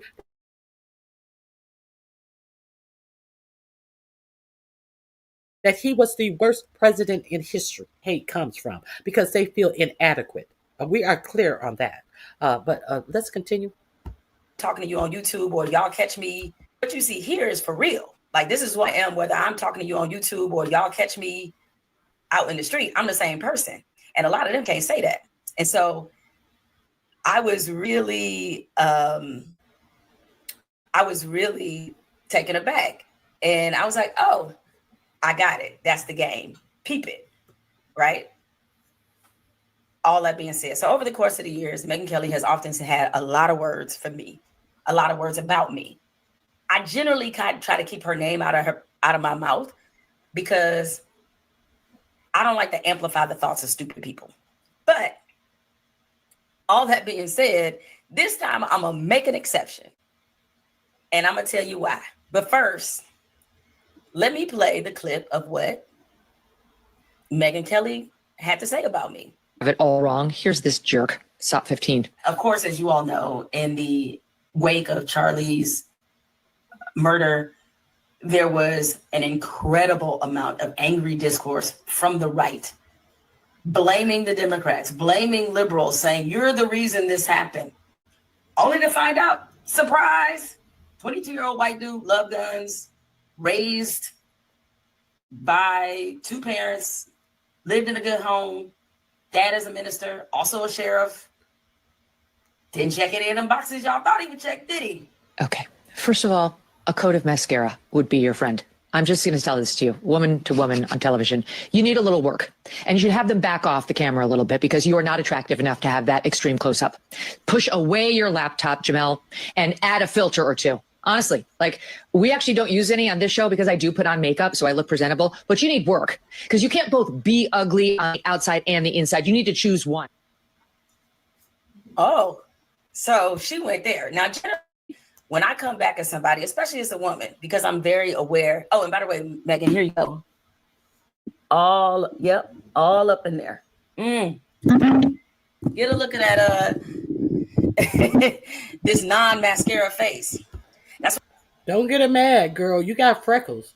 Do not get her mad. She's going to be wondering why you, as a Black woman, actually has freckles on your face. That isn't a African American trait. So don't get her mad that you and her may have the same blood running in your veins. You know that gets them highly upset. What you call natural beauty. You wouldn't know shit about that. I know. So get a look at that this non-mascara face. That's what you call natural beauty. You wouldn't know shit about that. I know. So generally, when I attack somebody for their words, their ideas, I typically, especially dealing with women on TV, I never say shit about their looks. And the reason I don't say anything about their looks is because this is something that women in television often have to deal with, is us being criticized by our looks rather than how well we do the job, how well we speak about issues, how well we control the broadcast. Like, that's usually put to the side, and people judge us based off how we look. But I wouldn't expect somebody like you to get that, because that would actually require your dumb ass to critically think for once in your life, which we know you don't do. And That is why I chose to respond. And I'm sorry that you up there, however old you are, looking twice as old as you actually are. My bad. You know, because that's the thing about the way this melanin is working in this body. You don't know if I'm 28, 38, 48, 58, 68. And I'm proud to come on live and present myself as I am in my natural state, because I'm not ashamed of what I look like. I don't begrudge any woman that uses makeup. Not at all. I use makeup. I'm on TV. I do that. Right? That's a part of our job. That's what we do. And so your advice to me is to get some mascara. My advice to you is to actually get a personality and a persona that doesn't always make you look like a racist and a bigot and trash. I'm comfortable with where I am and what I've done. You, on the other hand, are known as the lady who thinks Santa Claus is only white and that blackface is cool. You know what I'm saying? Me and you ain't the same, girl. We ain't the same.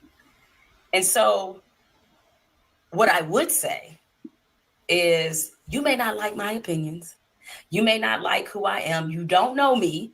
You don't even know me enough not to like me, because you don't know me. You ain't never had a conversation with me in your whole fucking life. You don't know shit about me other than what you see. And if you want to judge it based off that, that's fine. It is the challenge that I have accepted. It is the duty and part of the job. People go by what they see.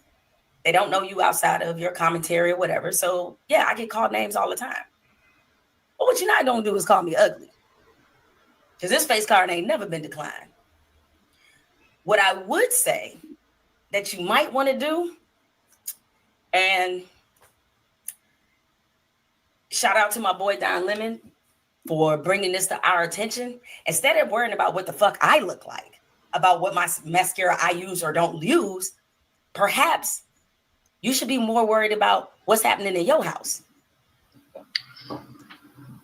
Maybe people would like you, and the women would like you more if you weren't such a, what you said about my former colleague. And by the way, Megan, let me just say something. Deal with your own house and tell your husband to stop looking at my husband across the room. It's weird. Megan, you got more pressing things to worry about than what the fuck Jamel Hill's saying. You got more pressing things to worry about than what's coming out of my mouth, according to Don Lemon. So if I were you, I'd deal with that and worry less about what I'm wearing. Worry less about what foundation number I'm using. If I'm using MAC products or Fenty Beauty, I wouldn't worry about that. I worry about my house, because we good over here. And finally, let me leave you with this, in case it was any doubt after this about how I feel about you. I'm going to make this abundantly clear. Here's what I think about you. Fuck you.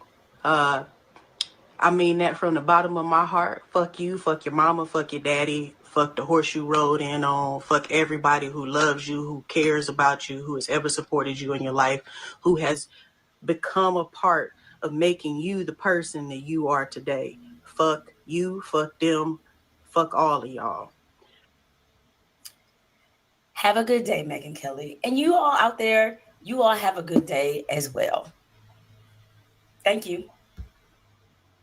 You're very welcome, girl. You are more than welcome. All right, guys. I just wanted to share a little information with you. Go back if you got here late and read why I titled this, It Feels Like 1939. World War II started in 1939. Watch your Secretary of Defense decry that it feels like it's 1939. Okay, that's all I have for you. The